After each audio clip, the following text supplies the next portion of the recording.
라서 그거 한 방을 노려보면 어떻게든 될 것 같기는 한데 변이 들어가고요.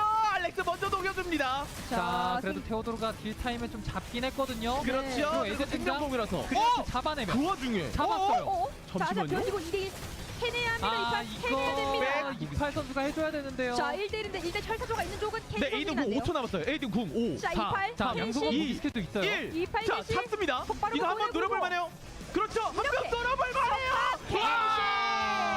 켄시. 와. 자, 저 트랩도 일단 EMP 드론 때문에 더블 기어팀 확인이 됐습니다. 김세 선수가 뒤로 돌고 있는 것도 확인이 됐고 그래서 블링크가 빠져있기 그래서 때문에 포커싱을 오히려 침체 선수로 돌렸는데 하이라니? 저기로 궁극기 쓰고 들어오는 거 여기서 잘 받아쳐야 돼요. 여기가 기회입니다.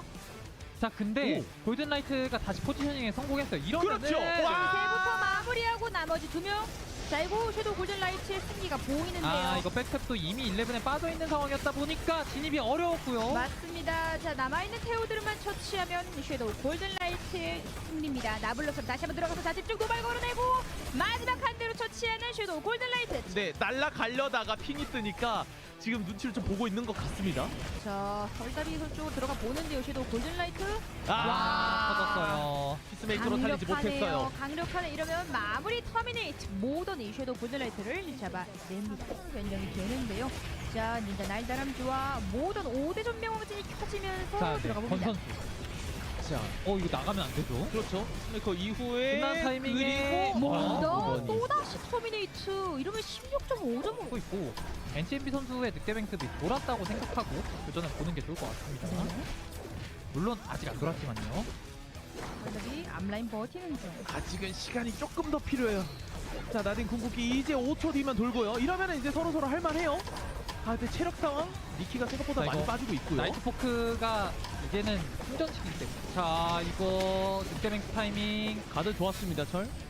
앞에 올라가. 오, 와이어 그냥 박아버리고 HMB 과감한 선택. 자, 아스트라버스 이후에 떨어지는 거 캐치가 안 됐고요. 네. 자, 이러면은 2대 1 2대2로. 이러면은 근데 유스티나가 생각보다 거리 조절이 용이한 좀 조합이다 보니까 천천히 거리 벌린다고 한다면 소희 선수가 그렇죠. 할만해요. 이거 가드? 마이 궁극기가 사실 분노의 포커가 비슷하게 돌거든요. 그렇죠. 지오크가 도발. 근데 지오크 그냥 옆쪽으로 개인 돌면서. 피지컬로 해줘야 됩니다. 터커먼스 피했고요. 잠시만 지오크 자, 지금 근데 무빙 좋아요. 격투에서도 소혜 선수가 블링크로 피해줬고요. 자, 들어갑니다. 여기서 콤보가 해결이 됐어. 와, 이건 진짜 이게 먼저 돌았네요. 서로 무빙이 너무나도 좋았어요. 이거는 대국성 가디언즈가 소혜 선수의 스킬을 피하는데 암시가 끝났고요. 결국 가장 쉬운 방법은 로마틱 선수의 이 스킬 이러면 블링크 빠진. 자, 근데 하트 스트레이터. 이구도 또 나왔어요. 하트 궁극기로 버틸 거 버텨주고 경직 이후에 여기서 마무리가 돼야 됩니다. 자, 근데 이거 그런데 더 이러면 들어가서 범 선수가 범도 먼저 잡고. 나온. 마무리. 잠시만요. 자, 3대2 구도거든요. 자, 근데 늑대뱅크 빠져있고 구도 네. 자체가 로마틱 선수가 2명을 또 상대하고 있다 보니까 셔터 찬스 없는 상황에서 NCMB 살아나가거든요. 오, 자, 이러면은 크게 돕니다. 자, 자. 시간은 많이 빠지고 있어요. 안전 오버로 한번 봤지만 근데 이게 들어와야 돼요. 네, 2대 3 구도, 2대 3 그렇죠. 구도에서 땡겨지는 거 가드? 원서클. 가드 흘렸어요. 자, 이제 자, 같이 이러면은 NCMB 선수 늑대뱅크 아직 5초 남았고요. 그렇죠. 다음 늑대뱅크 턴이 가장 큰 기회거든요. 최대한 거리 벌리면서 하늘나리 타고 뒤로 빠져주는데 이제는 생각보다 쉽지 않아 보이긴 체크메이트! 합니다. 9초 7초 이거 마무리 되나요? 철 마무리 못했고요. 이러면 킹스까지도 체크메이트 대구 수성 가디언즈가 보고서 보스켓을 쓸 수 있어서 그래서 그런 부분이 있었고요. 자, 요거는 이제 땡겨주면은 그대로 마무리. 자, 그런데 오, 에이든까지도 어우. 위험하겠는데요. 그렇죠. 이미 파랑새가 있는 상황이다 보니까. 네. 백스텝 와, 맞췄는데 와, 캔디. 완벽한 콤보. 기가 막힌 에이든을 네. 지금 발견 모던과 양지 웨이즈. 자, 폭발오브가 터진 이후에 자, 지금부터 이제 들어가는 걸 봐야 되는데 와. 오, 근데 소혜 선수 스킬이 너무 잘 들어가서 체력을 많이 깎아냈어요. 그렇죠. 그리고 페난 선수도 건 선수 쪽으로 승부수를 던졌는데 바로 투척 무기 스킬 반응 잘해줬고요. 자, NCMB 이거 살아가야 됩니다. 일단은 자, 이러면 힐링 스플래터를 힐링 스프레이 그렇죠. 소혜 선수가 이제 받아주면서 체력 다시 채우고. 네. 근데 시간이 많이 없기 때문에 이제 모던도 결단을 내려야 돼요. 대구성 가디언즈 마무리됐습니다. 그렇습니다. 자, 왼쪽 일단 페나 선수가 생명공을 받아주면서 안쪽으로 깊게 잘 들어가줬고 일단 다운.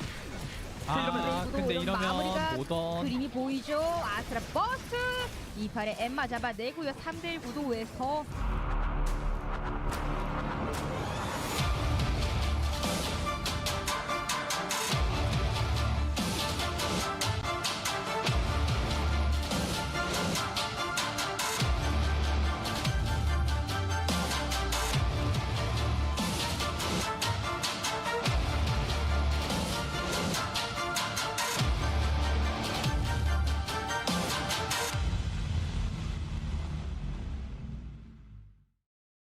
Welcome back to the Eternal Turn Masters Season 8 Phase number 2. Welcome everybody. So glad to have you here. It is day number 6, the last day of Season 8 Phase number 2 for Eternal Turn Masters. My name is Shubi Senpai. I'll be one of your casters today. And alongside me, I'm not casting solo today, is Superior. He's going to be joining back with us today. How are you doing, my friend?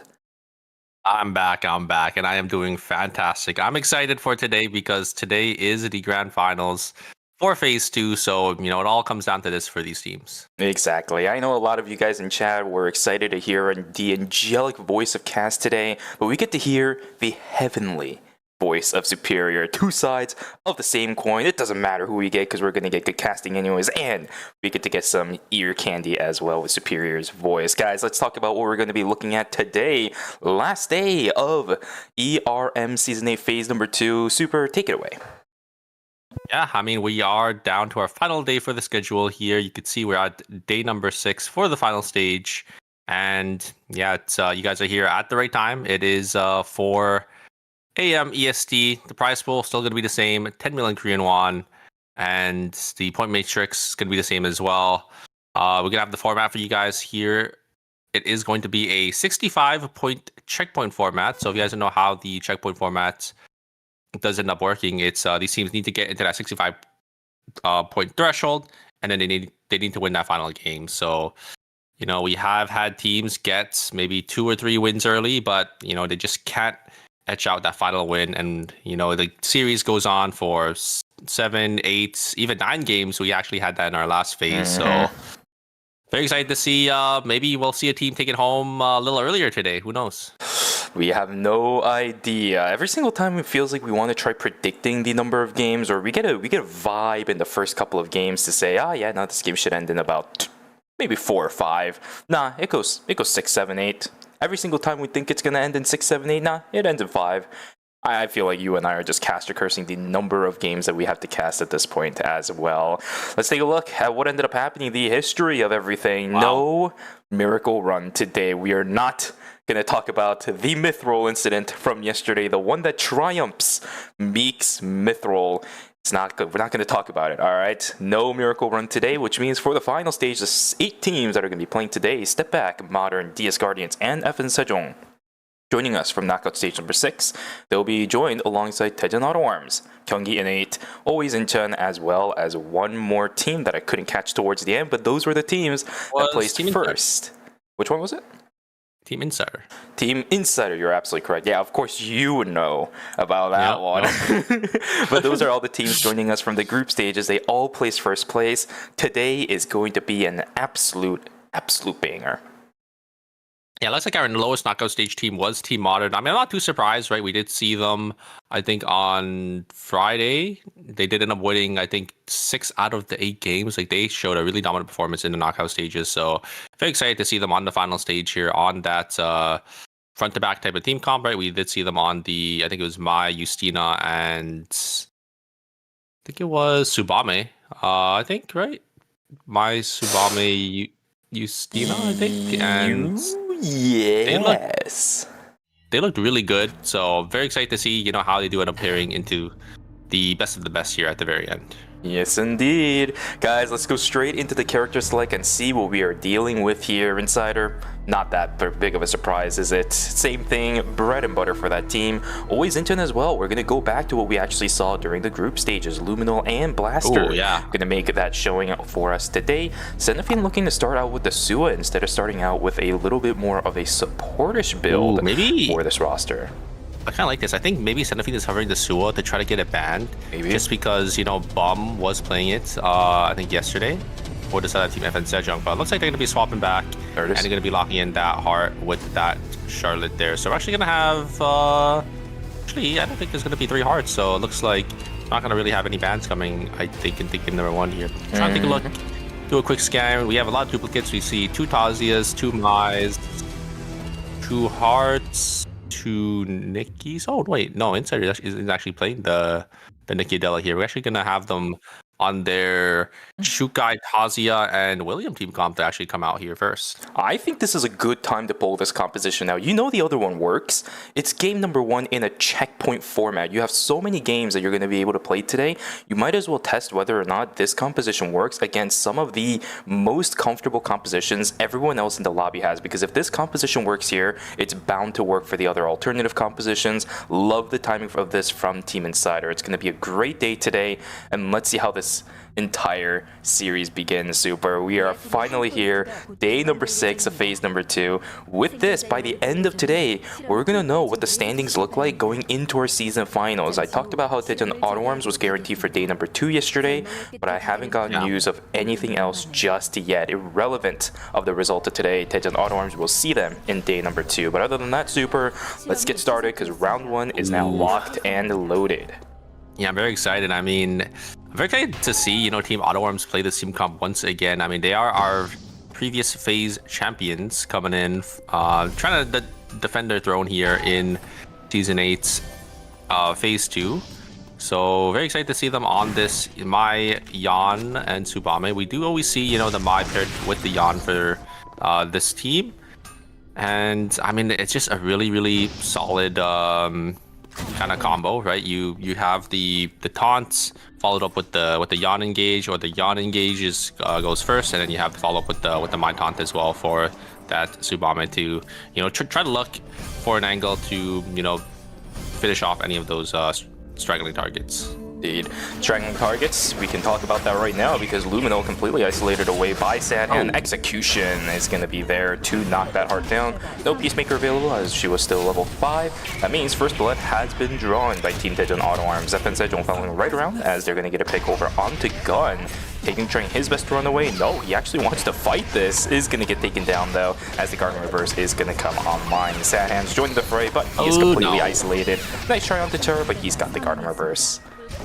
Yeah, Perry just keeping them alive for just a little longer. There's the ultimate actually coming out from the Natapon, gonna be able to get a 2-man F-stop, and it looks like trades are coming back and forth. There is the Peacemaker coming down. HP bars are dropping pretty low here, and it looks like it is gonna be Gun going down first. Amai trying to get some damage in. The respawns are coming in as well. Yusina is going to come back into the fray. Does end up getting tagged up by the Natapon, and they will end up going down. And it is going to be FN Sejong actually going to be the one to come out on top with, I think, about 4 or 5 kills there. You can see they already have a 2.5 kill score for themselves. So about 5 kills already in night number 1. A great combo coming out from the Taza. You're going to be able to finish off Seiko. Blaster is going to be able to get the one up here. And here comes the damage from the William, but it's just not going to be enough. The sustain coming out from the Charlotte is going to be there to keep all their members alive, and it looks like Young is going to go down as well. So always in going to be able to grab a nice 2 kills coming off the back of the side of Team Insider. A Fiesta from the beginning of the game, Romantic somehow sniping down Soe, but in the end his life is forfeit. There we go, at least it wasn't in vain. A 1-for-1 trade early on for the Kadia, not that bad of a deal. Same thing for One Circle, he will just be able to get on out of here. No trade for him though, and the Wolves, sorry, the Mutant Dog pack is going to go in favor of Team Step Back. One of our unique Alex teams that's still remaining in this lobby. Unfortunately, no early kills. There was a very interesting pattern that I've seen as of late where a lot of our Alex teams are able to get a sufficient amount of kills during day 1, night 1. This game isn't that case. A little bit of an outlier for Team Step Back. Could have found one onto One Circle, but with the blink, he is going to be able to get on out of there. Mutant Dogs is all they will be able to achieve. So let's take a look at our lobby. Everybody but Team Step Back has some resemblance of kills. We only have 1 for Daejeon Auto Arms, killing the Innate Insider, and that is it. All of our other teams having multiple. FN Sejong looking for yet another. There we go. 3.5 points for Team FN Sejong, sitting at 7 kills by the end of night number 1. Still more time for them to play with. Yana trying to run away from Chart. I think this should be possible. You see the speed gate still readily available. That means the William is out. Gun trying to keep himself alive. Not going to happen as Kenshi's going to be able to find the Ampere pistol. Down he goes though. 1-for-1 trade yet again. So Step Back is going to be able to get on the board here, getting that 1 kill. Actually, I haven't really seen, you know, this team comp since, you know, I wasn't really here yesterday, but it does look pretty interesting with the Alex and the Aiden. I heard the Aiden was doing wonders for the side team Step Back. Very excited to see how it does end up playing for that team. There's the Theodore unfortunately getting caught out on the bottom side here, so it looks like they're not going to be able to actually contest for any objective coming up anytime soon. Team Auto Arms looks like Sad Hands was actually able to get the 1-up onto should know they're on that Nadine, so they will end up going down. There's a full combo coming out from the Tazia. Not going to connect as FN Sejong is going to be able to get Seiko down there, and it looks like they'll be able to grab this meteorite for themselves as well. Triple DPS stands really well up against these front-to-back comps, especially when the frontliner is Shukai, because as we talked about before, he doesn't really have any damage mitigation in his kit. It's just all about the health, which you can easily chunk down with triple DPS. Very brute forced for Team Insider. I don't think it was the greatest of ideas to kind of line up in that thing corridor as this comp up against FN Sejong, but regardless, it did happen. That's going to be a meteorite going towards that team too. Shinsei, trying his best to run away, should be able to get out on Factory, but that's a lot of time being sent from this Alex pretty early on. Seiko will also get taken down by FN Sejong. That is a pick inside of Cemetery. Good start for FN Sejong in game number 1. Yeah, I mean, originally I didn't think FN Sejong's team comp would work that well, but because of this Natapon, they're actually able to, you know, get a lot of these stragglers, and they're able to isolate even tanks, right, with this Natapon. And you know, you have that Kadia for the extra range, and you have that cart for that extra DPS. So just anyone that does end up getting caught by, you know, the pullback on an Natapon, they could just get immediately bursted down. So this is one of the reasons why I think running these kind of matchups, especially in a lobby like this, is so... how do you say this? It feels so vulnerable. You have no idea the number of ways that these characters that you really don't think are going to be in danger a lot of times are going to die. There's so many possibilities, so many angles. You have to really be careful because of that. I don't think anyone in this game is really safe from being one-shot immediately. There is still burst possibilities from pretty much every single team across the board. You just have to play your cards right and actually make sure you're managing what you can do to stay alive. Like Seiko right now, he's getting put into a corner. Charlotte on the chase, Blaster also on the chase. It's a Charlotte and a Tazia, but the items on Blaster are looking way better than Seiko. Team Insider, I think in a rough spot, you could see they haven't really bought any of their, or they haven't really got any of their buy-ins as well. Looks like Cinema's actually going to get caught on the bottom side here, but look at the damage coming out from this Mai, able to actually chunk the Kadia down to 1 HP. Can Auto Arms really look for anything here? It doesn't look like it. There's the blink forward from one circle, does end up connecting onto Sadan. Sadan trying to jump back in. Not going to be able to find anything though, as FN Sejong going to be able to get a nice 2 kills from the side of Auto Arms there. It looks like Sadan just wasn't there in time. He tried to TP on in, but it was really too late. A lot of damage from that Mai, but yeah, just wasn't able to connect that kill on that Kadia. So a little unfortunate for the side team Auto Arms, as they are going to be losing out on that objective as well. That meteorite, or that mithril, is going to go to the side of Auto Arms. And oh my god, there's the full combo coming out from the Tazia, as the Estelle is just going to go down instantly from the side of Youngie Innate there, trying to get that Alpha Mithril, but ended up paying with his life. There is the double knockup coming out from that Shukai, and the damage just gonna be there with that William. Nico is still alive as well. The William is gonna get traded 1-for-1 onto the Theodore on the backside here. Can Nico hit these shards? It's not gonna be enough. The Aiden is still alive here. Aiden's trying to get some stacks as well. Oh no, the Tazia is just getting autoed down by the Alex, and that is going to get, and it looks like it's going to be step back coming out and winning this rift for themselves. Beautiful plays from Kenshi. He dodged every single mark that we were trying to get from Seiko. Every spot is dodged out, every crystal sword's dodged out. A couple of AoE hits here and there with the shield because you swing around some melee characters, but that's the only damage that Seiko managed to land. It actually kept Kenshi alive long enough that the Alex started whittling her down. That is not something you hear every day, and Alex early game starting to whittle down a Tazia's health bar. Well played from Team Step Back. They're going to win yet another dimensional rift. If you guys were here yesterday, you know how consistently these players were able to win out on it. It's one of the biggest win conditions that they have. So win condition 1 for Team Step Back taken away. This is a great way to start game number 1 for Team Step Back as well.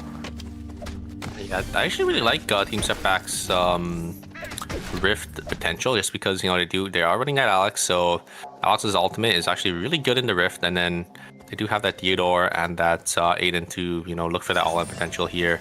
Guardians looking for an IF off angle here. Maybe they could find something, but you can see where the Nadine is on the bottom side, a little isolated from the team, so actually not going to look to really send it on the side of Team Innate here. Just going to play for that tree in Hotel. Was she just taking the mutant there? It feels like such a weird position for Nadine to be in by herself. Here we go, the fight's going to begin. Double agent, they didn't really tag onto anybody. Wow. EMP barrage will actually give a little bit of time. Yuna not being able to utilize the full capacity of the fastball is not going to get taken down either. Down goes Yuna, down goes Zico. Byung's going to get taken down as well. Kenshi as well as Shimsei bought so much time, and it prevented Yuna from actually getting a max amount of efficiency from the fastball. Double agent, you got the parry, you got the quick spin. There was no chance in hell for Yuna to actually get out any meaningful auto attacks. Well played. So well played from step back, because you saw originally at the start of the fight as well, they just completely locked down Tazi. Tazi just wasn't able to do anything there, and that stuff does end up connecting onto Taeyong here. Taeyong, oh my god, just gets immediately bursted down. The exclusive not even being able to be used to actually save the Yon there, as Unarmed is gonna get picked off by the side of team. FN Sejong is gonna be a minus 200 here. There's the engage coming up from G-Wake. The checkmate is actually not gonna connect, and now it's up. It is gonna be up to NCMB to get themselves on out of there. Minus 400 for the side of Guardians as well. Not a great start for the side of team Guardians and the side of team Auto-Arms here. Yeah, not exactly the teams that you would expect after what we saw during the group stages, as well as yesterday too, to be the ones struggling in this lobby. DS Guardians down to minus 400 for that team. Digital Auto-Arms minus 200 on their side. Fight up on the northern side, step back, duking it out up against Team Modern. Disadvantage for Team Step Back. They're just going to run all the way back with that energy blast field. Not that big of an issue for Team Modern. Not that big of an issue actually for Team Step Back either. The only thing invested throughout all of that, I think, was the energy blast field, although I do see a couple of those blinks on cooldown. Maybe I'm wrong. I think it was just the energy blast field, just because we didn't really see the side of Team Modern really be there to follow up with the Mai, right? So I think just the energy blast field was enough for all those members to get away, but not too sure as well. We do have Team Auto-Arms here. Oh, it actually looks like they're going to be saving the credits and just jumping into this rift to get the revive onto Yana. I actually really like this play. Guardians, wanting to do the same, but unfortunately, the rift is going to be taken, and now it's going to be a straight minus 400 for the side of MCMB, and he's going to just place down a kiosk to get his teammates back into it. Well played from Tijan Auto-Arms. I love this play because we've actually seen an uprise on teams where they do something like this, right? Instead of using the credits to get the reses back, you actually end up risking the rift to go inside of it, because starting from night number 3, the number of teams that are willing to risk it is very low. So when you go in there, there's a decent amount of chance that you're gonna be alone and even free objective, and how worse could it get, right? You're gonna maybe fight another team. If you're strong enough, you'll still be able to win. You're just getting that other member back, especially for Team Titan Auto-Arms. I don't think it was a problem at all. They were willing to risk it for the biscuits, gets all the rewards, the res back, plus the objectives. You can see as well the items on Auto-Arms on the bottom left there. They're already pretty strong for themselves, so just not wanting to slow down their tempo at all to, spend that 200 credits to get their teammate back into the game. I really like that call. And, even if the team did end up coming in, I think they were probably happy taking the 3v3 to try to look for something there. We do see a box coming down in Hospital. You can really see on the mini-map here where all the teams are. They're kind of all spread out around the mini-map.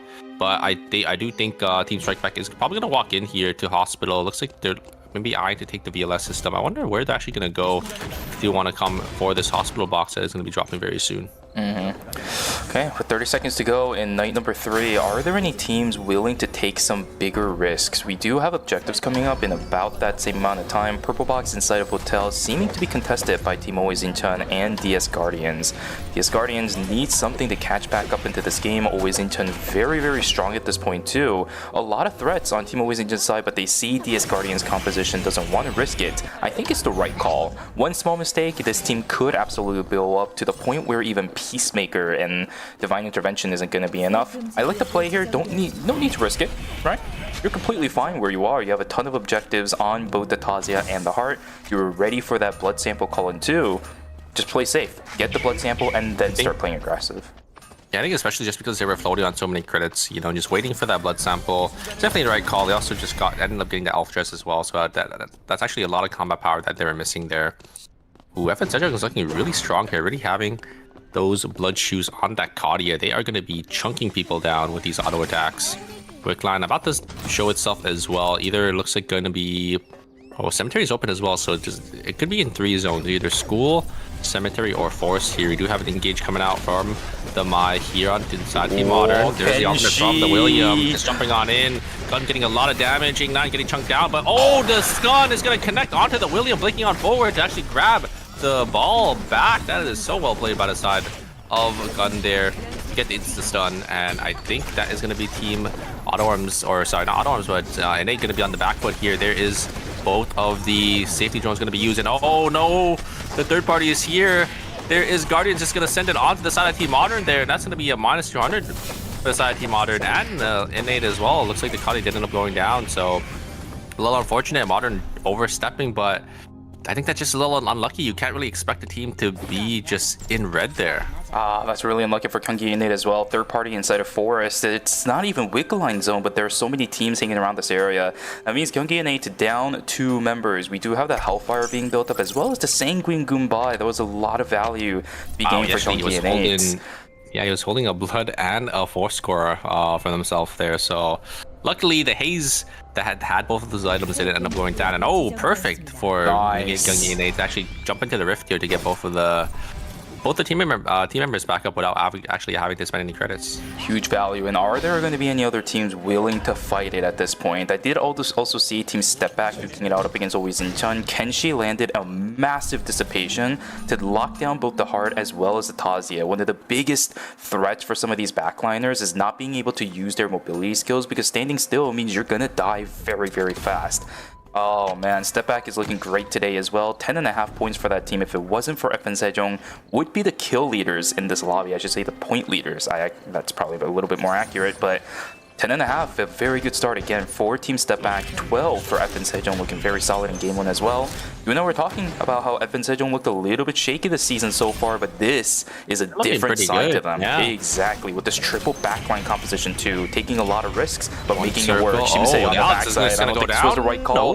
The blink catches the corner for bomb. Now on the backside, Kenshi just lands everything. Peacemaker was on the wrong side. Oh no, Kenshi doesn't even fall down too. What a play! What a play from Team Step Back. This is why I love watching this team. Kenshi with another massive dissipation. Another fight on the south side. While all that happens, Signature Fireball lands onto 2 members. They are all slowed down with the Soul Stealer. Are going to try to pull the fight back. Gun taken way too low. Same thing for Sardavi as well. Grenade Launcher going to go a little bit wide. Zerojin trying to save this fight to the best of his ability. Same thing for Soe. Ignite forced to blow. The Helitak's down. No one went down. Other than that, yeah, you're right. Nobody else went down. Zerojin might be pushing this a little bit. With the recon drone, Gun will get found. Sardavi needs to completely book it. SMG burst not enough to kill him just yet. Oh, wait a second. Oh, the stun is there. No, it's not going to be enough again. But the third party from the top side again. It's the same team from earlier. DS Guardians will be able to find Sardavi for the second time with the third party. Down goes Soe as well. What a tragedy for Team Modern. So unfortunate. It looks like Willem's going to be caught out as well. You can see the timer trying to get the VLS system, but not going to have enough time. And oh, it's going to be an early -1 for the side of Team Modern here. A little unfortunate, as Team Guardians won't be able to get that extra kill. But yeah, it's going to be Team Modern going down in 5th place here. A little unfortunate for them, as they do end up getting hit with that third party. They're actually playing really well, you know, kiting back. I definitely thought that Team Innate had that team fight a little earlier, but you know, all of them kiting back and just dishing enough damage to stop the chase. But Guardians being there at the perfect time once again on that Mai. It's the same exact situation we had. We saw the pure jumper cut instantly used, the Mai using that exclusive, but just not going to be able to get themselves out. Indeed. And look at this lobby as it is. We have 4 teams left. The point leaders in the lobby now are officially Team Step Back. They have overcome Team FN Sejong as well. This is not something you would have asked me if I had all my bingo card for year-end finals. This is crazy. Coming down, hitting 2 backline. I think it was both One Circle and I think Bromatic there, right? With the 8 electrostatic surge into the root, and then yeah, the 8 just completely decimating Team FN Sejong there. And now we're gonna come down to our final 4 teams. I wonder if we're gonna have a 3-team final zone, or if we're gonna have 2 separate 3v3s here. So looking like for now, Team Daejeon Auto Arms is holding control over Forest. Not looking to push into Chapel though, which is actually kind of surprising me. This team is also very good at playing the macro and actually getting a little bit more positioning, but they're not opting to do it in game 1. I mean, I do like that they're just gonna hold this spot, just because usually when you go and you leave your zone to take control of another console just because you have the wick buff because you're the strongest. The problem with taking chapel console is that it's so far on the bottom side of the zone, so you actually give up control if there's another team maybe sitting in, you know, the bush on the top side. They could just walk in, take control of your forest, and then you're gonna be the one that has to push into them. So I do like that Team Auto Arms is just being patient here, just gonna hold their zone and, you know, play for this final 3v3 probably. Good use of the vision drones coming out from a lot of our teams. DS Guardians having information about where Team Stepback is. Same thing in return, Stepback also figuring out where Team DS Guardians is. This should give an idea for DS Guardians that there are a couple of teams sitting inside of Cemetery. Should have seen the pings on the chickens on the left side as well that Team Kyunggi just popped. They're still willing to fight for Cemetery, which is kind of crazy to me. That means with this, Daejeon Auto Arms should probably be safe inside of Forest unless a team wants to take the VLS, which is very, very risky at this point. Using this many gadget points going in towards the final zone is crazy. We are just having fun over here. Taekyung even has his Tellurians taken off. Why doesn't he have that equipped? I think he doesn't know. Maybe. No. I mean, he's gonna put it back on, right? Like. I think because sometimes you just misclick and then you don't even realize. I think maybe Taeyong just doesn't even know he doesn't have his arm piece equipped there. But yeah, they're just gathering some stones, gathering some rocks, probably trying to get to level 20, right? You could see, I mean, you do get some XP from gathering, but yeah, it's gonna be. I don't think they're gonna get there just in time just yet. And I don't know if they want to come into the zone yet. Taeyong still doesn't have his arm piece equipped. You can see at the bottom left there, it's still grayed out. I think he just doesn't know. I think he might have just taken it off by accident. We'll keep track of that as we go further on in. DS Guardians looking to jump back on. Yep, there we go. There's the equip back in. DS Guardians is opting to fight for Cemetery. A little bit too late on trying to get the VLS out, but this does give them an alternative angle onto Team Kyunggi and 8. The problem is further into the corner. NCMB eats 2 rockets to the face. Now he's down to half HP. The back is here. Is looking a little bit confident, but look at the flank. DS Guardians, Char in a little bit of trouble. NCMB in a little bit of trouble, but it's a trade. It's a trade between Zerojin and Char. Now Jino in a whole heap of trouble. Stepback walks in and says, thank you for the free lunch. Down goes 2 teams out of nowhere, and that's going to be it for Team Stepback. We're going to see them in the final zone up against Team Daejeon Auto Arms. This is the fight I wanted to see by the end of this game. I cannot believe it. Stepback in yet another final zone. Can they clean things out? Items are looking really, really good for Daejeon Auto Arms despite being 11.5 points down. This has to be Team Stepback's game to win. Is it though? I mean, you could definitely see Team Auto Arms' items here. They got a blood weapon on the Mai, they got a blood weapon on the Yan, they got a blood weapon on the Subame as well. I think it's definitely anyone's game here. But I mean, Stepback also do look pretty strong for themselves. We do have that Aiden sitting on those 2 bloods, the Alex sitting on the blood as well. It's just gonna be up to I think who really plays it better here. If maybe the Aiden can look for a catch onto the Subame, or maybe just instantly kill the Yan. We do have Cinema coming from an off angle, but Theodore is going to be there to deny any pressure coming out from the Mai here. I'm actually going to walk up on the bottom side. You can see there's actually a lot of guillotines down. Here comes Engage. Are going to be able to catch Sad I think they're going to look for an angle. Oh, no! Yeah. They find an angle onto the Theodore on the backside. You're absolutely correct. Theodore just split from their team as the side of Team Stepback tried to look for those different angles, but just not gonna be able to find anything. And now they just full reset, take the Super 2. Oh, a great dodge out coming out from Sad Hands, dodging on that re-engage from the Aiden. I think this is gonna be it. There's a lot of damage coming back, and the guillotines are gonna come through. There we go. Oh, Taeyong gonna be able to hit the double knock up into the double roundhouse kick. That is gonna be it. Team Auto Arms coming on top with only 16 points, but I mean, still a good win for them. But Stepback actually going to be our lobby leaders for game number 1. Fantastic play from Team Daejeon Auto Arms. As I said, I mean, I called it, right? The moment I felt like the positioning was really awkward for Gen, I knew he was dead, because the problem with going up against something like the Yan and the Subame is that they can cover a lot of distance in a very short amount of time. You don't have an intermediary of that Aiden to use Dissipation to get Gen a get out of jail free card. He didn't have that access. Everybody from Team Stepback was a little bit too split. I get why Gen was that far back, but if the other team has information on it, something like Team Daejeon Auto Arms is going to completely rip you to shreds with 0 chance of survival. Nicely played from both Taekyung and Sad Hands to capitalize on the opportunity that was presented with them, despite it being miles away from where they were. One problem with Theodore is Theodore doesn't really have much escape aside from using that ultimate to get themselves that extra movement speed to get themselves to safety. But there is a charge time for that, and the Theodore, once you're isolated, you're really susceptible to getting caught by these characters like the Yan, who has that gap close, and that Tsubame as well. Exactly. Nothing too surprising. As I said, I called it even before they started jumping in. The moment you see it, it's like picture perfect for the Theo just dying.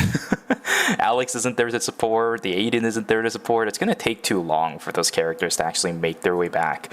The instantaneous gap closers for the Yan as well as the Tsubame, way easier than something like what Aiden as well as the Alex can do from that far away. Nice try from Team Step Back. Regardless, a very successful game from them. As you said, the point leaders of this lobby as they're sitting at a whopping 21.5 points after game number 1. I know we saw a very successful Team Step Back yesterday during knockout stage number 6, but again, this is not the kind of result that I would have expected because there's just so many other top tier caliber teams in this lobby. But I think one of the biggest things that really kind of catalyzed this to happen is that Always Inton died with their Tazia and the Theo combination. That was gone very early in the game. And then on the flip side, the William was also taken out as Insider got taken out very early into the game. So these hyper-scaling characters were out of the picture very early on. Yeah, 100%. I'm very curious to see, if these teams do end up swapping to, a different team comp, or if they're just going to decide to just stick with, what they're kind of used to right now. But I know all these teams, they have substitute team comps that they could sort of swap to if they think, their current team comp it really isn't working out for them. And maybe we'll see some bans coming in because I was expecting, maybe we'll see more of a meta take place in the finals here. But yeah, I mean, there's no real, dominant team comp that we see so far. Not at all. Not at all. And if anything, the teams that really couldn't perform in game number 1 should still have the opportunity to be able to do so. I think for Team Insider, they are kind of figuring out the hard way. This composition might not be the way to go. The William one, we'll have to reconsider it. It might be time to just go back onto the Adela. Hopefully prevent something like a Nikki ban. We did see DS Guardians also running the same thing. I don't think Adela is in danger of it. Not that many people in this lobby specifically play Adela since Key 5 isn't here. So that should be a safe one. Nikki's the one in trouble, maybe Sua. So there's a couple of problems that Team Insider will have by going towards their main bread and butter. Even if they do, I still think it's a good idea for them to run it in this kind of lobby. The one-shot potential has to be huge. 100%. And I think they're definitely a lot more comfortable on that team comp than this William, Tazia, and Shukai. But I mean, we've seen them win games with that team comp as well. We'll have to see, what they decide on here. Here's the leaderboard for you guys. You guys can see Step Back. Despite them going in second place, actually have a 5.5 point lead on the side of Team Autoworms, who actually ended up winning out that game, just having a lot more total kill score than them in game number 1 there. So 21.5 for Step Back. 16 for Autoworms, and I think 12 points for the side of Team FN Sejong. That rounds out the top 3. Starting from there, everyone is below 10 points. Obviously, with it being game number 1, not that big of a difference at this point. That scoreboard is not going to stay the same, especially with the caliber of teams that are playing right now. I will also mention real quick, for Team Insider, despite me kind of saying that this William team composition might not be it, I don't think Yuna is the one they play with when the Adela composition comes out. I might be remembering wrong. It might be Yuna that plays the Sua. I'm completely forgetting right now if it is. But if that is the case, we're going to probably see another William game, just one more, test the waters, which is completely fine because it's early enough into the series that it's going to be a possibility. You can come back later down the road. You still have your main bread and butter composition. It'll be okay for Team Insider. Yeah, I think they'll be fine. They're one of those teams that usually doesn't have a good start, I would say, in these finals, but always sort of pulls back at the very end. We saw how proactive they were, especially during your group stages, winning all 4 games in a row, especially in a lobby up against FN Sejong. That has to say something for you when it comes down to it. We know Team Insider can do it. It's going to be completely fine. For team, let's see, which other teams kind of got taken down early? Always Incheon, same thing as well. We saw them doing really well with this double DPS composition during group stages. Just a little bit of a mishap. The fight against Step Back, it was just Step Back playing really, really well. That's all it was. Always Incheon not making really that many mistakes. Step Back just stepping up. That's really all it was. So let's see how game number 2 goes, because starting from here, we'll start to get a feel. If some of the teams doing good continue to do good, that's consistency. If some of the teams that do bad again, that's also consistency. It looks like we're going to have a lot of our same lock-ins here. I do like that no team is really swapping up just yet, just because, you know, game 1 isn't really a good way to, you know, sort of see which team comps are kind of working, just because, you know, you could just have those unlucky games. But actually, it does look like Team Modern is actually going to be swapping. I don't think so, actually. It looks like they're going to be just swap back here very shortly. We are going to see always Incheon actually going to be swapping back to the same team comp as well. So everyone going to be playing the exact same team comp. It looks like I don't think we have any swaps at all, except for Team Insider. Yeah. They're going to be pairing that Adela with the Alonso here. I'm surprised they're actually picking the Alonso over that Nikki. I'm surprised about it. I'm surprised about this as well. I do like Yuna picking up the Kadia here, just to kind of supplement that entire idea of Adela one-shot. You need something afterwards in order to consistently finish players off. But yeah, that Alonso is a little bit finicky. We haven't seen too much success with this character during phase number 2, and for good reason. He's kind of fallen out because he's only really good at doing one thing, and if he can't do that pretty well, he almost feels just like a waddling duck, almost. Doesn't get anything done, is just there more as an accessory than anything. Team Insider, this is a very bold move, I think. If this Alonso pick works out, I still don't think it's a pick that really guarantees me anything, because you still have the Nikki and you found success with this. I'm very, very confused about this Alonso pick, as you are as well. But with it, game 2 is going to begin. Regardless of what we think, that is the lock-in they've gone for. Let's see which team is able to maintain the lead or maybe turn their fates around in game 2. 100%. I mean, I do like, you know, Seiko going back to that Adela, because, you know, Seiko really, really well known on that character. But yeah, I don't really like it paired with the Alonso. I mean, Alonso and Adela are a pretty good combo, but I think at this level of play, you know, people are just able to react to the Alonso point, just able to know exactly what's going to be coming with the Alonso just walking up at you. You can sort of play around, you know, the point with the Adela combo. Whereas Nikki, you know, having that instant blink and that peerage uppercut, it's definitely a lot harder to, you know, sort of play around. So I don't know. We'll have to see, right, if this Alonso pick does end up working out for the side Team Insider. More so than that, I think the biggest difference between Alonso and Nikki is that you can gap close without having to use your single target's point and click, right? For Nikki, you have your Q, you can gap close onto somebody, maybe find some angle against a backliner. You can't do that with an Alonso. You have to be within range from the beginning of your point and click. And even from there, if they just leave the range before your finger point comes through, you just wasted about 5 to 6 seconds of your team's time. So exactly. And a little bit concerning. And you're also just standing there, right? Because you're basically self CC'd from, you know, getting that point off.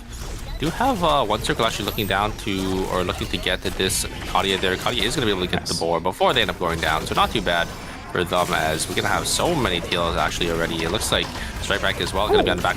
Huge combo coming out from Seiko. They're actually going to be able to finish off the Alex, and now it's just going to be Theodore versus the Alonso here. The Alonso's getting a lot of damage here. The Theodore is going to be able to get a lot back, but Yona going to be able to respawn back in on that. Kadia is going to be able to get a nice kill. A clean break coming out from the side. Team Insider going to be able to get, looks like 4 kills so early on into the game. Guardian's going to be able to pick up one as well. Of course, it's day number 1, so it's not that long, but for Team Step Back, it still has to suck for Kenshi as well as the Alex, because the death timers were about to disappear. If anything, I think Shimse and Kenshi were both about to respawn, and then their timer reset, so it kind of adds up in the end, right? Yeah, short timers, but when you start multiplying those by 2, it's still gonna suck. Step Back, duking it out potentially up against Always Incheon, even investing the EMP barrage to lock down Seraphine as well as Luminal. Blaster coming all around from the backside, does have the wall, good damage output over onto the Alex. There is the totem coming in on top of the Paradiso, but stacked right on top with the Electrostatic Surge, and nicely played from Team Step Back. They might be able to find an extra one as the parry is gonna push the Alex straight back in on towards the Peacemaker. Well played from Team Step Back. They find 2 in the middle of Fire Station. Perfect timing there from Kenshi on that Aiden to use that Electrostatic Surge the second that Toxic comes out of the totem to lock them up and stun them. So very nicely played by the side of Team Step Back. Gonna be able to get a nice 2 kills. Team Always Incheon gonna be able to get those mutant boars for themselves in a pretty good spot here. Seiko maybe gonna try to look for something here. One circle getting caught by Taeyong here. There is the ultimate, but it's not gonna be enough. great picture coming out for True. for De Young there. That's a Right freeze frame on and a half. the body of one circle. Okay, does Shimse even have damage to kill Cenophian? Like, I don't think you do as an Alex, especially this early on. Yeah. Parry is nice to get out of Paradiso, but it's definitely not going to be enough. As 3 players Yeah. on Always Ancient stacks up. Oh, good parry for... Nice. Oh, wow. Kenshi is going to be able to secure that kill onto Seiko there. Yeah, I think the Alex not really having... I think more... it looks like I saw their build. They're sitting more on a tankier side of the build as well. They're sitting on that tank chest piece. I think they're on EOD suit, so... Yeah, I mean, Charlotte just going to be able to heal it off. Not going to have enough damage. And it looks like 8 were able to find that kill for themselves as well.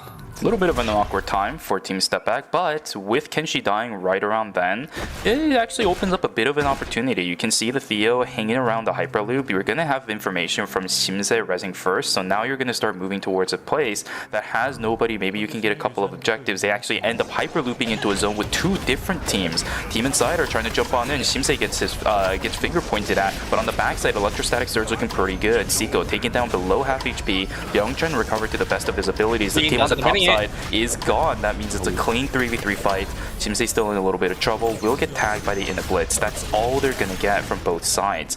Big ultimates invested, and the positioning is still in favor of Team Insider. They get the Mutant Wolf Pack. They are out of there. That's the big objective both teams were looking for. Oh, great blink forward, but the great response with the Estelle ult to actually keep themselves alive, and the Peacemaker is going to go down, but... Oh, okay, 1-for-1 trade. Looks like Innate and the side of Team Always in Shun are going to be able to trade 1 kill apiece there. Really like the Estelle ult at the perfect time to actually keep the Nadine alive. Just barely enough for that Heart to be forced to use that Peacemaker, and then the Estelle is gonna drop down and get that extra kill for their team. Okay, with day 2 starting as well, a bit of a incursion inside of Chapel. Good amount of damage being sent from FN Sejong, but there's a flank coming from Team Insider, from Team Modern, I apologize. That means Insider's just gonna have to back away.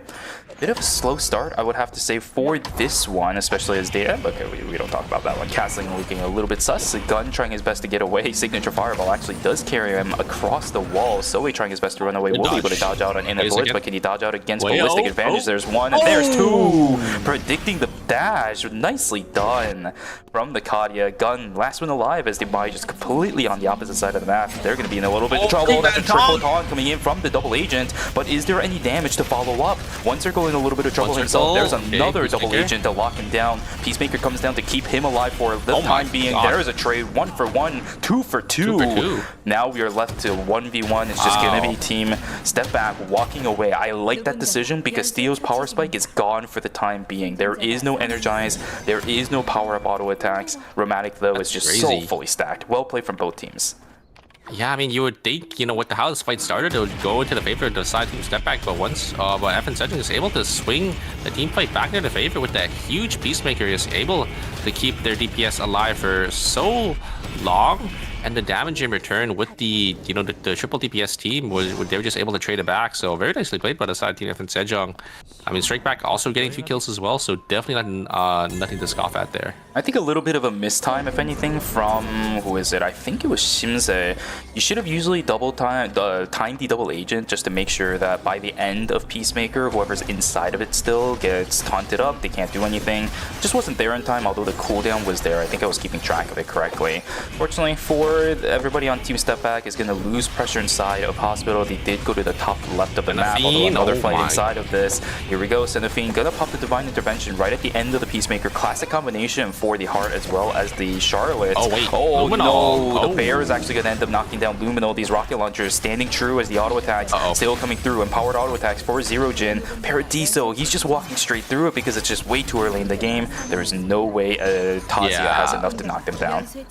Yeah, I mean, Luminol jumping in, trying to get the 1v1 onto the D, but the name damage just way too much, and then the D also has a Stell ult. And oh, wait a second, Sad is looking for some trade back in. Oh no, but the Sapphire Protocol is going to be there for that Theodore, able to keep themselves alive. Oh, Sad is going to be able to get a trade with that ultimate, but it's not going to be enough as Alex is going to have that extra damage to auto attack and finish off the job there.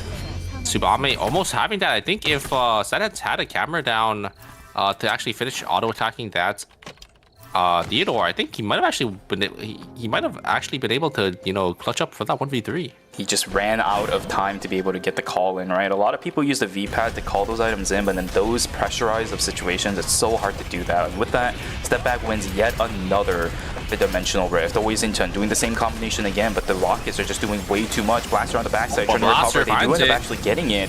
Jino taken down. The stun just wasn't enough to knock down Blaster because of all the shields from his dashes. Unfortunate for Gyeonggi. Gonna lose positioning over the Meteorite. Are gonna have to back away as well. How much time do they have? 17 seconds. How the heck does Step Back lose 2 during all of that? That is strange. I think NA will be able, will be up in time to contest it.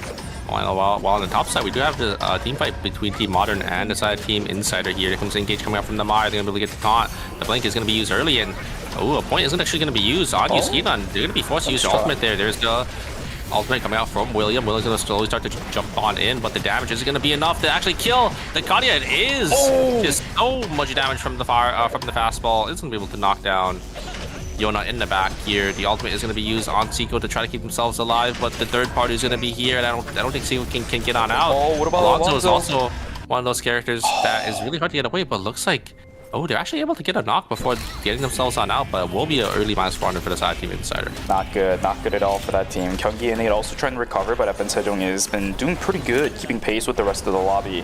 Look at the items on the Kadia. 4, 3 for the Nathapon, 2 on the Heart. This is very, very difficult for Gyeonggi and to knock down, especially when they just came out of a pressurized situation. That is a huge time lapse to deny any escape possibility. Zero Jin just gets ripped to shreds. A sacrifice that was necessary for Gyeonggi and to get out.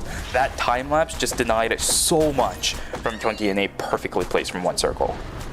FN Sejong, I mean, it's a triple backline team, but when all 3 players are playing perfectly, you can just see, how this comp just ends up working, right? Like the damage coming out from the Heart, from the Kadia as well, to just, pitch in from long range, and that's Nathapon just there to get those catches, right? If Nathapon ever gets a good F-stop or is able to get a good lockdown on, one of these priority targets, they can just instantly burst them down. Oh man, but Sejong looking good, but they have to finish the tournament, right? That's the problem. We know the curse that exists within their team. They might be doing good in the early stages, but all that matters in the checkpoint format is that final game. Can you win it after you get through that checkpoint mark? That is the big question we have to deal with. Senafine trying to run away, same thing, there we go. A dash of hope to get him out. Everybody on Always Incheon running again. Triple very squishy characters. Needs to keep themselves safe against some of these Adela compositions. You will die in the blink of an eye. You gotta be a little careful. Once you get hit by that Purge uppercut, if you're a little too far forward, that Adela will just be there to lock you down. FN Sejong gonna be able to get this box completely uncontested in pawn there, and Auto Arms are actually gonna take a rift by themselves to actually try to snag a free transition here in the rift. I think it was that mine that just went in. We do have a red box actually going to be dropping as well, and looks like their gamble did end up paying off, as it is going to be completely free. This is such a good gamble, I think, that a lot of teams are able to do, because not a lot of teams are going to go for it during night number 2. Missed time lapse, that means Char is going to be able to get away. Garden Reverse to cancel out the F-stop. Max Picturesque test, but not enough range for everybody on FN Sejong to take advantage of it. Nice disengage from Team DS Guardians. Well played from Char to get out of there. Yeah, great parry to just make sure you don't get caught by that F-stop, because they would be in a pretty rough spot if they did end up getting hit by that. Always Incheon gonna be on the back foot here. He's gonna run away from the side Team Modern.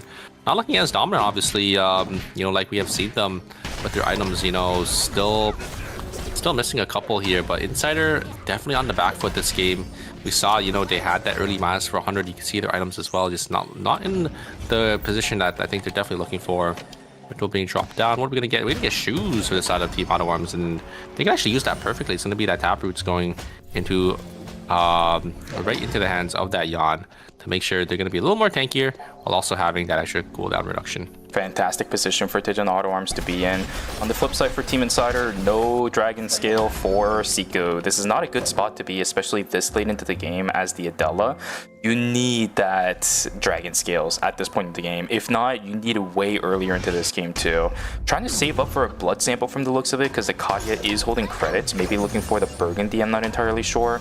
You're gonna have to do something real fast, because the amount of space that this team has to work with is starting to run out fast. Char, Garner reverse again, trying to run away. Soe consistent on this Justina once again today as well, fighting over the purple box between these two teams.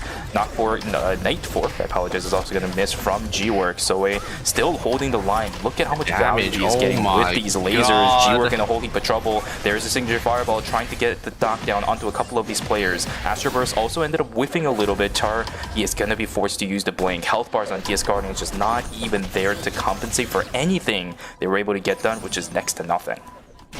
Step back. It looks like they lost a 3v3 onto the side of Team Insider here.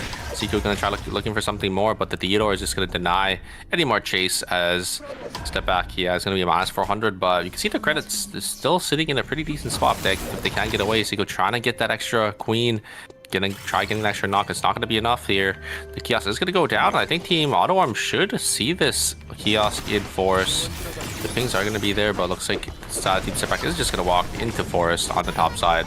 Maybe they'll look for that res or that teleport to get themselves on out of there. So we're going to be caught in the middle here, completely isolated from their team. There's the pull with the Mai, but yeah, so completely out of the fight here. There's the NCP through. It looks like NCP is going to go down. Wait a second, this is going to be traded for the side of gun. It's going to come down to a 2v2 here. G-Work already chunked down to half HP. The damage coming out from Lucina, dodging out on these pieces as well from G-Work there. And they will finish off the Adela. And now it's going to be the Nikki on the back foot by themselves. Can they get themselves on out? It is that Lucina that has that chase, but Nikki, you know, having those jump aways as well, should be able to get themselves to safety. Soe is so good on this Justina. How many times is Team Modern going to be able to win fights off the back of Soe's Justina? I have no idea. Okay, there is the catch out onto the Estelle, but it's just the Estelle. Same spot, although one gets caught out this time by that F-stop. No real result coming out of it, as was the frontliner. Team Always Inchan looking to fight it over the Wicca line.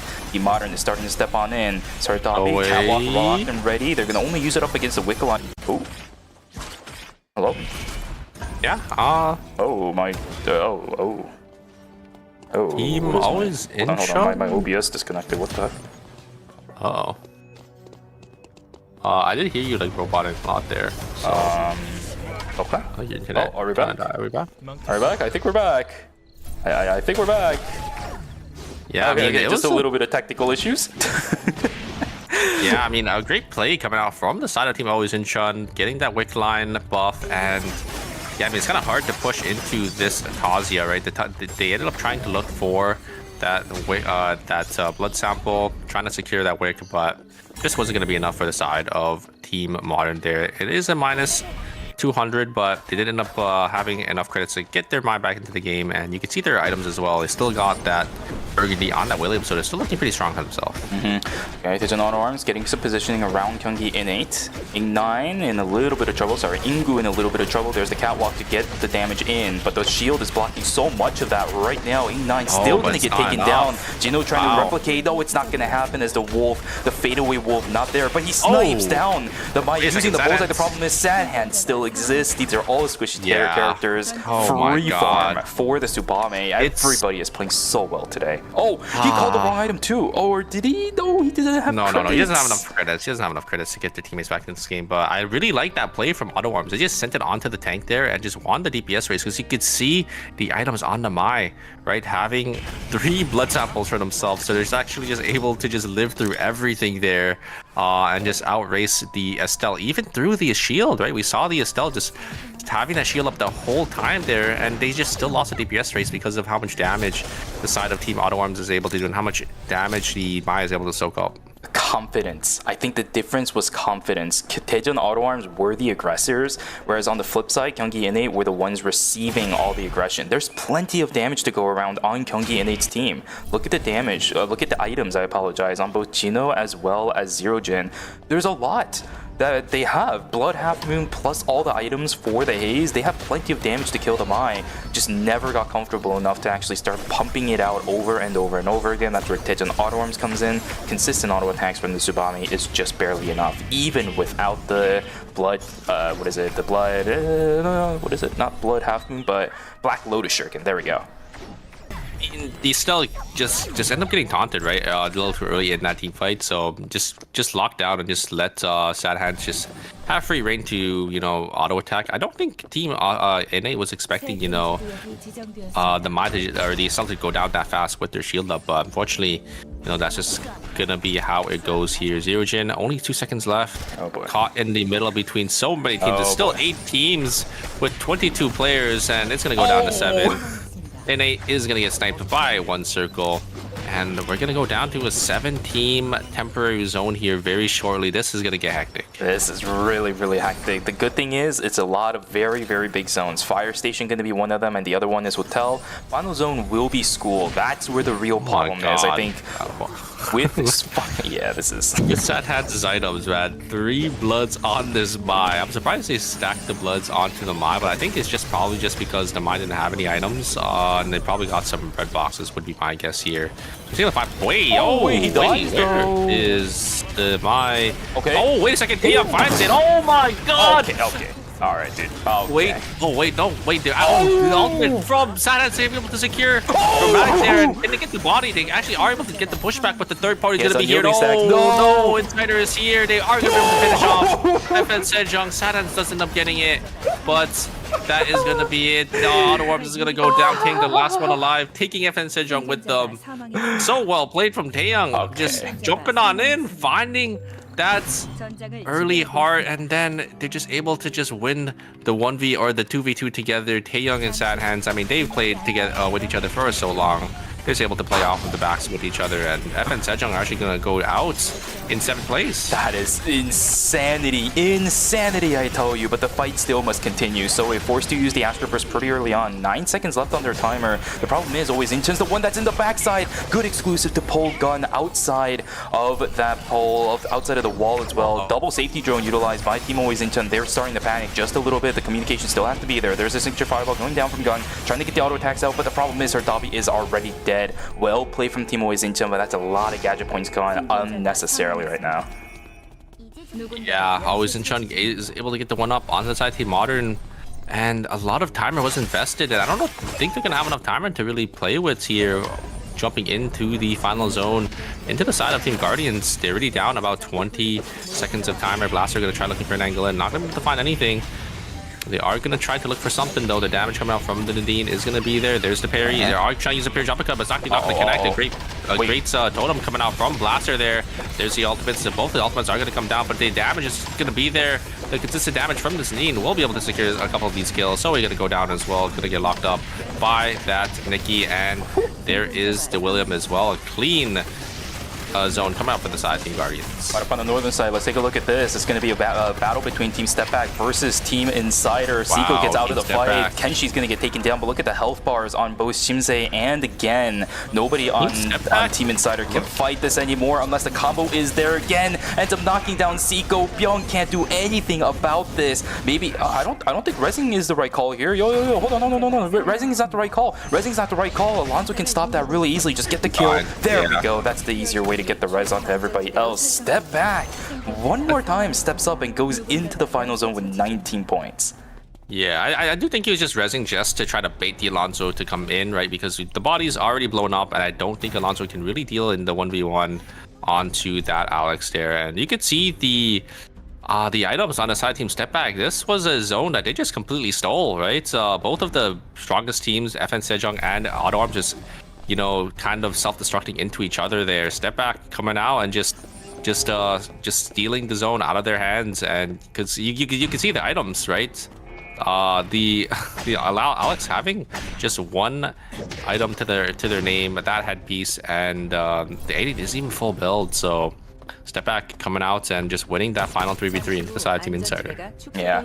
Okay, let's see how this goes. Team Insider not going to be here. It's going to be DS Guardians versus Team Step Back. White Lily already forced out from Team DS Guardians. Chronosphere is going to start moving in very, very slowly. Problem is, Nadine already setting up a little bit. Squirrel traps all over the place. Explosion drones also getting sent out. I love the position from NCMB. G-Work also outside in the corner. How much information does Team Step Back actually have?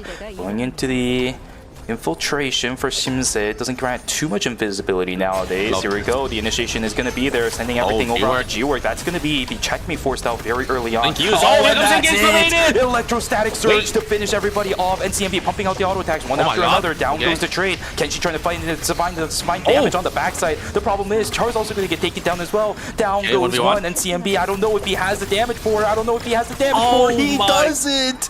Team step back. 2 games. They go into the final zone. They walk out with it. This time 25 points to pump themselves up to 45 and a half after 2 games. There's a possibility with this pattern going on, Super. We're ending it after game 4 with Team Step Back on the reins.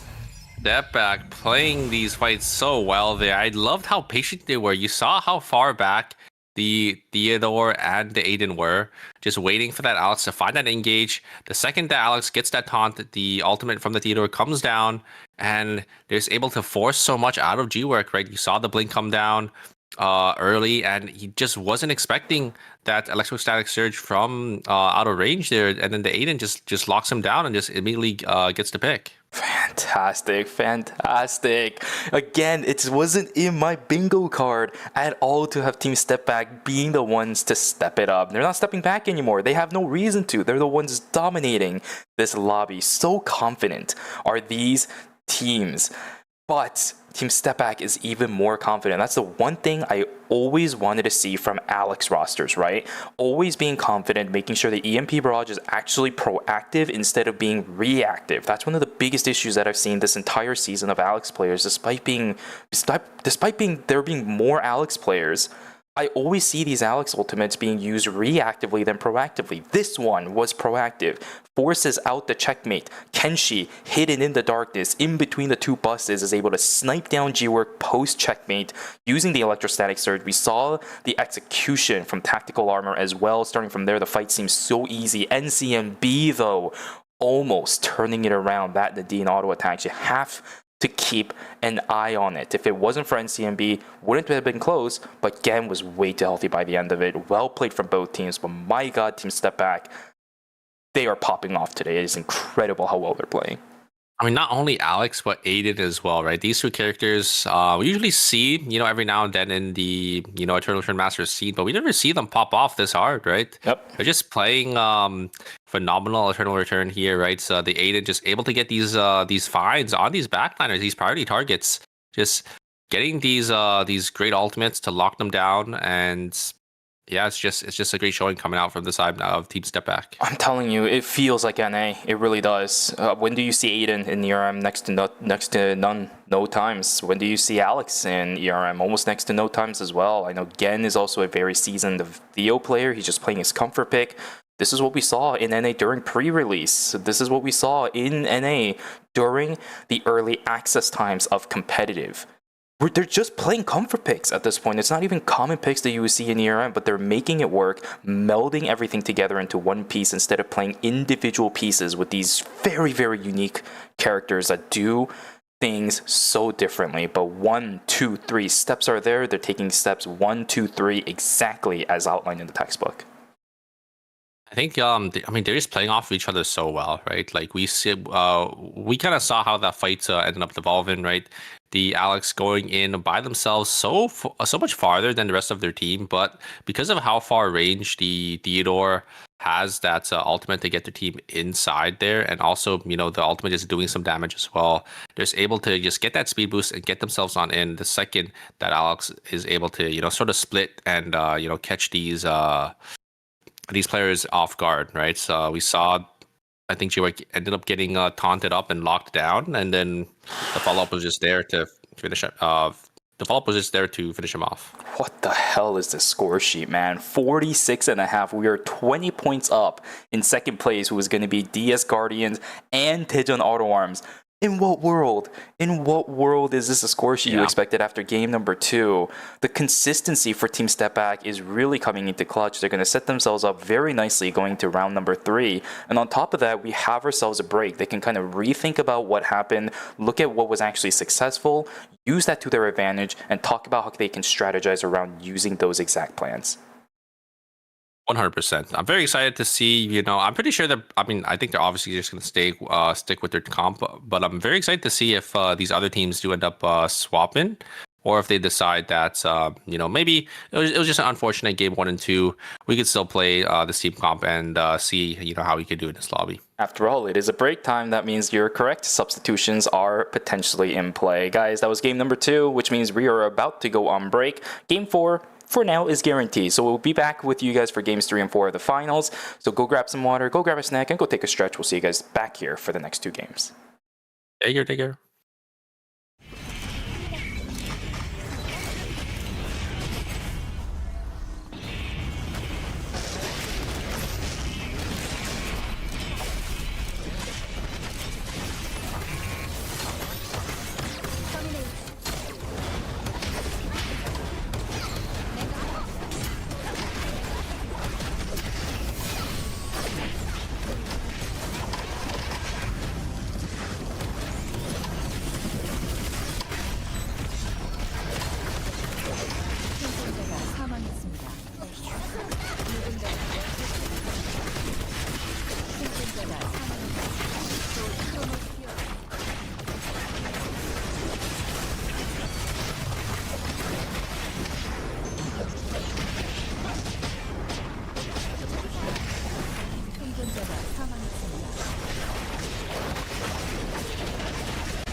전장을 누리고 있습니다.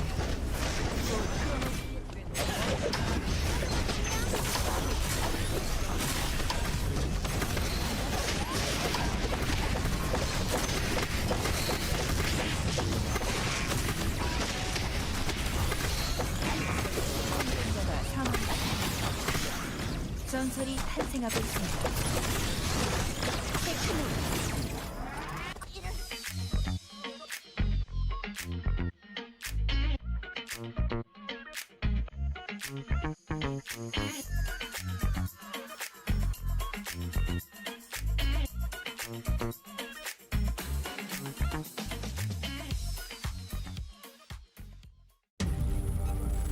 You're ready to get in the game now. The last thing you want is to wait. WD Black, performance storage, purpose-built for gaming. SSD speed that obliterates load times. Performance to transform your game. Expanded capacity to store more. Customizable RGB. WD Black. Because the game never waits. WD Black. Drive your game. 해변 같이 갈래요? 오늘은 저 혼자 왔어요. 다음엔 어떤 걸 쪼개면 되나요? 짠! 으이, 빨리 언니한테 보여주고 싶네요. 밤바다 좋아하시나요?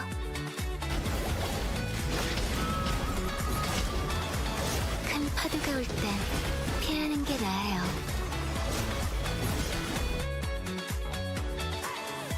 물살에 휘말리지 않게 조심하셨어야죠. 제 얼굴에 뭐가 묻었나요? 아, 얼굴을 쳐다보시는 게 아니었네요.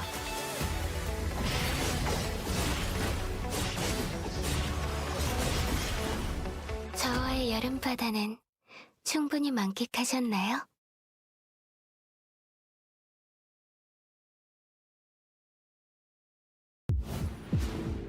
좋아하는 걸 하면서 돈 벌 최고의 직업이지 않나?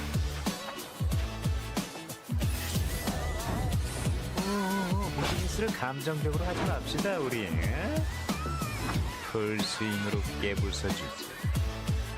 나랑 일해볼 생각 없어? 꼬리. 나중에 뛰어갈래? 지금 걸어가.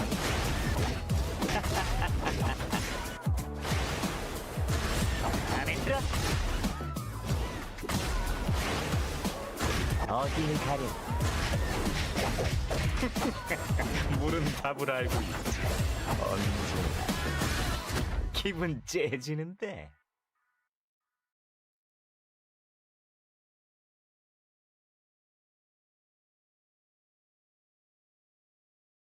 시간을 되돌리고 싶다고 생각해 본 적 있나?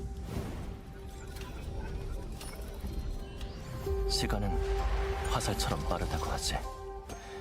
공감하지 못하겠다만 지금의 나를 네가 본다면 과연 뭐라고 할까?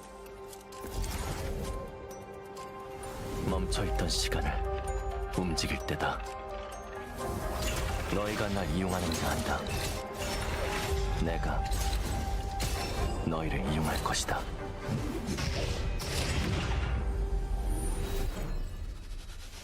감사는 표하도록 하지. 다만 허투 수작은 그만두는 게 좋을 거야. 흐릿해져가는 기억을 붙잡아야 해. 잃어버리지 않게. 각오는 이미 끝났다. 다시 한번 그 미소를 볼 수 있다면.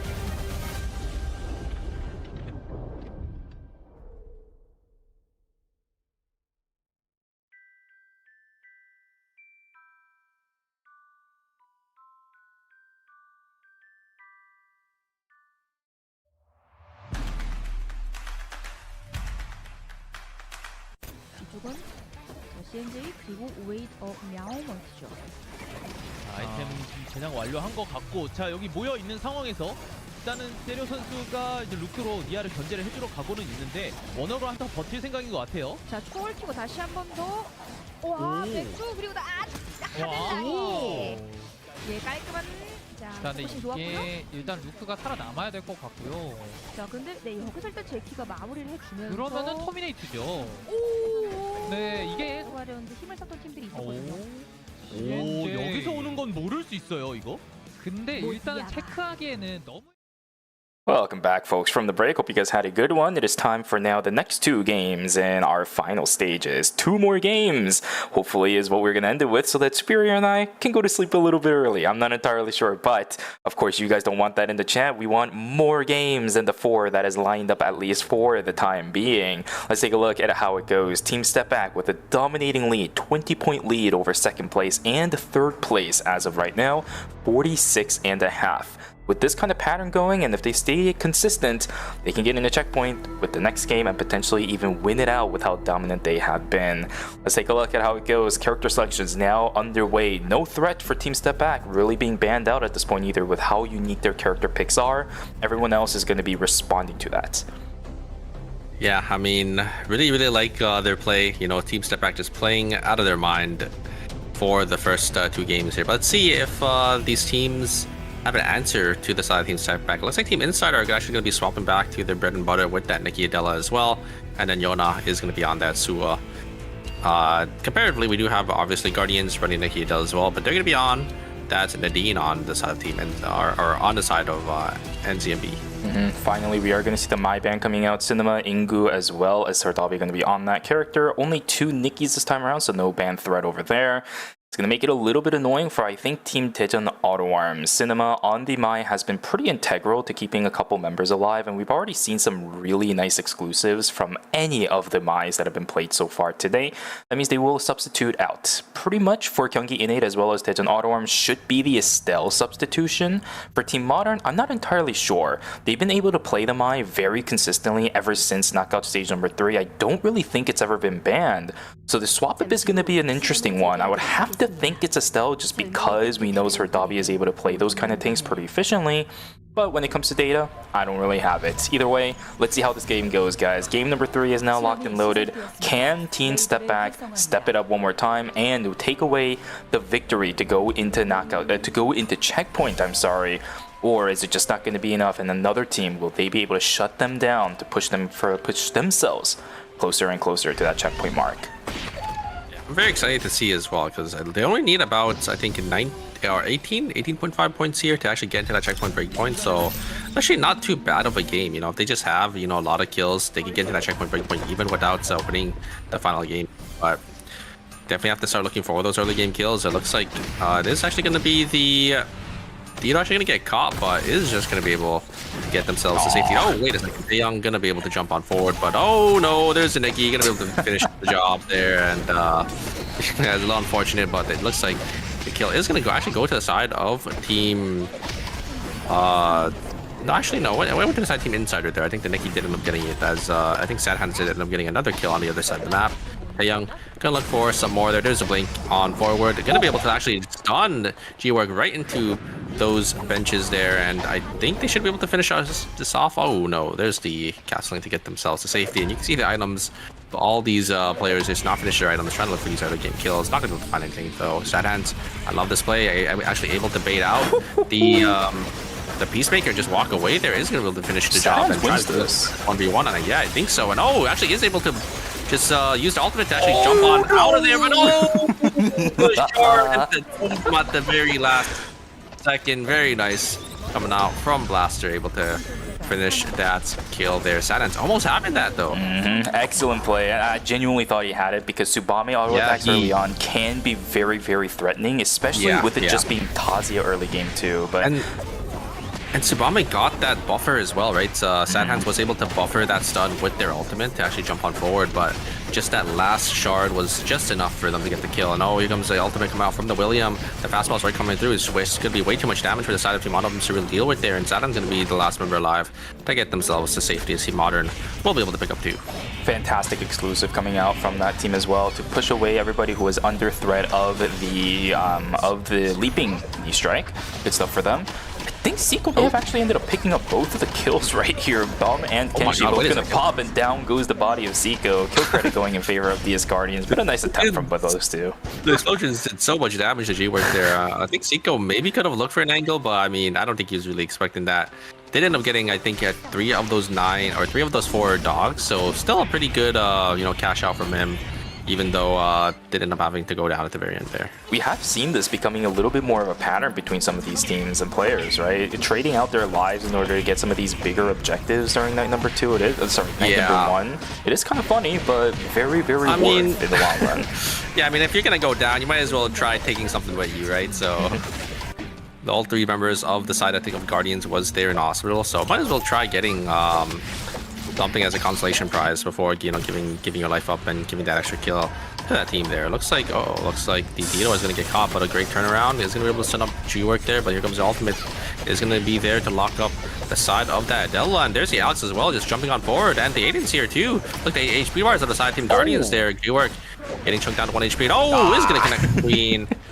That's a little unfortunate. The Queen, I think, a little too wide and where the Alex wanted to go, because Alex did end up using the clone, but just end up getting caught even after they dashed. And G-Work will be able to find one, but will end up going down, and that's a lot of kills and a lot of points going to the side team step back, getting them closer and closer to that checkpoint breakpoint. Yeah, as soon as they group up, the fights are looking good. Divine Intervention not going to come through in time. Nicely done. Lumino is going to get clapped by the Odyssey. He is going to get taken down. Blaster about to fall too. This is not good, because look at the timers. 5 seconds to go until day number 2. Always Incheon misses out on the day 1 of the day 2 objectives, and possibly even more. 15 seconds. That is a lot of time to wait.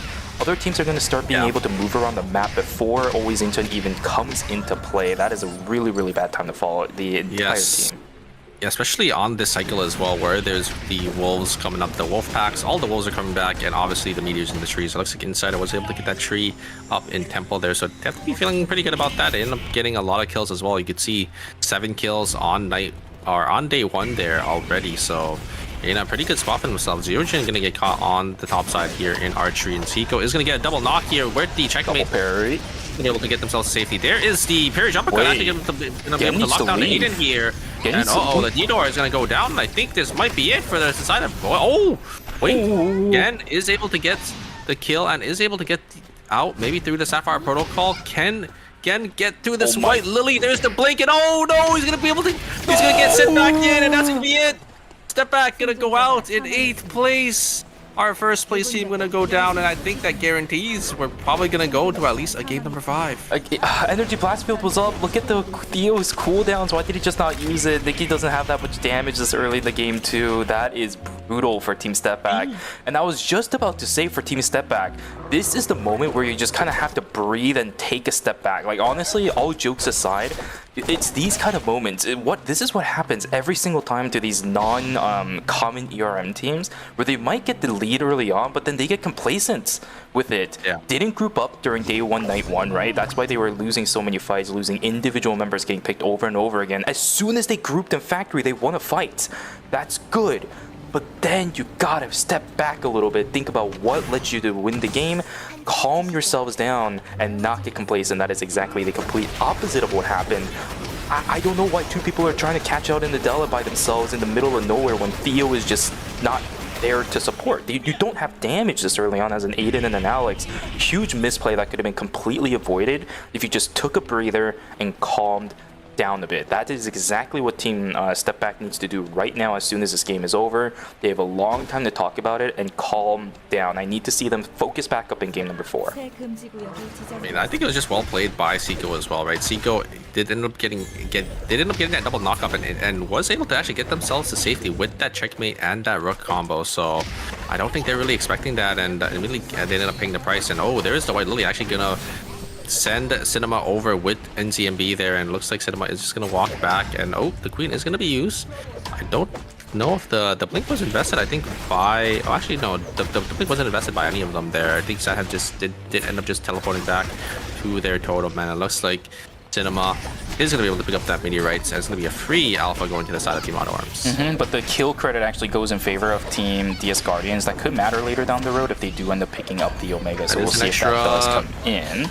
And there's also an extra couple of adaptive power for the side of Team Guardians there. And looks like Team Juggy and 8 were able to get the clean 3-for-0 on the side of Team Insider in this rift here. So unfortunately, Insider gonna fall a little behind this game, but I think definitely the saviors of this lobby, getting Team Step Back out early so you don't have that early checkpoint breakpoint. Solid fight coming out from teams across the board. 7.5 points for Team Insider already. They're not behind by any means, but losing out on that Dimensional Rift is going to suck.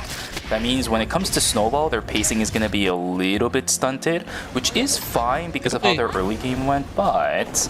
Didn't we just see these 2 teams in the Rift? Why are they they're both back here now in Hotel? Maybe the Rifts are close. Yona is actually completely separate from their team here, and oh yeah, we do have the hard following down from side Team Always Inshot. I think completely split away from their team. One circle, gonna try looking for an angle in. They are gonna get some vision here. There's gonna be some damage traded in 9, getting chunked down already. There's engage coming out from the Mai. I think we're gonna find anyone here. Right, is gonna be able to jump over the wall, but Jino is able to get so much damage. Is able to get the stun to actually force out the Peacemaker, and oh no, Bomb is gonna be able to finish that job there, and Romantic as well. They're gonna try looking to get some extra damage here on the Haze, but the Haze should be able to get themselves out to safety. Looked a little shaky from everybody on Team F and Sejong. Seems like they were panicking a little bit because a lot of skill shots that should have been easy to hit all missed in the end. Astroburst invested very early on from the Justina. Means she is going to be in a little bit of danger. All the escape tools being utilized. Blink, exclusive, Astroburst, everything is gone now. There's an Auto Arms. It's the one on the backside because the damage output from Zoe a little bit too much. Taking in the whole heap of trouble. Exclusive going to be invested from the other side too. This is day number 3, which means any deaths are going to result in minus 200s. Zoe again is able to turn the fight despite being the primary focus of Tejan Auto Arms. Yeah, the fight looked a little shaky for the side Team Auto Arms. They just weren't able to really find the right target that they were looking for, not able to get anyone in that lockdown CC. So it is going to be Modern. They're going to be the one to come out on top and get that Tree of Life in Cemetery here. It is going to be that Jorf probably going to be slammed onto that Mai. So Mai getting a little more tanky for that team, and especially when you're playing a team like front to back, you know, getting your tank a little bit of items to make sure that, you know, you could sort of DPS race these other front to back teams I think is always a pretty good a good spot for them to be in. I will say though, really nice disengage from Team Dig and Auto Arms. You have your focus set on the Justina. That means the William is pretty much going to be free firing on all of you. That was a pretty long fight that Dig and Auto Arms took, but nobody died. So when it comes to escaping and disengage, that was a really nice coordinated fight. Bum really good dash away with the flanger to dodge out on that knife fork. Yana still looking to play a little bit aggressive. FN Sejong slowly pushing forward. They're getting tagged by a couple of these important shots. Checkmate going to be forced out too. I think Team Insider is in a little bit of trouble on the backside. Oh, Seiko gets taken down. Byung is in trouble. Yana also gets taken down. That's a 2-for-0 in favor of FN Sejong. Inside of Chapel, another fight as Team Modern going to lose out on 2 members. Down goes Sardabi, down goes Gun. Despite the fight that they had in Cemetery, Team Always Incheon is able to overcome them. Too much was used on a side Team Insider a little too early, right? We just saw Romantic just walking up and just completely outplaying Seiko there, right? Just able to get the electric shift off the dodge on that queen, and then the auto attacks forced to use the checkmate. They tried to turn it there with that period jumper, but I think the Knight combo just going a little wide. They're just not able to keep that that Kadia in that CC chain. It's a little unfortunate for the side Team Insider, as there will be an early minus 400. Omega is going to be spawning down in Chapel here. Team Modern, they definitely want to look for something. They're playing around this White Lily. They're probably going to use it at the very last second. They're going to look for an engage here. Are they going to be able to find anything? I think they do end up getting the Omega, but the healing coming out from the Charlotte is just going to be way too much. Damage is coming through from this heart. The Maya is going to go down, but the damage from the William is going to be there. But the Peacemaker is going to completely deny anything for the side of Team Modern. The Charlotte is just so much healing and sustain coming out for the side Team Always Incheon. No Gun is going to be the last member alive for the side Team Modern. Can Blaster find the last kill here? I don't think so, as they will be able to get themselves out. But look at the credits for the side Team Modern. They have to look for this rift coming up, but there's not gonna be a rift coming anytime soon. They're gonna have to wait a full 2 cycles here. Oh, and they're walking up towards Team Insider. Gun might be in a little bit of trouble if he starts killing these drones. It's gonna be worse. Gun has no clue, and he is just a William. He can't even take the VLS jump over. Down he goes. It's gonna be Team Modern taken down, unfortunately, early on into the game. Our 7th place team will be Team Modern. I really like that play from Team Insider, because I think they might have realized that there was a team fighting. They could see, you know, the amount of players alive, and just not taking this cube, I think, is a big thing. I think that's probably what a lot of people miss, is they didn't take that cube. So you would think it's safe to walk into, but Team Insider was just there as a bait, right? They let the cube not get taken. They're just playing around it, and then the William just walks straight into the hands of the side Team Insider. From that fight, I'm also really worried about this entire lobby, because if Team Modern, that has 4 items on the Justina, 4 items on the William, just does next to no damage to Team Always Incheon, what other teams are going to have the damage to actually kill that, right? William was free firing with fastballs the entire time. Soe was getting lasers off of multiple targets. Astroburst did go wide, but I saw a triple whip skill from Sardabi landing onto multiple people. I think it actually landed on all 3 members of Always Incheon. Now, it's not damage, but that's a bunch of slows. That's a lot of utility that went towards Team Always Incheon's way, but Modern still lost, and it wasn't even close. Yeah, I think the problem with, you know, I guess a team like Team Modern going into Team Always Incheon is, you know, the William has to use their fastballs to push that sheer damage, but the Peacemaker can just come down, and once the Peacemaker comes down, is just going to be able to keep all of their members alive. And then you have the Charlotte all on top to make sure they all stay healthy, and the Charlotte is able to actually heal all 3 members back up the second the Peacemaker ends as well. It's just a little hard, I would say, for the side Team Modern to really go through there. So a little unfortunate, but that's just gonna be how it goes for the side of Team Always Incheon. I really like their combo, right? Like, we've seen the Heart and Charlotte come out for teams in the past, but they're actually able to utilize it really, really well. At least with this, Team Modern, in a very twisted way to say it, they don't have to worry about looking for the Dimensional Rift safely, right? They don't have to worry about that at all. You saw some very funny Dimensional Rift business inside of Chapel for the past few days that we've had VRM. Not going to be a factor this time around for Team Modern. Fortunately, that does mean because of that, they are fully wiped out for game number 2. It's okay. It's only game number 3 after all, and with Step Pack falling down very early on, as you said, guaranteed for game number 5 at the very least. So good stuff for this entire lobby. Again, as you mentioned too, Team Insider nicely done to knock that team down very early on into the game. But with 3 seconds left, going into night number 4, Wickeline is going to be an obvious contest. Or is it going to be a contest? I only see Titan Auto Arms sitting inside a cemetery, a team up in the north side in the pond bridge. But as soon as they see that Wickeline being aggroed early, they're just not even taking a chance to take the jump pad over. It's a free whip for Titan Auto Arms. That's exactly what they need. You can see they're actually not that strong this game, the side team Auto Arms. They're actually going to give it to... Is it going to be the Mai, or is it going to... I feel like it should be like the Blood Crown maybe coming through. Oh, it's going to be a Star of Wilds. Maybe Juice? Yeah, maybe Taproots for that Yawn to get them a little more tanky there. We do have Team Insider actually getting the free Rift for themselves as well. And Team Always Incha and Luminol might get caught here, but is gonna just jump themselves back on out to get themselves to safety here. They're still debating on it. Bloody Ninetales was what they decided on. Okay, yeah, I mean, Mai still doing a lot of damage, and I mean, you could see sometimes that Cinema is just in their backline and just completely 1v1ing these ADCs or these carries, so I actually don't mind that. So as you know, it also I think gives them my extra cooldown or shielding depending on if they decide to just stick with the base Bloody Ninetales or if they do end up deciding to go for that second wind. This is one of the rare cases where a Bloody Ninetales focus over something like the Taproots on Yan would still be understandable exactly because of what you said.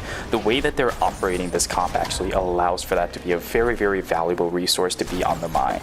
Good stuff for Team Titan Auto Arms, looking pretty good. All transitions online for all of their members too. 15 online. Are there any other teams that are within the vicinity? Yes, it is FN Sejong sitting on double blood transitions on Romantic. Kadia most likely sitting on the Eldritch Boots as well as the Burgundy. That is going to be a hard Kadia to knock down. Yes, dude, we do see a lot of teams funneling into Temple here, and I think we're probably gonna have 2 fights on our hands. Always Incheon gonna try looking for Guardians. I think the Crow was end up being used by Team Guardians, so they should be able to see all these teams coming in here. And they actually looking for the full engage, but they're oh my god, the AoE damage is just way too much for the side of Team NA. Oh my god, I think that was the double bookmark into the triple Night Fork. The Adela Night Fork. Yeah, there's just so much AoE damage coming out from Insider. They're just able to completely decimate the side of Team NA. They were able to get the exclusive off for the Period Jump Cut combo, but the problem is they were all just grouped up there, and it was just free reign for Insider to get that triple knockup into, you know, that big AoE damage coming out from Suwa. The moment you're hanging in the air has got to be the sickest feeling in the world because you know what's coming and you can't prevent it. Really, really rough for Team Gyeonggi NA. You're right, fantastic exclusive, but by then it's already too late. Your fate has already been decided. There is no turning back. Nicely played from Team Insider. They're slowly turning their fates around too, because remember, their first couple of games were a little bit shaky, but now that they're back onto their bread and butter, look so much more comfortable than they were in the first 2 games. Nice wall to block off Charge, just going to use the Q to get himself on out of there. Paradiso also invested, but from the backside, it's going to be a third party. This is not looking good for Team DS Guardians. Down goes NCMB instantaneously. Taekyung needs to try to get himself out too. You're absolutely correct. Oh, this is not good. Cinema just about to get out. Charge just barely dodging out on that as well. How the hell did Cinema make his way on out of there? Taekyung also lives as well. Sandhands trying to buy his teammates a little bit of time. There's a totem teleport back. Can everybody from DS Guardian, from Titan Auto Arms get out? Absolutely not. Taekyung gonna get taken down. Cinema in trouble. He's just gonna have to run into the research center. Look at the fight inside a fire station. Another fight between Team FN Sejong versus Insider. Can they turn the fight around? Down goes the heart after the Peacemaker is over. Seiko gonna get tagged out by the snapshot. Down goes the Nathapon. Way too much damage for Byeong to deal with right now. Guardian Reverse is gonna pop, but I don't think it matters. Romantic about to fall down. There it is. Char is still alive. One circle in a whole heap of trouble. I think this team just needs to play it slow, but Byeong overreaches and gets taken down. The van making it so difficult for Yuna to try winning out on this fight. I don't think so either. He lands a snapshot onto Yuna. Pretty good. Don't kill the invested running in. I don't know if this is the right call from Yuna. He needs to fight the Nathapon. Another panorama. What are we doing, Yuna? You can't focus the bodies when the Nathapon has full picturesque stacks on you the entire time you're doing it. Oh no. I thought Suwa would have it for sure there, just because, you know, as long as you're using your spell shields and your CC immunity, you know, you're rotating it well. But one circle just completely outplaying Yona there, just able to just get the spell shields off the second that they're able to put it on, and then pull them back in after the CC immunity is down. And they get the here comes the res too. coming out as well, and you can see the Kadia also having about 500 plus credits. They're looking they're gonna be looking so strong here going into the final zone. It's gonna be a 3-person final zone down in Cemetery here. Always in Shun, Auto Arms, and Guardians. Looks like they're actually able to get the res on the Subame as well for the side team Auto Arms. I actually thought the team Auto Arms were gonna be out for the count. It's because of that mistake of overextending for that third party. I think Sad Hands didn't have to go back in, but did end up getting caught there. Looks like they're not gonna be punished, as they were able to get that Lumi res. And I don't know if these two teams know that there's another team in the zone, which is Team Guardians, but I think Guardians do end up wanting to probably try to play a little slow. And look at the damage coming out from the side of Team Always Incheon. Team Guardians already getting chunked down to half HP, and I think Team Always Incheon know something is up here, which is why they're actually letting Team Guardians kind of stay on the bottom side. And they both get scanned by the side of Team Auto Arms. Are just gonna full send it here, try to get the try to finish the fight off early here, but there is actually might be a clean 3 for 0 here. Blaster gonna be able to get 2 kills, and they're gonna be able to get a lot of healing back up. Auto Arms is gonna look for a third party here. Jiwa gonna go down, but the execution bonus is gonna be able to keep Always Incheon back in the fight here. So Always Incheon. It's not too bad. You are correct. No ultimates, but they could just wait it out here. They're just gonna use the safety drones to maybe wait until their ultimates come back up, and they're gonna try to put back in. That is crazy that Daejeon Auto Arms didn't actually try capitalizing on this. Now they're gonna have to fight the full force of Always Incheon. The only thing missing is the Heart's Blink. Let's see if they have it. Lumino pumping out auto attacks one after another. Is the Peacemaker there in time? It can be. It's just up in just a second, but there's way too much crowd control. Down goes Xenophine. Timer's not looking in favor of Team Always Incheon, and a double classic. Taking strat, double tomahawk roundhouse right at the edges of the boundaries. Too easy for these players. The second they get out of the Peacemaker as well, so they're just locked up in CC. Easy for Sad Hands to just finish the job there when the Peacemaker is out. So very nicely played by the side of Team Auto Arms, as we are going to go down to our final zone here. It is going to be the pawn zone, and look at where the what the hell is that? It's on the top side, so it has to come down, right? It can't go to the right side. It has to come into the hands of Team Auto Arms. So I'm actually surprised that Team FN Sejong isn't playing more on the bottom side and trying to play with the orb. And oh my god, I love this play.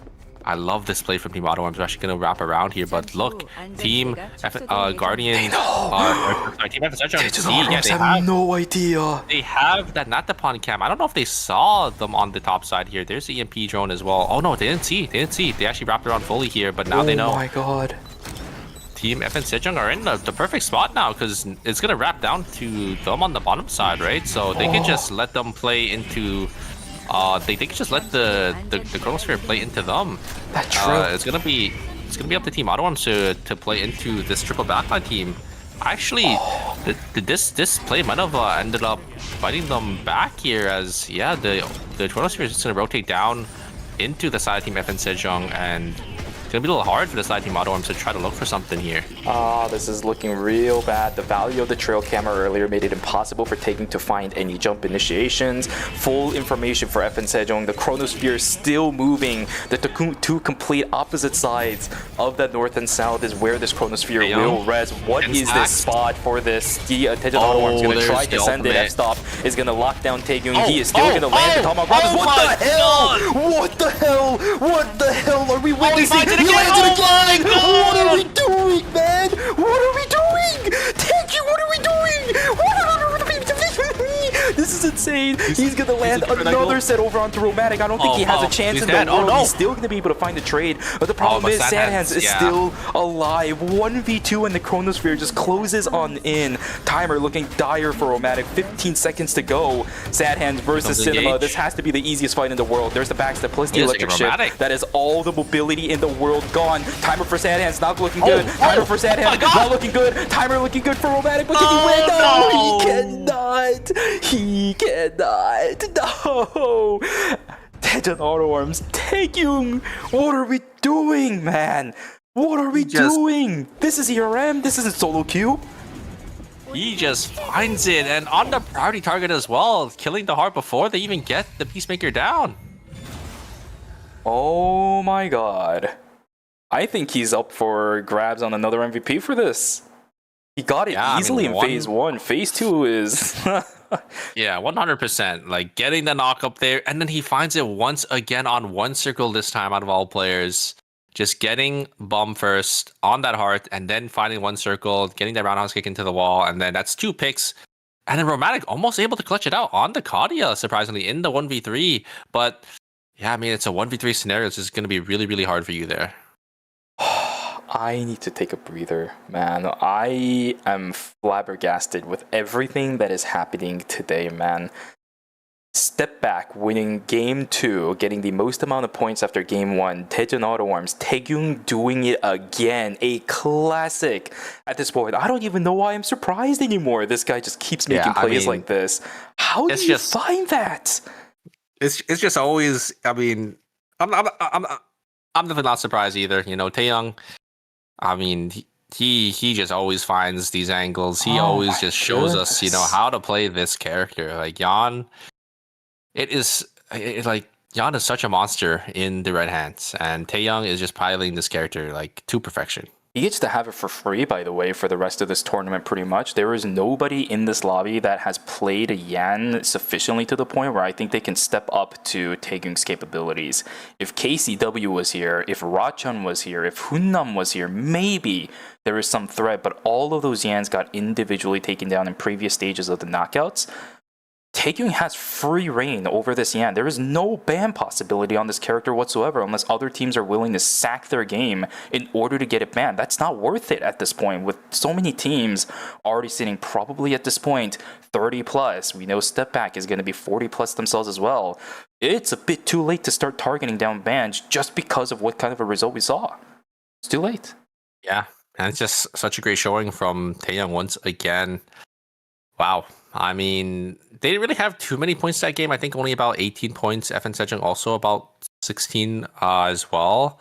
But they're definitely crawling their way up into getting that checkpoint breakpoint. And especially with Team Strike Back going out in 8th place, the lobby and the scoreboard is going to be really close now.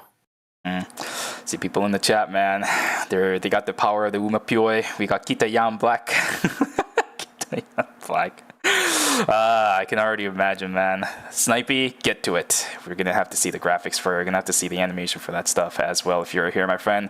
Other than that, though, I mean, Team Daejeon Auto Arms, first 2 games looking pretty solid. I believe they were in 3rd place after game number 2. With this, should be able to close the gap between themselves and the Team Step Back. The gap that was there, going to be next to non-existent. Let's see how non-existent it really is between those 2 teams. 49 points for Team Step Back. They have put themselves just a little bit closer to checkpoint, but obviously with the result that we saw, not there exactly just yet. 45.5 now. It is a 3.5 point difference compared to 20 before. What a massive game from Daejeon Auto Arms. Yeah, and Team Step Back and Team Auto Arms are definitely in striking range to get into that checkpoint breakpoint going into Game 5. They just need about that. Step Back just needs 16 points, and Auto Arms just needs a 19.5, which is definitely doable for these 2 teams. FN Sejong in 3rd with 37.5, Guardians in 4th with 33, Always Incheon in 5th with 31.5, and Insider in 6th with 30.5. So you could see the middle of the pack here is really, really close, all in the 30, low to mid 30s here. FN Sejong is slowly making their way up too. Again, we had a shaky start to the season with a 6th place finisher for FN Sejong. I'm pretty sure they have a lot to prove for themselves. Sitting in 3rd place, definitely not bad. 37 points. They're also somewhat within striking range. It'll be a little bit difficult because they do need a 28-point game banger. But we've already seen 30 plus games in this tournament alone. FN Sejong definitely a team that can pull those kind of performances off. And with how aggressive they're playing with this triple backline composition, I think it's still a possibility. So even that team is in striking range for checkpoint. So let's see how game number 4 goes. It's going to be an absolute banger. If one of these teams are able to get into checkpoint, do expect a classic handshake moment to happen in game number 5.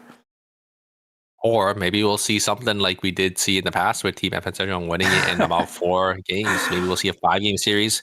I think we did have a pretty recent, it was like 5 or 6 game series. I think it was in the previous season. It could happen again in Season 8 here. Indeed, definitely could happen. I think that was actually in the season finals, if I remember correctly, for FN Sejong. It was a pretty early cut on those set of games. Maybe it could be a possibility today by any of the teams sitting up in the top 3. Game 5, at the very least, is very guaranteed. If a team goes into checkpoint, there is a question mark for game number 6. But, yes, as I said, game 5 is absolutely guaranteed. So you guys do get another break after game number 4. I'm going to need it. I'm going to need it, especially after that final zone. Oh my goodness, I am going to need to catch my breath. Yeah, I mean, it's just great watching, you know. It's just such high level eternal return. And yeah, I mean, it's definitely a treat to watch. You know, a player like Taeyong, you know, a player like, you know, One Circle, all these guys coming out and, you know, just giving it their best here at the very end for the season finals. Yep, born too early to experience intergalactic travel, born too late to experience the birth of humanity, but born just in time to witness the glory that is Taegyung. Let's see how it goes for game number 4. Dijon Auto Arms. Please stop it. I mean, the Maya is banned, right? Yeah. The Maya is banned, so they can't really stick to their bread and butter team comp here. And looks like they're actually going to be swapping over to this double bruiser with this Lenny. We have seen it in the past, but it hasn't really worked out too well for them. But obviously, they've probably been practicing it in scrims and stuff, so we'll have to see how it does end up shaping up in this lobby here. And we do see a lot of swaps. We see the Estelle coming out. We see the Shukai coming out as a substitute for this Mai being off the table here. We have seen how good Kenneth can be in even ERM. Furze, for the past couple of days, has been putting on a clinic with the Kenneth, those Flame Crushers, making a lot of valuable, buying a lot of valuable time for the rest of his team to be able to get things done. If Taegyung is able to find those angles once again, it will be good, but we know what the limitations of this character are. If that Blink Flame Crusher ends up missing, a lot of zero dead space available for Daejeon Auto Arms that other teams are going to be able to capitalize on.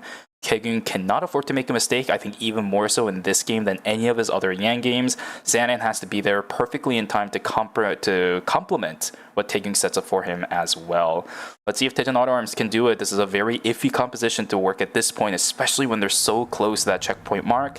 Step back though, playing their comfort picks. They just need to breathe, as I said earlier before we entered the halfway point of game number 3. Take a breather, calm down, let the adrenaline rest a little bit, because you're not in checkpoint yet. You haven't won the series just yet. Let's see how game 4 goes. This is going to be Team Modern actually going to be taking a book, or yeah, taking a page out of Insider's book here, playing their Shukai, William, and Tazia team comp. So very interested to see, you know, how they do end up doing, because Insider is in this lobby, so Team Insider can definitely, you know, or they've played the team comp, so they definitely know the in and outs of, you know, this Shukai, William, and Tazia. Not a pretty common team composition, but if there's another team of another point of reference, then yeah, you're gonna have to try to one-up their performances in the past. We only remember because they did good, right, in the past with it. So that means if you want to try getting this composition working, then you have to trump their performance from the past. Otherwise, a little bit of an iffy performance that we're going to be seeing from them today. Gino will get executed for our first blood of game number 4. Going to be going into the hands, I believe, of G-Work inside of that school building. So trying his best to run away from the Kadia, will be able to do so. The wall pretty nicely placed. Electrostatic Surge from Kenshi, trying to knock down a couple members from Team Insider. Are they going to be able to get one? Yes, they can. Byung will get taken down. Yona trying his best to run away. They have the Siphon Maelstrom and the Speed Gates to get out. It's a 1-for-0 in favor of Team Step Back. Yeah, and that's pretty good for side team Step Back, right? They're trying to get into that checkpoint breakpoint, only needing 16 points this game, so any amount of points is definitely going to be pretty helpful for them.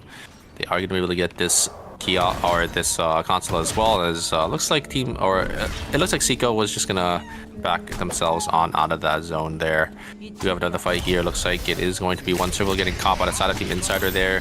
One Circle trying to get some damage in, but the Spell Shield is going to be there.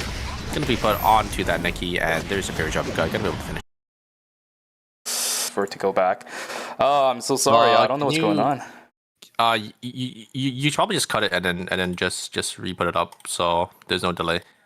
Because if it's reconnecting, then there's going to be a delay. Let's see. Attempting act reconnection successful. Yeah, I might just have to restart it. Okay. Yeah. Let me just. I'll try to. Sure, lined up. You gotta have to keep talking though. Where we at?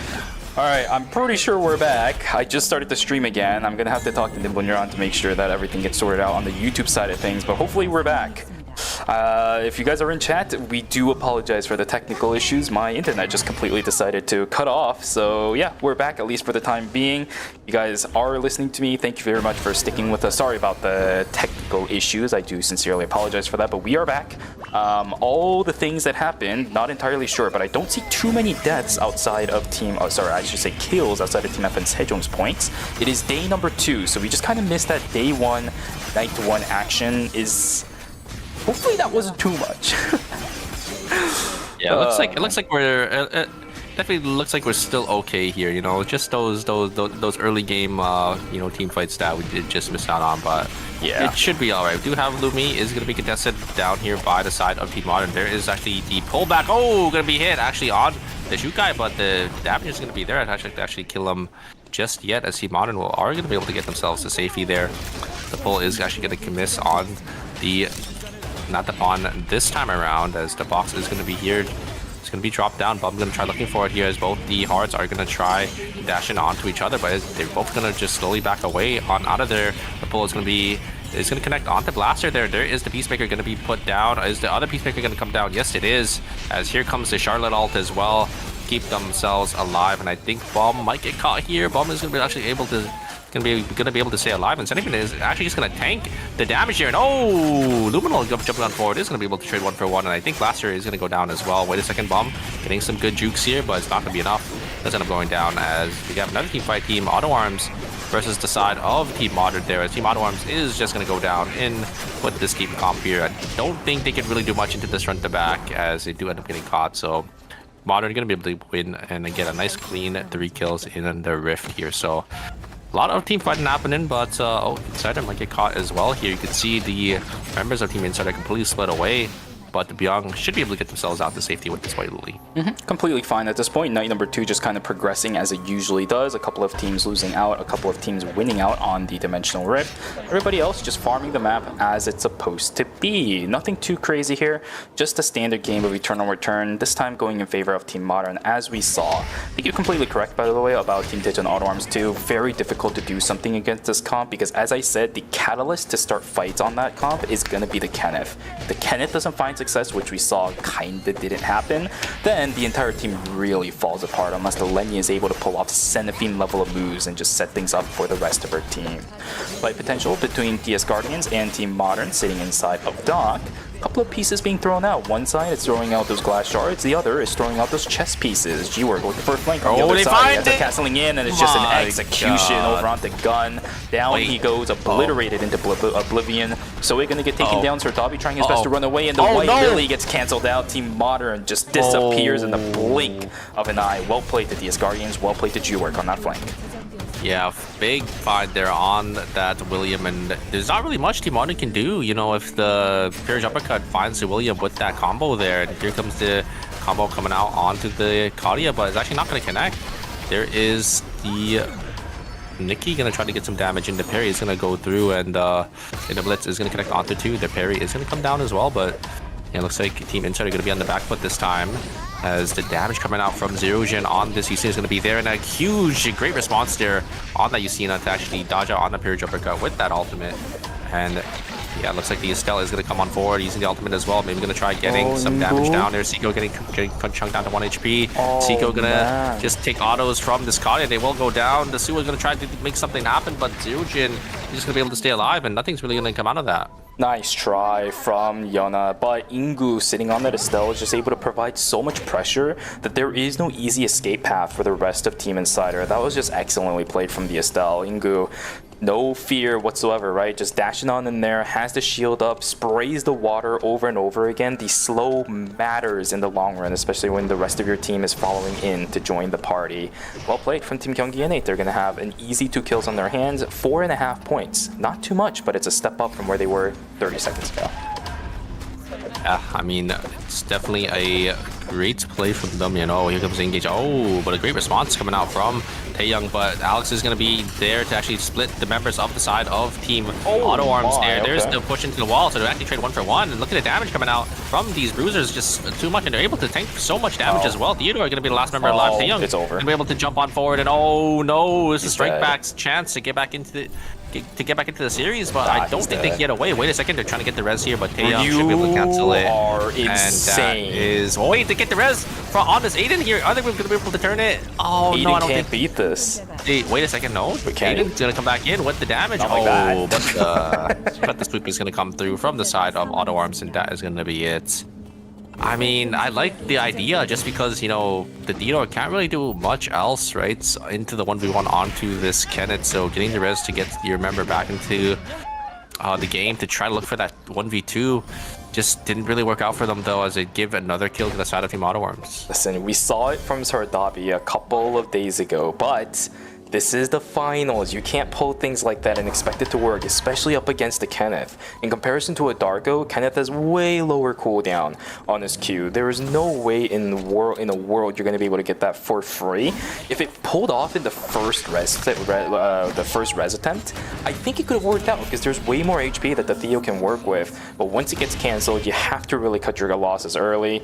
Either way, it was cooked because Kenneth is too good at chasing that down. Yeah, there's nowhere for the Theodore to go. They can maybe use the Sapphire Protocol to make some distance, but Kenneth can just run down on Theodore until the end of the time. So I think they kind of had to look for, you know, angle to turn, and just didn't really work out in their favor, though. There's going to be a red box coming for the side of Team Auto Arms. It's actually going to be a pretty huge tempo swing. You can see they have like actually a lot of slots open with that. I think that's Hyunwoo still missing that arm and boots, but it's going to be that chest piece. I actually don't know what they're going to run with this. Maybe give it to the side of the Lenny, and the Lenny's going to run Queen of Hearts. Ooh, okay. I can kind of get behind that, just because, you know, the extra cooldown to keep the members of the side Team Auto Arms alive is going to be pretty good, but obviously the Elftress is not going to be there anymore, so it's going to be a lot of damage going to be gone from their, you know, two frontliners. This kind of cooldown reduction build on Lenny only works because you have such sustainability on that front line. It doesn't matter. You just have to get your resources in. Char in a whole heap of trouble. Oh my god, Garden Reverse doesn't even matter because Picturesque stacks are maxed out onto the Nikki. Well played from Team F and Sejong to pick up an extra kill. 10.5 points for that team. Slowly but surely making their way on up. 48 points is where they're sitting at right now. Obviously looking for 17 more starting from here looks a little bit far-fetched, but are making really good headway to potentially get into checkpoint after game number 5. Team Taejeon Auto Arms sitting at 6. They need about 14 more points to make themselves into that checkpoint mark as well. It's looking a little bit rough for those guys if that is the main goal over this game, but again, good headway for both of those teams to try getting the checkpoint after game 5. And here comes the engage. You're actually going to look for the side of Team Guardians here. The items, though, are looking pretty good onto this Nadine, but the damage is going to be there. Nikki's going to go down instantly, and they're going to try looking for the turn there. Sad Hands versus NZMB, and you can't really do anything into this Glove and Woo here as a Nadine, but I think this Nadine can get away, but no, I don't know. Yeah, uppercuts there. Is definitely onto the side of the Hyunwoo, and there is a dash on forward, and that is going to be Team Guardians going out in 6th place there. Auto Arms is actually looking pretty good on the team comp here. Able to actually get 2 of these teams here, and Jinno actually going to go down here as F and Sejong are able to find an angle in, and it's going to be another team wipe here. Only 4 teams left. F and Sejong able to get a lot of kills for themselves in this game as well. They can potentially make it into checkpoint 2, but I think they're a little too far away. They need about 27.5 points. That is going to be quite a bit for them to get. We might need to start considering giving more items to tanks because they are just melting in the face of all of these triple DPSs. What a great response from KR just to start responding to all of these tanks that aren't going to have items, right? Kaz and I talked about it a few days ago. Well, even last week as well, right? 0 transitions on tanks towards this point in the game are very commonplace now. Here we go. There's a flank coming in from the backside. Taking trying to do what he can. Flame pressure in towards the back, and again. Look at this. 1 item on the Nikki. She just blows up. Where are the items? Where is the tank ability? There's nothing. for Team Insider, and everybody on Daejeon Auto Arms just rips that Nikki to shreds. God, you can't do anything about that because you don't have items. Really brutal fight between FN Sejong versus Team Always Incheon. The problem is Peacemaker sent out pretty early. Another one sent out in response. One circle sitting all downside. The problem is, yep, there's the divine intervention. It's so easy for Team Always Incheon. Buy all the time in the world that you need. Divine intervention, 1, 2, 3. It's such an easy fight. Well played to Always Incheon. Loses out on the wick buff, but still gets that blood sample. I believe that should be in their inventory. Yeah, and FN Sejong going to be on the back foot here, but should be able to get the res completely for free. Can just drop a kiosk down, and yeah, you can see the items on Romantic here, having that blood sample and that mithril helmet, or that mithril in their inventory as well. But Always Incheon looks like they want to apply some more pressure here, but I don't think they really want to push into this triple backline team, so they're just going to slowly back themselves on out of there. Auto Arms, on the other hand, you could see they're sitting on about 500 credits for themselves, ready to call in that blood sample, and they're looking pretty strong as well in this lobby here. I wasn't expecting, you know, how much damage that team can actually dish out so fast, right? Like, we saw how fast Nikki did end up dying despite them actually being able to, you know, use that parry and still sitting on that. I think they're sitting on that Ghost Bride chest piece as well, so yeah, I mean, this team comp is still just dishes out a lot of damage, and you definitely have to be a little scared of it. As I said, no tank items on, well, no transitions available for Byung, and plus, let's be real here, Ghost Bride dress is a little bit more of an offensive chest piece transition. What is this? What is this? What is this? What is this? What is that? What was that? Okay, I mean, I guess in a way it's good that not all of them did it, but I mean, there's Lumi. I guess they get the res real quick and they'll be fine. But yeah, that's a little. Yeah, I don't know what Saturn was thinking there. Maybe Trump coming down, maybe try to look for a flank angle. Maybe they didn't know that there was a team in the Bears on the Bears side down here. It looks like they're gonna look for another team fight here. Yona actually looking really strong on those two bloods, and they're gonna try looking for an angle back in. There is the Purge uppercut, and oh my god, Money is gonna go down, but the two bruisers are still alive. They're gonna try to get some damage back in. Tail is gonna be able to jump on forward. They won't be able to get one. And they're gonna try kiting the Suwa here. The Suwa is gonna get stunned into the wall, and it is that Glove Hyun Woo. The Glove Hyun Woo should be able to get a lot of damage, but that Suwa is on that double blood. They're just able to sustain and just outlive the Suwa. But another push into the wall, and I think the Suwa is gonna go down. They are able to finish the Suwa down, and I think that is gonna be it. Team Insider got to get away here. Byung only sitting on that one item on the chest piece there. Oh my god, Auto Arms turn it around, just able to just lock down the Suwa at the very end there. Just very nicely played. How do you do it? How do you do it? 5 more points is all Team Daejeon Auto Arms needs. They need to find Lumi if they want the res one more time. The problem is, it's already traveling to the bottom side of the map. 6 seconds left for the Nikki. They need to make their way over to fire station, I should say. There it is. Honestly, right there. Honestly, they just need half a point. Oh, and this is perfect. Okay, Young goes down, and they're in checkpoint now. Are they? No. Daejeon Auto Arms needed they needed 19 and a half. Yeah, it needs about 4 more points. They need 3 more. Yeah, 3 and a half more. You can't get the half anymore. Oh no. You're right. Okay, no one's starting to come up to cancel. I think FN Sejong is making a really big mistake right now.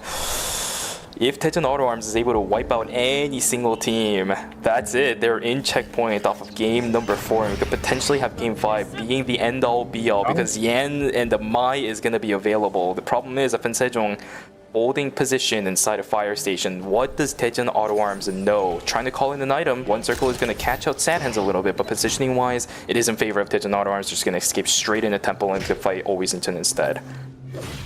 It's gonna be, it looks like, I think it's that quiver gonna be put on Sadhan. So Sadhan's gonna be looking pretty strong because they have a lot of item damage for themselves, right? They got that attack visor, they have the glove weapon, the burn weapon, and they also have the vigor now, and they're gonna try looking for an angle in here. Blast are gonna get a lot of value, gonna get some damage, but there is the protocol gonna be put down for the side of Team Auto Arms. I think Team Auto Arms should probably wait for that to come back up, but Taeyeon gonna look for an angle in, gonna jump on forward.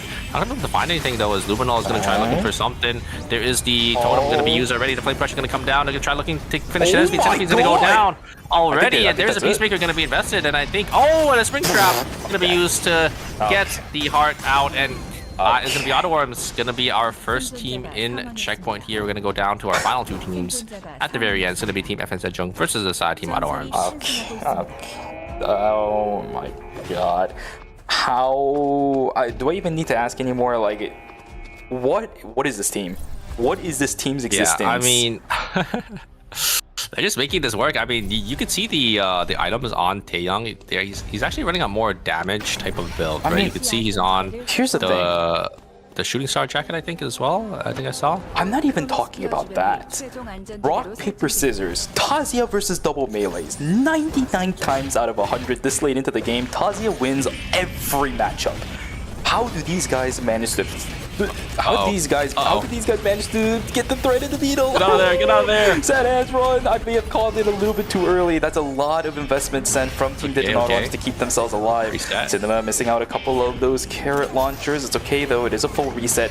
This is another situation, let's be real here, where the team rock, paper, scissors just goes in favor of FN Sejong. You got double melee playing into triple frontliners. Nobody's an actual tank in this one. Do you remember that Sandhands is building a little bit more on the bruiser side of things? He has a lot of item damage, which means when it comes to tankability, slightly on the lower side. Let's see how Digin AutoWorms manage to do it, because if they thread the needle in this one, I don't know, they might just be the kings of the This art is going to be a little tough, because you can see how many guild teams are on the floor here. Senephine, or sorry, not Senephine, but Cinema trying to look for an angle in. They do end up popping purely, but the damage is going to be there for the side of Team FN Sejong. They do end up trading one. And Sadhan's both going to go down. Taeyong is going to look for one circle on the other side here, and they're going to go down. It's going to be a 1v2. The flip puncher does end up connecting. But it's not going to be enough.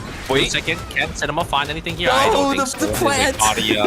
With the auto attacks, and it's gonna be FN Sejong coming out on top with 25.5, so close, almost getting to that checkpoint breakpoint as well, but it's only gonna be Team AutoWorms in that checkpoint point going into game number 5 here, and they're gonna have their normal team comp gonna be on the table here on this game point match for game 5.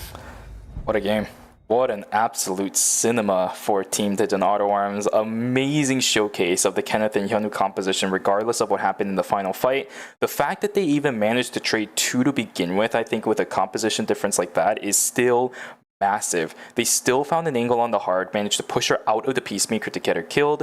Of course, traded out with the Hyunwoo after that. One circle getting cornered because it was a split. Kenneth Nathapon versus the Lenny and the Kadia. Of course, Lenny Kadia is going to go in one direction. But the fact that we saw Taeyoon being able to 1v1 one circle, problem of going up against things like Nathapon as a melee character is eventually you're going to get max stacked on Picturesque. That stunts your capabilities of fighting quite a lot, because Snapshot slows you by 99% for like a split second. That can throw off your pattern really bad, especially on characters like the Kenneth that has a specific pattern that you need to play the character with in a fight. Still, he's able to overcome it. Get the kill over onto one circle, gets the 2 for 3 trade. I have no words. There is no more words than what I've already said.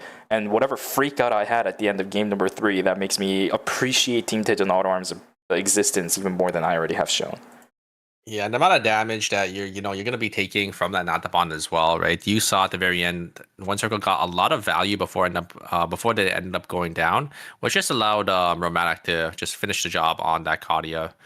Just able to finish the Kenneth and then take that 1v1 onto the Lenny. I don't think the Lenny can really realistically just win a 1v1 into any ADC, especially since they are on that AP stack build. So a little unfortunate, but I mean, I think Team AutoWorms are happy about that, right? Like, they got themselves into checkpoint on their off comp here. They're gonna go into game number 5, full swinging on this Mai, Yan, and Subame that they're probably gonna play. And you could see as well, FN Sejong just barely not making it in, 2 points away for that checkpoint breakpoint and step back.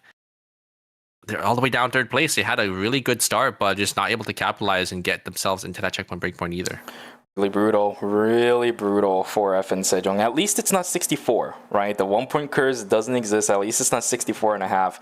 But still, not a bad result for FN Sejong. They've set themselves a pedestal to maybe push them into checkpoint after game at number 5. The thing is, for Daejeon Auto Arms, they still have a lot of things to do. They have a lot of things to work with. Being the only team in checkpoint typically is not the greatest in the RMM, as we've seen in the past. Hopefully, they will be able to overcome it. I know because it's Daejeon Auto Arms, they should be able to do that, but that doesn't change the fact that it has to happen regardless.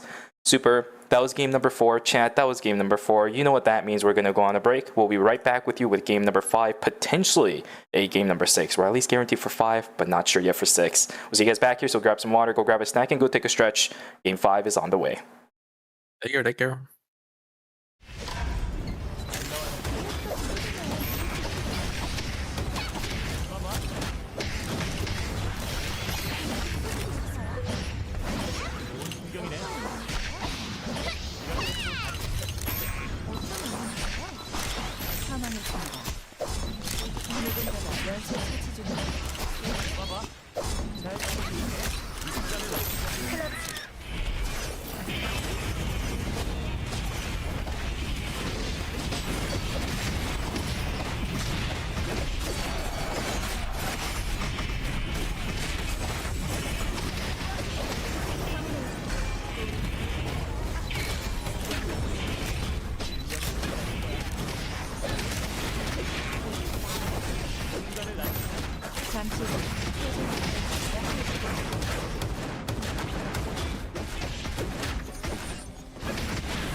You're ready to get in the game now. The last thing you want is to wait. WD Black, performance storage, purpose-built for gaming. SSD speed that obliterates load times. Performance to transform your game. Expanded capacity to store more. Customizable RGB. WD Black. Because the game never waits. WD Black. Drive your game. 해변 같이 갈래요? 오늘은 저 혼자 왔어요. 다음엔 어떤 걸 쪼개면 되나요? 짠!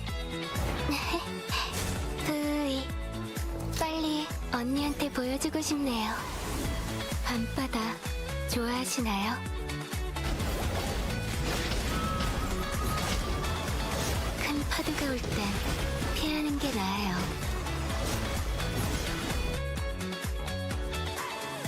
물살에 휘말리지 않게 조심하셨어야죠. 제 얼굴에 뭐가 묻었나요? 아, 얼굴을 쳐다보시는 게 아니었네요.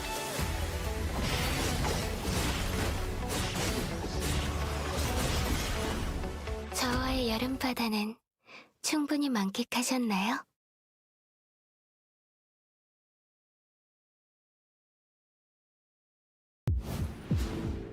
좋아하는 걸 하면서 돈 벌 최고의 직업이잖아.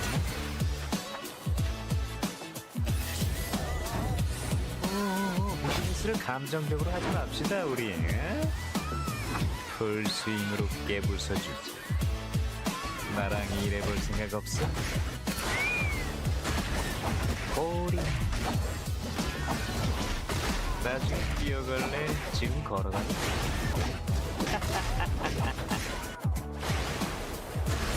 안에 들어. 어디를 가려? 물은 답을 알고 있지. 언제? 기분 째지는데.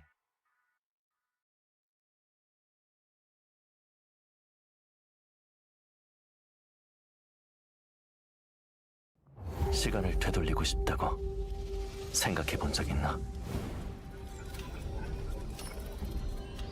시간은 화살처럼 빠르다고 하지. 공감하진 못하겠다만 지금의 나를 네가 본다면 과연 뭐라고 할까?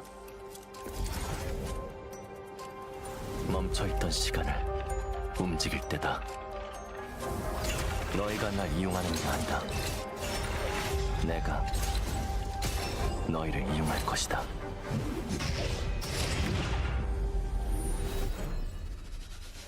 감사는 표하도록 하지. 다만 허투 수작은 그만두는 게 좋을 거야. 흐릿해져가는 기억을 붙잡아야 해. 잃어버리지 않게. 각오는 이미 끝났다. 다시 한번 그 미소를 볼 수 있다면.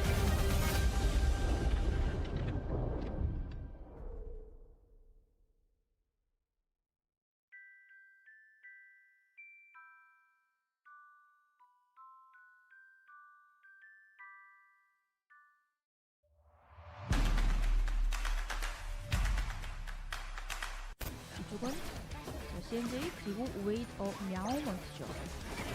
아이템 제작 완료한 것 같고, 자 여기 모여 있는 상황에서 일단은 세료 선수가 이제 루크로 니아를 견제를 해주러 가고는 있는데 원어로 한번 버틸 생각인 것 같아요. 자, 총을 튀고 다시 한 번 더.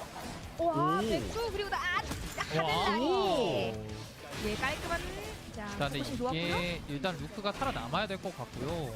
자, 근데 네, 여기서 일단 제키가 마무리를 해주면서. 그러면은 터미네이트죠. 오. 네, 이게 하려는데 힘을 썼던 팀들이 오. 있었거든요. 오, 여기서 오는 건 모를 수 있어요, 이거? 근데 뭐, 일단은 야. 체크하기에는 너무 Welcome back from the break, everybody. Thank you so much for being patient with us. And once again, thank you so much for being so patient with us with the technical difficulties. I'm sorry about that. Yeah, I don't know what happened, but my ISP decided to say, no, you don't get to watch day one or night one of game number 4, but we're back. If we start having technical issues one more time, we're actually going to swap the person who's going to be streaming. So we do have contingencies this time. So if it happens again, be patient with us. We'll get the stream up as soon as we can one more time, all right? Here we go. Game number 5 is now locked and loaded. No bans going into this one, which means we know exactly what we're going to see from everybody's side. Oh. Auto arms, they're probably I'm hovering surprised this. They're hovering No, I'm this. surprised. No. They swapped out Taeyong, so Oh. I think they're locked this in. Oh. I'm actually surprised. I'm surprised they swapped out Taeyong for the checkpoint here, because Taeyong I think was playing pretty well on the Yon, but yeah, Loken gonna come in and I think they're gonna be. Oh no! Oh! Sua Sling Arya. This is one of the most questionable substitutions I've seen in a while. I think single-handedly Taeyong has been able to win out so many of their fights. Why did they? Yeah, I agree as well, but maybe this is their strategy for the checkpoint breakpoint. Maybe they think this Change is things up. change things up, or just in general. I think maybe they think this is what they need to win at the end here. Because I mean, Cinema is sitting on that heal factor and that soul killer, so I think they're playing this support type of Suo that we did end up seeing. I think Team FN Sejong play. It was in I think the previous season, right, where they just had a support Suo. They just throwing spell shields out and letting the other two just go at it. I think it's actually a pretty decent checkpoint breakpoint type of team because you just play off of your two backliners and you kind of just take control of these zones. Well, with that, we get to finally get our wish granted. What we said last Friday between you and I, Super. We want to see why Loken is so good at Eternal Return, right? This man has been 100%. ranked 1 on the leaderboards for a very, very long time now. We finally get to see why that is the case. Yeah, it is very surprising, but I think it makes sense in the way that the old or the previous team comp, right, with the my Yan and Subame, it's all in, right? So you can easily get third party and you can easily get hand shooken. But I think with a team like Team Auto Arms, like they could just slowly start to take control of these zones and slowly start to zone people out with the Sua, Celine, and Kadia. So very excited to see if they are going to be able to take it home here on Game 5. But speaking of some other things here, we actually going to have 2 bans. So we didn't really have too many bans. It's only that my ban, I think, going into Game 3. But we're going to have 2 bans coming in Game number 5. So going into Game 6 here, we're gonna have the Tazia ban because Always Insha did end swapping back to it, Insider swapping to it as well, and Modern gonna be on it. And then we're gonna have the Kadia ban from FN Sejong, Innate, and Team Auto Arms. It's gonna be pretty interesting. Let's see how it goes. Game number 5, the only team in Checkpoint is gonna be Tejan Auto Arms. We're even starting to see the Isaac coming out in play. Game 4 now locked and loaded. Let's see how this one goes, everybody.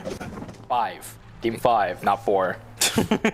Yeah, I think Isaac is a great response to Team Auto Arms' team, right? Isaac, I think, can just get on in there and just try to, get that or get those priority targets on those backliners. And yeah, I feel like Team Guardians should have a pretty decent matchup into the side of Team Auto Arms. Okay. I think with this, there's a good reason why I also think this composition was picked. Very good at checking bushes without investing any resources other than cooldowns on skills, right? You have Odyssey on the Sua that can check bushes pretty often. You have the Celine that is able to just throw a couple of bombs in there. Now, it's not going to give you a lot of vision until you actually stack it up, but still a very good way to check bushes with that. You have the Kadia reconnaissance drone. A lot of safety on this composition. I'm just a little bit worried because if they are in the middle of a fight, this team is really not well equipped to deal with their parties as soon as it happens. You use the blast wave, you use the step back from the Kadia, you use all the shields from the Sua. Yes, she can rotate through it, but all the mobility skills are gone from that team, so I'm still a little bit worried. Although, let's see how this fight goes. Kenshi is going to get taken down. G-Work about to fall. A couple of auto attacks. It's not even going to be necessary. Clutch plus the break coming in favor of Team Step Back. Starting to turn their fates around in game number 5 as well. Games 3 and 4 went a little bit shaky for this team. It doesn't change the fact that they're still top 3 with a sufficient amount of points. 10.5 is what they're looking for. Pretty good, yeah, 1.5 already, so they only need 9 points left to get to that checkpoint breakpoint. Team FN Sejong already having half of what they need, having that 1 point, so this is the perfect opportunity for Team FN Sejong to play for that Kingmaker, to make sure Team Auto Arms isn't able to win in this game, which is probably the reason why I think Team Auto Arms decided to play this team comp is, they need to basically hold it down the zone and they need to hold on to whatever they can. Seiko gonna get caught up by DS Guardians as well, and CMB is gonna be the one to take care of that. Char sitting on the Subame, so pretty much swapping around the roles of the entire team entirely. G-Work on the tank, Elena not too surprising, but Char sitting on the Subame for DPS is definitely a surprising factor. Blaster trying to do what he can, taking away the boars. I think he managed to actually get all of them with that sweep on that dash. Nicely done. Sadhand also catching on one circle, will be able to get finished out by the in a blitz from the Kadia instead. Sitting on 1 point already, 2 kills in the hands of Team Tejan Auto Arms, snowballing pretty decently for themselves in game number 5. Looks like Cinema is going to teleport on to the bottom side here. Luminol is going to get caught off by the side of Team Modern. They're going to try to get some damage back in. The teleports are coming in for all these teams. Blaster is going to be here as well. Both of the Tazias looking for an angle in. There is the damage coming out from Zoe. Going to be able to chunk down Luminol. Luminol going to go down with that Tazia. Very nicely played. And now it's going to be Team Modern going to be just on the front foot here, trying to get Centipede. Centipede is going to try to split away. Blaster, maybe going to try looking for something here, but I don't think we'll be able to find anything. Yeah, just going to split away as Centipede is going to get caught up here and will get taunted. And it will be Team Modern going to be able to pick up a nice 2 kills. Something that a lot of people forget is Divine Intervention increases in duration the higher level it is. I forgot how short it was at level 1. That thing nearly instantly ended. Blaster, nice timing on the Paradiso to knock down Luminal. Starting from there, it's just a 1-2-3 punch to take down the second member of Team Always Incheon. Great start to a majority of the teams in this game. It's just always Incheon and Gyeonggi Innate that doesn't have any kills, but with the rosters they have, it's okay. They're very, very hard scaling compositions. But between 8ㅅ Sejong and Daejeon Auto Arms, trying to look for a little bit more. The shield gonna go a little bit wide. I don't know why that word just escaped my mouth for a second there. But shield is gonna go completely wide. Will Saturn get caught out? God. Not just yet. Ballistic advantage at level 1 with the base amount of attack power. Not exactly gonna be enough to kill. What is that? I think that was Team 8ㅅ Sejong. Or no, Team Auto Arms. Yeah, Daejeon Auto Arms, right? Yeah, Team Daejeon Auto Arms just yet. Yeah, there's a lot of damage though going into the side of Team Auto Arms there. There's the Echoes of the Earth going to be used on the side of Team Modern there, but the damage is good. It's not going to be enough to kind of split the team away, so we're going to try to look for an angle in. Not going to be able to connect onto the Kadia. There is the totem going to be procced, but the auto attacks from the Kadia are just going to be way too much. As the side of Team NA are going to be able to find 2. There is the Inner Blitz as well. And is MG going to be able to get away? It is that Yusina, but Priya having that movement speed will be able to get themselves out onto safety, as it will be that Meteorite going to the side of NA and those mutant packs as well. And CMP going to try looking for Sad Hands here on the bottom side. I don't think, I don't think these Isaac can really chase too deep into this Celine here, as MG is going to get caught by the side of Team Insider, and it will go down to Seiko very shortly here. Insider going to be able to pick up 1 for themselves. Stalled out long enough for the rest of his team to come back. Stagnated death timers, but for Team Modern, at least their team is alive. That's the good thing about it.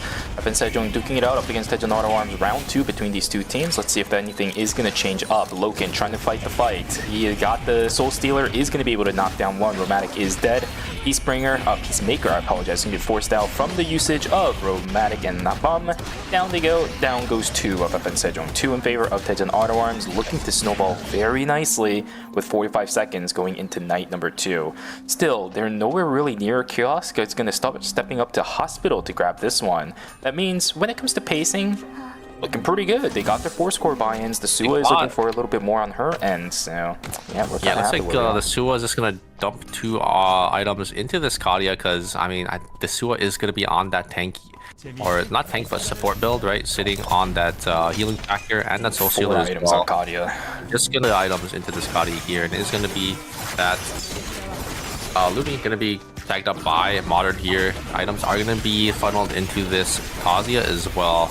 And looks like Team Auto Arms are going to come up to play for this Alpha down here in Pond here, and looks like Modern is going to come down as well. And I think we might have a fight on our hands here. We do have, looks like the members of the side Team Guardians are going to come and play for that rift. There comes Engage onto Sad Hands. Sad Hands caught in a really tough spot here. There's Engage onto the Sua here. Cinema is actually going to get chunked low, but the damage is going to be there from Loken is just way too much, and that's going to be it. Guardian's going to go, Robot's going to go down in 8th place. The Kadia having those 4 items is just way too much for the side of Team Modern to deal with. You could see the item difference onto the side of Team Auto Arms. The Kadia just pelting just bullets down on the side of Team Modern, and there's nothing that they can really do. The team that got the kills is also Daejeon Auto Arms. The break and the terminate coming in from the team. Everyone needs to stop. Young also going to get taken down. 2 members of Insider gone. Team step back, trying to duke it out up against Gyeonggi Innate. Not going to be able to find it. Down goes the Yan. Gan and Kenshi trying their best to run away. Step back in a little bit of trouble themselves. Should be okay though. I think distance has been made, but the big problem still continues to exist. 4 transitions on the Kadia, 3 for the Celine. Their pacing is immaculate right now. Yeah, they're looking so strong, and they're going to be able to get all the farm up in Temple as well. There is a box coming down in Pond very shortly too, so yeah, they're just looking to just tempo out this game here. It's going to be really hard for any team to really stop Team Auto Arms, as they're just going to slowly start to take control of these zones, and you can't really push in to this double backline plus that Sua.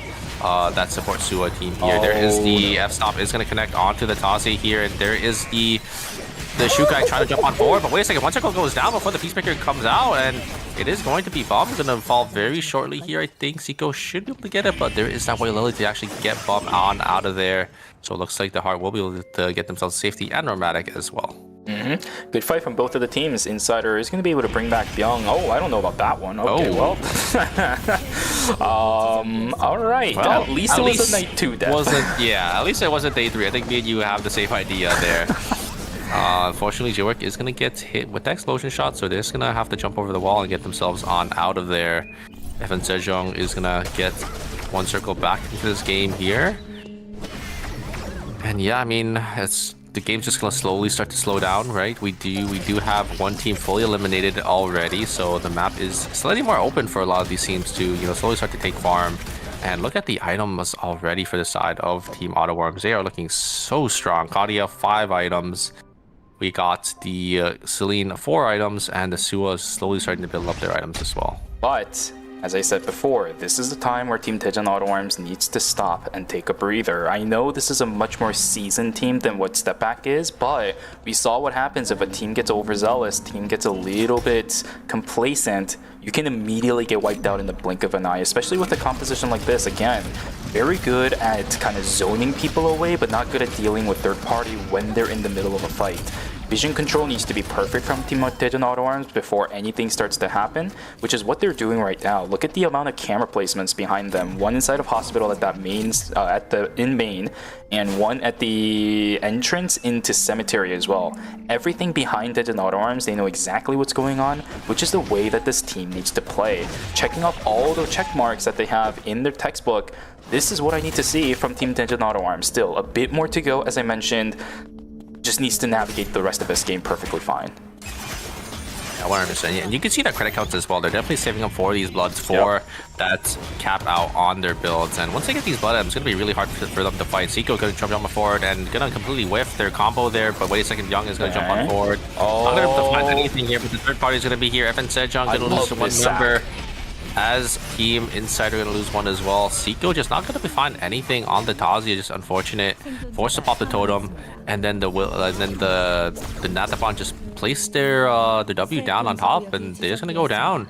So it's just going to be a 1-for-1 on the side of FN Sejong and Team Insider. So -100 for both of those teams. I love this sacrifice from Bum though. The call came out instantaneously. The moment he starts running left, the rest of his team is in danger, so he just puts the Peacemaker up, buys more time to get himself killed. Just the -200 when your entire team could have been in danger of getting wiped completely. G-Work trying to build up the 4 score. He does end up doing it. Solar System Miniature in his inventory. He's not going to be able to equip it just yet, but still looking for the aggression over onto Zero Gene. He is so far back in the lines. Oh no, he's going to get taken down. Solar System Miniature is crafted, so that's good. As long as they can get the res back onto G-Work, it will be in his inventory. Nice call from him to just stick that, but a little too far onto the backside of the Justina. Honestly, I think if the Solar System Miniature equipped it, I think maybe they could have had it, because Alina would have lived for slightly longer, and both the Isaac, it would have given opportunity for both the Isaac and the Sumami to jump on in, and Yona getting a lot of damage. It's going to be a 1-for-1 trade. There's a support for the tank here, but Luminol hits the find, and I think Yona's going to die here. Going to blink on forward, has move speed as well, and that is going to be it for Insider.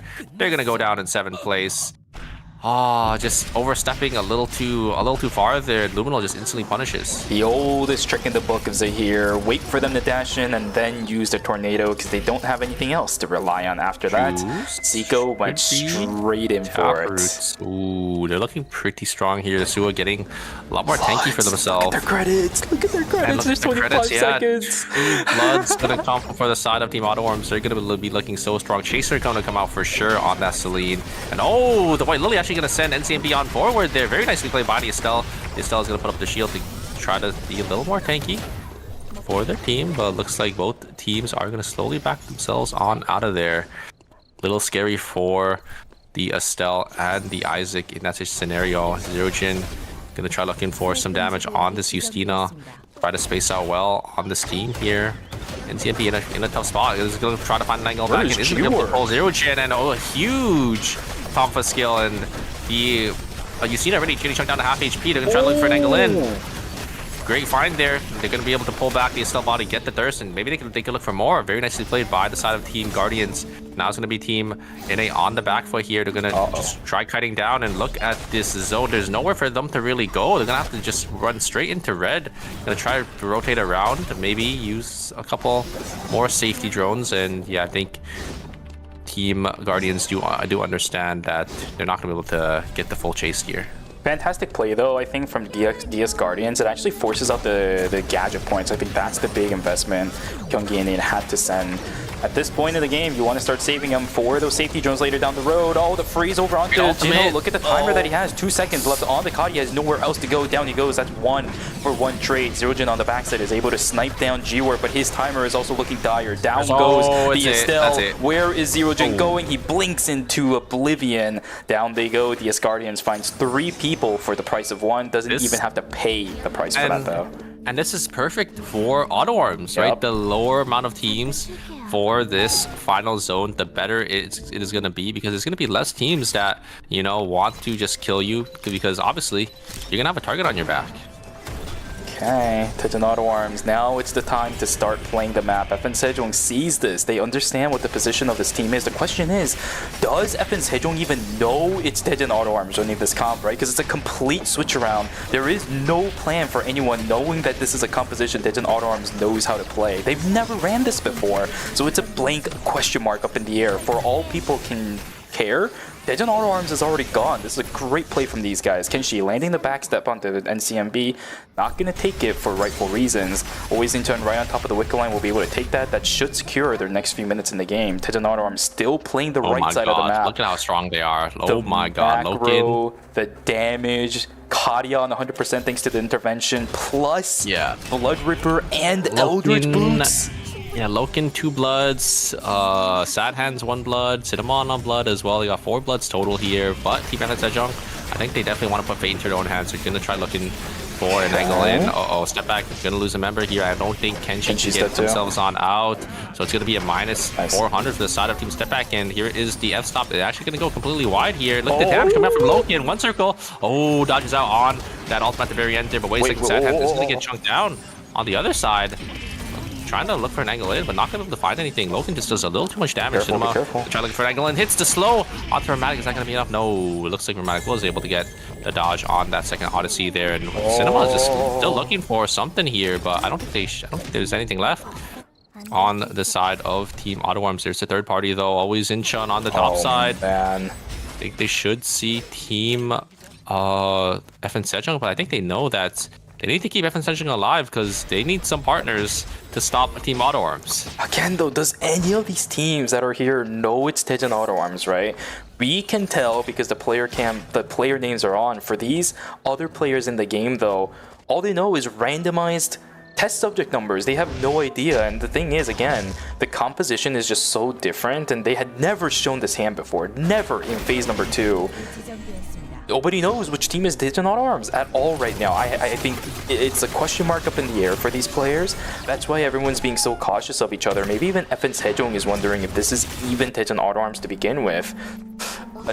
Playing everything so right. Mind gaming everybody, macro playing everybody as well. Cemetery has been theirs for the past, what, 4 or 5 minutes this entire time. Step back, trying to walk it in, getting in a little bit of trouble. The auto attacks are pretty good. That sharpshooter's good. And the third party on the backside. Down goes again for this team. Down goes that character. Minus 200 one more time for Team Step Back. The problem is they're down credits and it's day 5. This is perfect for Team Auto Arms as well because they're coming in and they're probably going to try locking down this pawn zone, right? So they definitely want to just push everyone away here and Team Strike Back or Step Back. I think Team Auto Arms should know that they're gonna in this corner. They're gonna fully check it out. Oh boy. They definitely want to scout everything and I don't think this game. There's the electrostatic surge, where's it going? Back in, and that I think is going to be it. There is in a blitz. Right as the diamond shark disappears. The diamond shark goes down, and that's gonna be Team Step Back going out in 5th place. This is the perfect setup for Team Auto Arms to win here. They're gonna have full zone control as Team FN Sejong is gonna come in to try to maybe deny them. It's the bridge. It's gonna be a little tough. It is gonna be a little tough. Maybe one circle can try to look for something here. shield. There is the F stop, but yeah, team Auto Arms, they could just play it slow here. Oh, but wait a second, that I don't know about is gonna, that. I actually like this play because they're gonna have control now of the zone, and Team Guardians is here as well. Yeah. I don't like this for Team Auto Arms. Do they know? Is the question. They're gonna send it. Oh no, they're gonna go on forward. The camera's right here. Remember, the camera's right here. Okay, I think Team Auto Arms saw that the cameras just got taken, and they should know there's another team, which is why they're on the full retreat here. Probably gonna try going into red. VLS, I think, is the right call here. VLS, You don't safety drone this. Yes, VLS into the other zone. I think this is the perfect play for Auto Arms because Just wait. you want to play just a clean 3v3, right? Yeah. Oh, yep. Turn it around. Turn it around. You know exactly what's going on. I love this positioning too because now you have a choice between going chapel or pawn. This is a great spot to be in for Tejan Auto Arms. Oh no.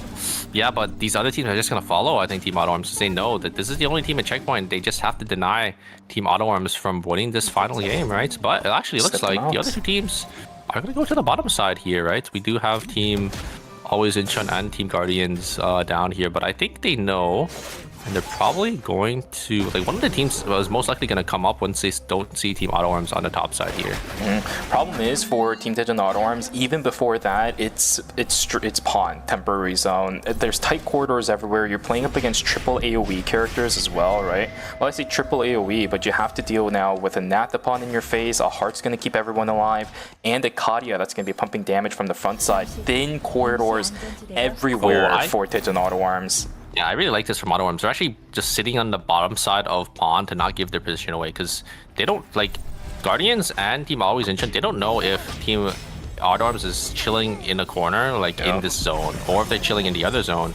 They kind of just have to guess, right? So I don't think any of them know at this point. The information just it's too lacking at this point. The macro being played perfectly from Tejan Auto Arms. The VLS is also going to be blocked out by DS Guardians. It's going to be a clean 2-for-2 fight between three teams, unless DS Guardians are going to make their way out. Always Incheon's going to let it happen. Now we have a couple of teams. No, they don't. They're just trying to reposition. Oh wait, we have a clean fight. We have a clean fight. This is good. This is huge plays from. Oh no, wait, they're gonna get us wait, what? Why would they do that? Oh my god, a disastrous play from Team Auto Arms. Oh my god, I didn't think it was possible. Okay.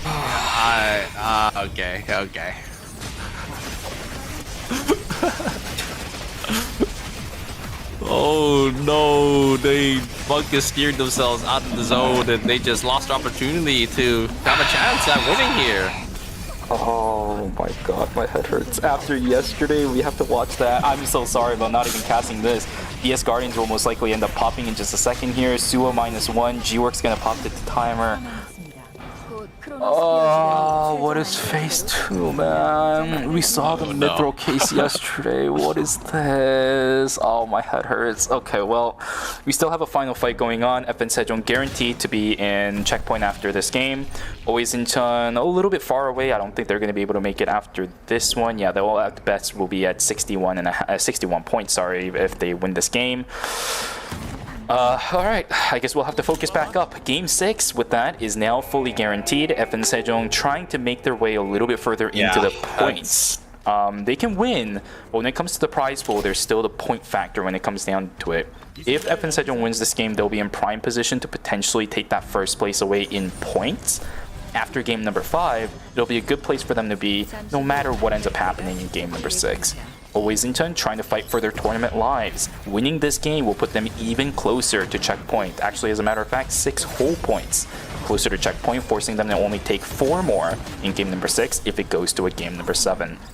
FN Sejong slowly pushing on in. Positioning wise, it is in favor of Team Always Incheon, but look at the range advantage in favor of FN Sejong. Charlotte, on the other hand, will be able to nullify a good amount of poke that goes in. FN Sejong eventually needs to bring it in. They need to pull the trigger eventually. Just poking people out like this every single time up against the Charlotte is not going to work in your favor. Look at the health bar slowly starting to drain. Blaster in a little bit of trouble. Will have to back away from the fight.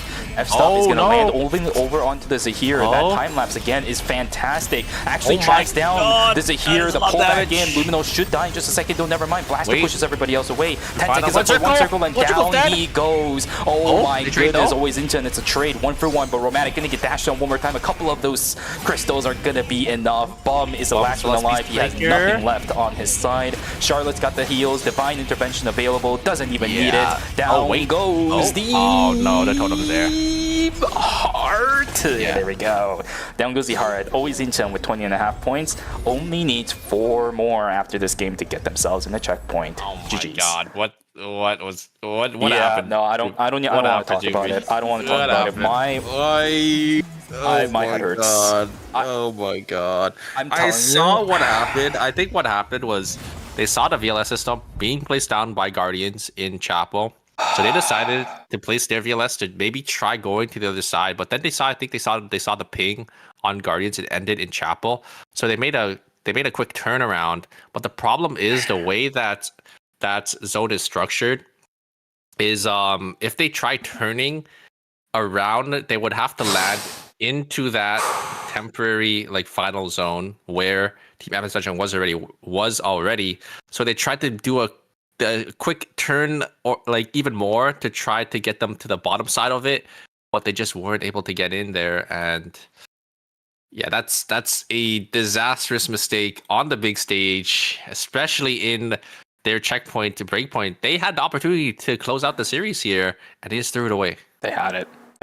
I'm pretty sure, even if it was a rough ride up, should have been enough. I would have to say for. I'm pretty sure. Yeah, I'm pretty sure win. I'm pretty sure they were definitely set up to win that game because they're already sitting on 4 bloods for themselves. And I think they should have a pretty decent matchup into the triple backline team just because Loken just does so much damage, right? They have the spell shields to dodge out on the Natapon. They have this Celine damage as well. And they also just have that engage potential on that Sua. I think that Sua team comp just beats out the team FN Sejong. But FN Sejong did have the advantage of having zone control first, especially playing into the triple backline team. So it was definitely a little hard for Team Auto Arms, but I mean, they don't even get the opportunity to even try because they just throw it away like that.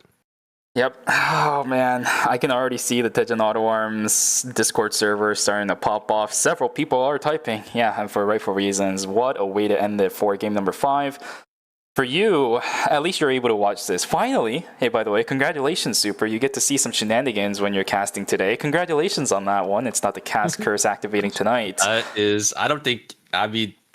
think that's probably the biggest mistake I think we've ever seen. You've ever seen on ERM. I've ever seen on hands ERM. down. Yeah. I mean, I can't compare yesterday and today. They're both the biggest mess-ups I've ever seen. We've seen like 1 or 2 people maybe explode out of final zone, right? But a whole team, I don't think I've seen that before.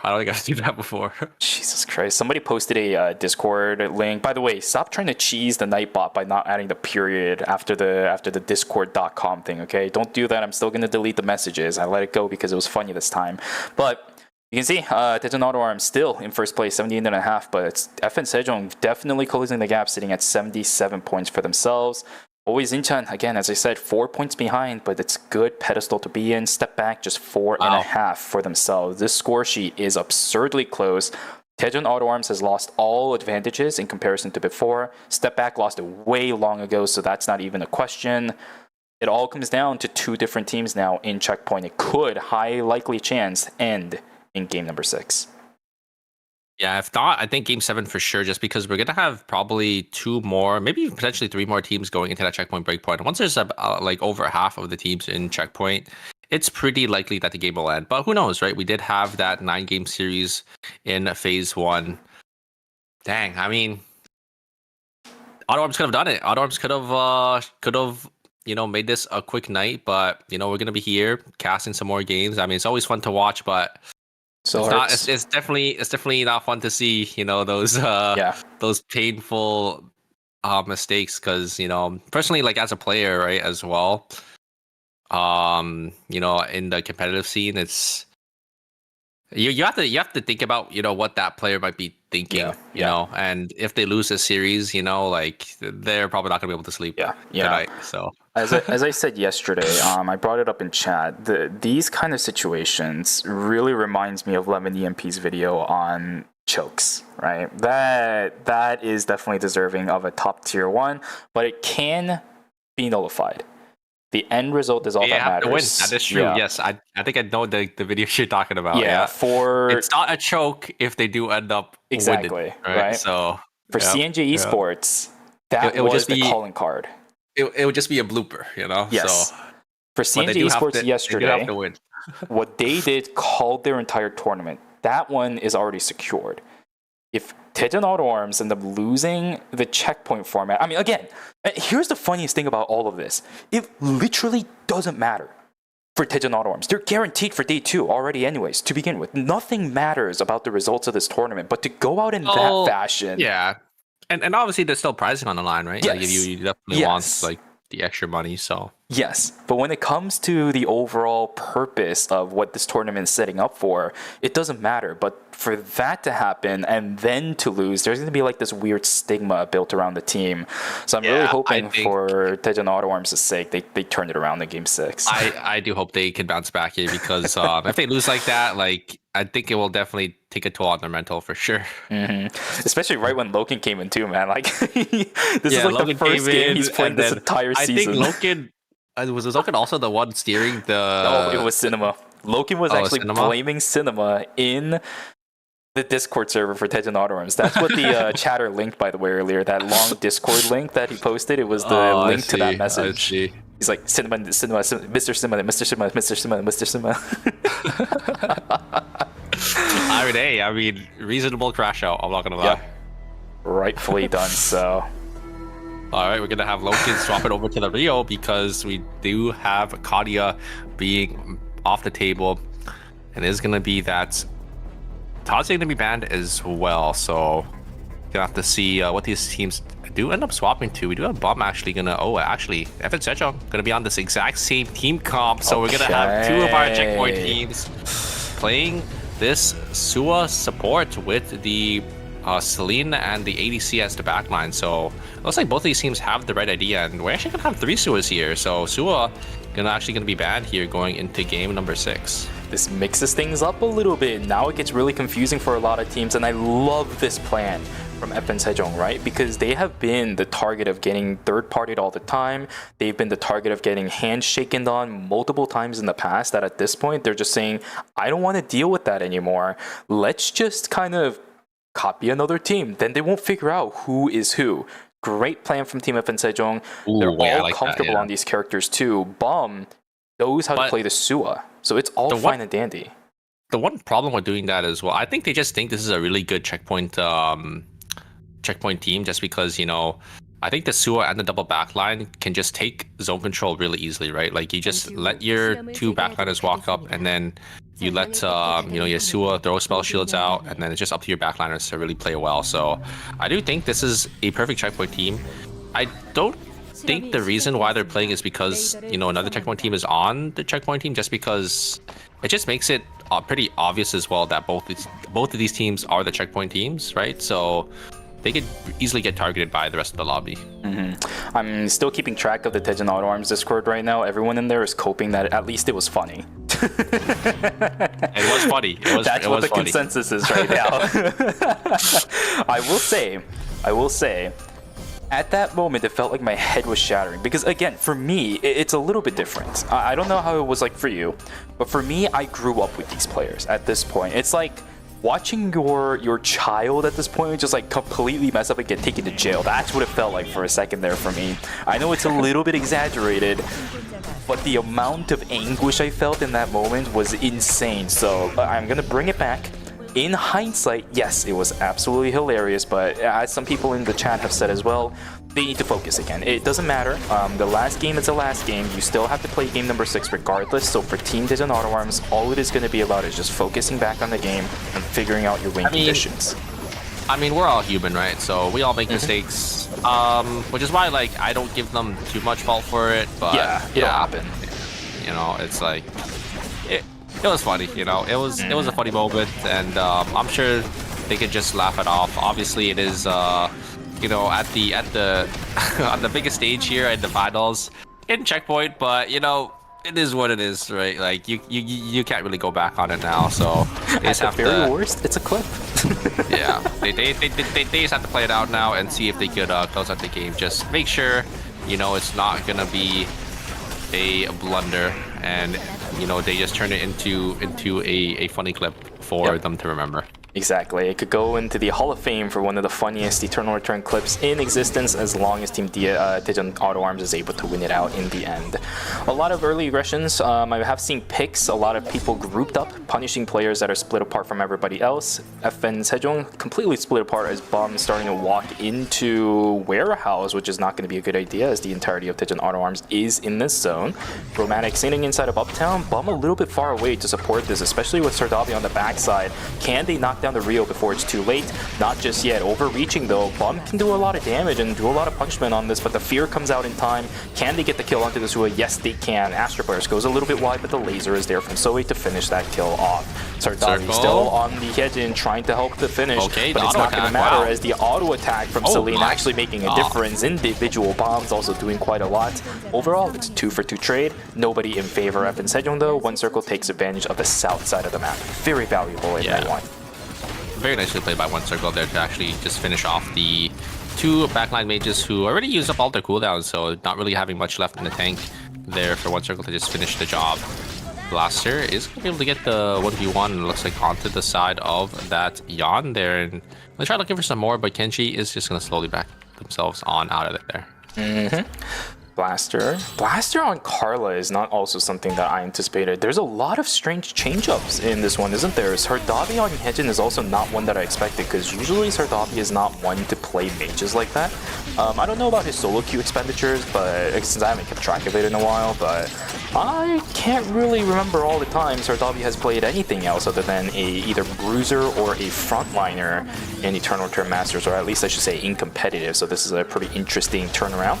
Blaster on the Carla, doing pretty good so far. Luminal on the Theo is not anything too surprising. Ingu trying to jump in on towards Luminal. It does end up expending the Blink, which is pretty good. Early on into the fight, Gino on the backside, pumping auto attacks onto Blaster. The Wolves don't get enough damage just yet. Auto attack still pumping out over onto Xenophine. Not that much damage is exchanged, but Ingu jumping on in. The lasers are doing quite a bit. It's a 1-for-1 trade. Xenophine trying his best to run away. I think the distance has been made. Do remember that Gino doesn't have the Wolf Sword anymore. Mai can do a decent amount of damage, but it's just not going to be enough. 2-for-1 in favor of Kyunggi Innate. The problem is, everything's away from objectives. Blaster's walking his way over to the tree. This might be an advantage still for Always in Turn.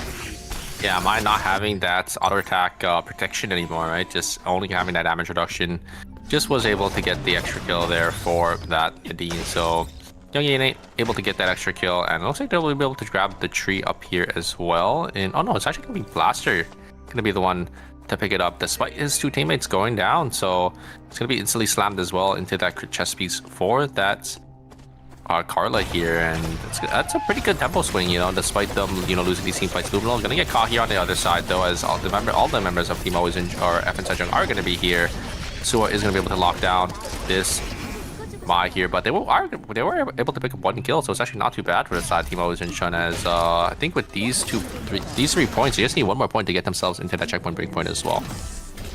Everybody just casually moving on. No breaks just yet either, which is really good. A lot of these teams are still going to remain alive. No terminates on top of that. It's a good place to be in game number 6, which could, as I said, be that breaking point for the entirety of finals. MG, a little bit split away from the rest of his team as the Hyejin just opts to take the Charm over the wall.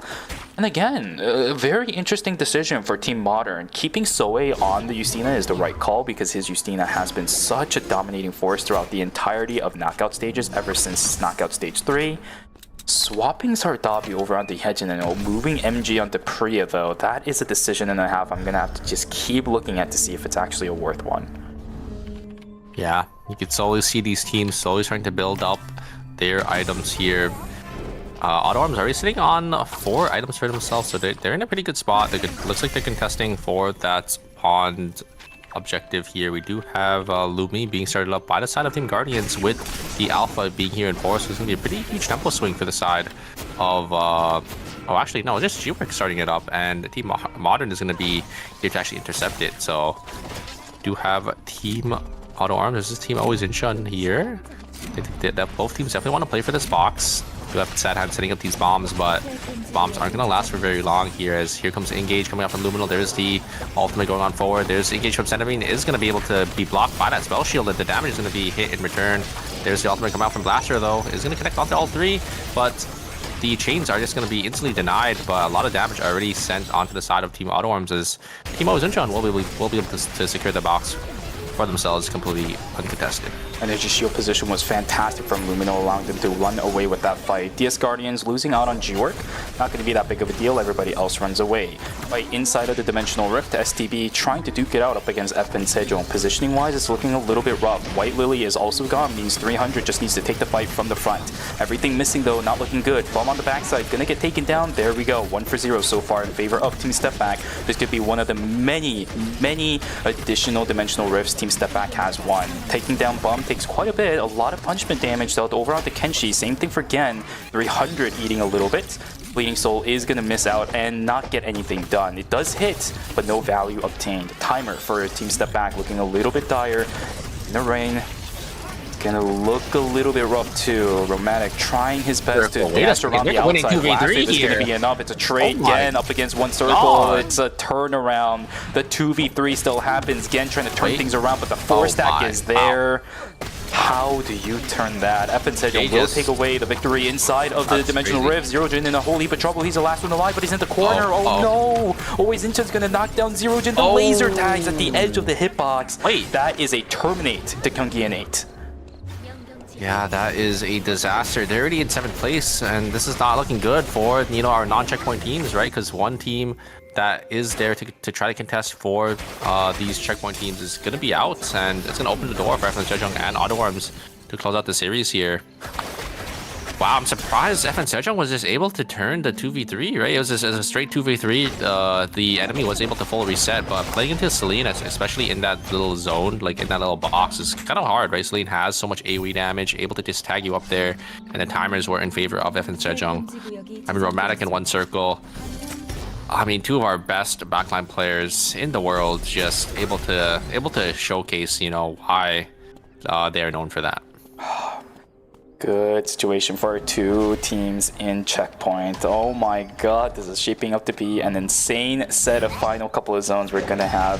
If we have for our final zone FN Sejong versus Daejeon Auto Arms, that would be the funniest thing in the world. Yeah. It's just gonna be basically who can play this composition better.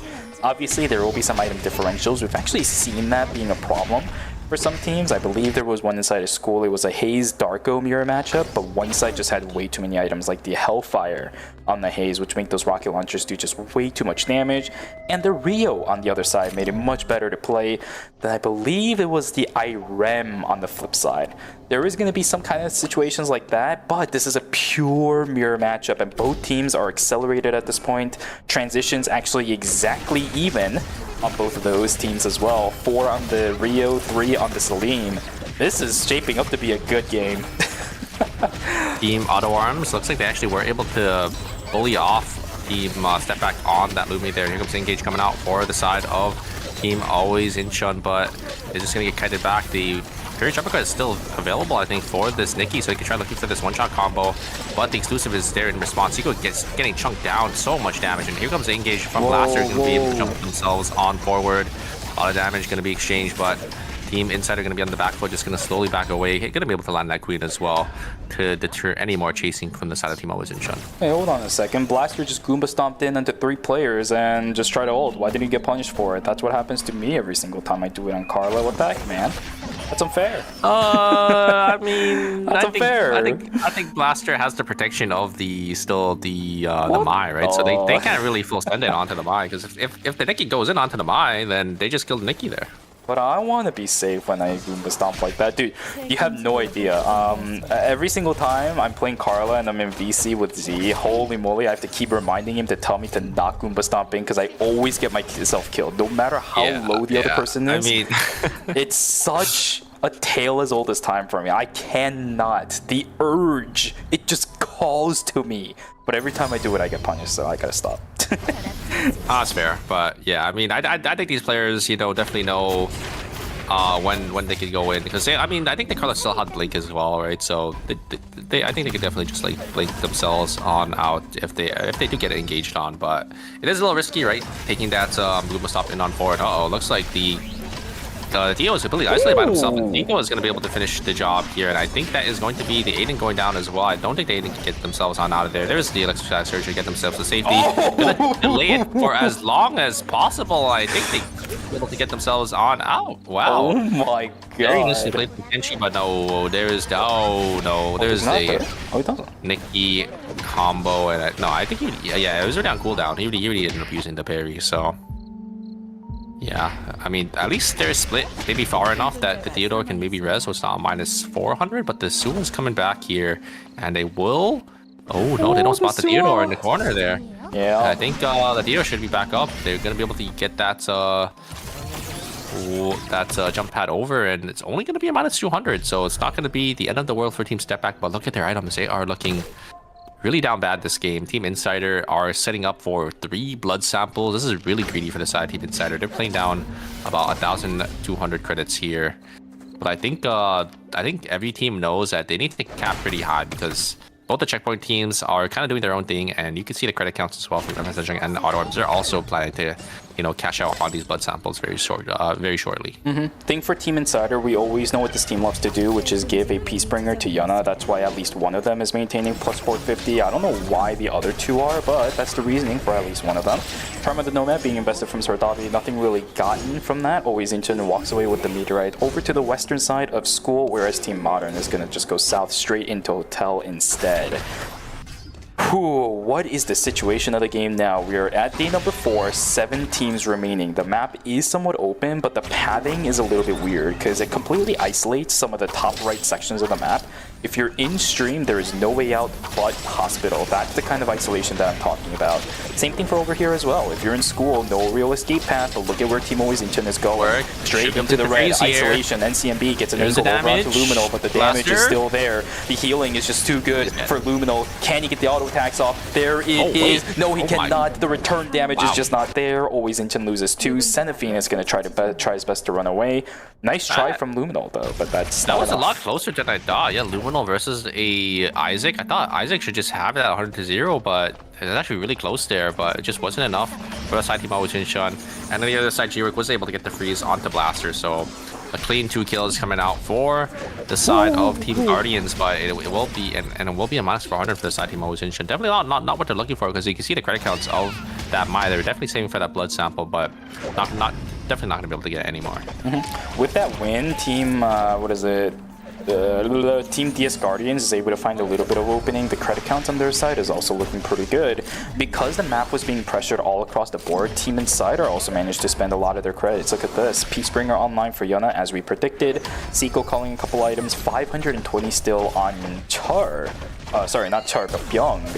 That's quite a lot of credits they can still use, so let's see if they're actually going to be able to utilize it. Always Incheon, they get the free res with that rift, so they should be able to still get their buy-ins here. Modern is looking, or Guardians is looking for the side of Team Modern here, but it's just a lot of AoE damage and just sustain here. But Guardians, York's actually coming back in, trying to get the Zoe here. Charles gonna find Langolin, gonna ult on forward as well, but is going to get veered away. And look at the AoE damage coming out for the side of Team Modern there. So he's just able to just completely kill the side of Team Guardians, and that is going to be it, I think. NCB is going to be able to pick up 1, but they will end up going down. Great peel back coming off at the side of Team Modern there. Just able to, isolate G-Work very early on in that team fight, and then Guardians tried to look for something.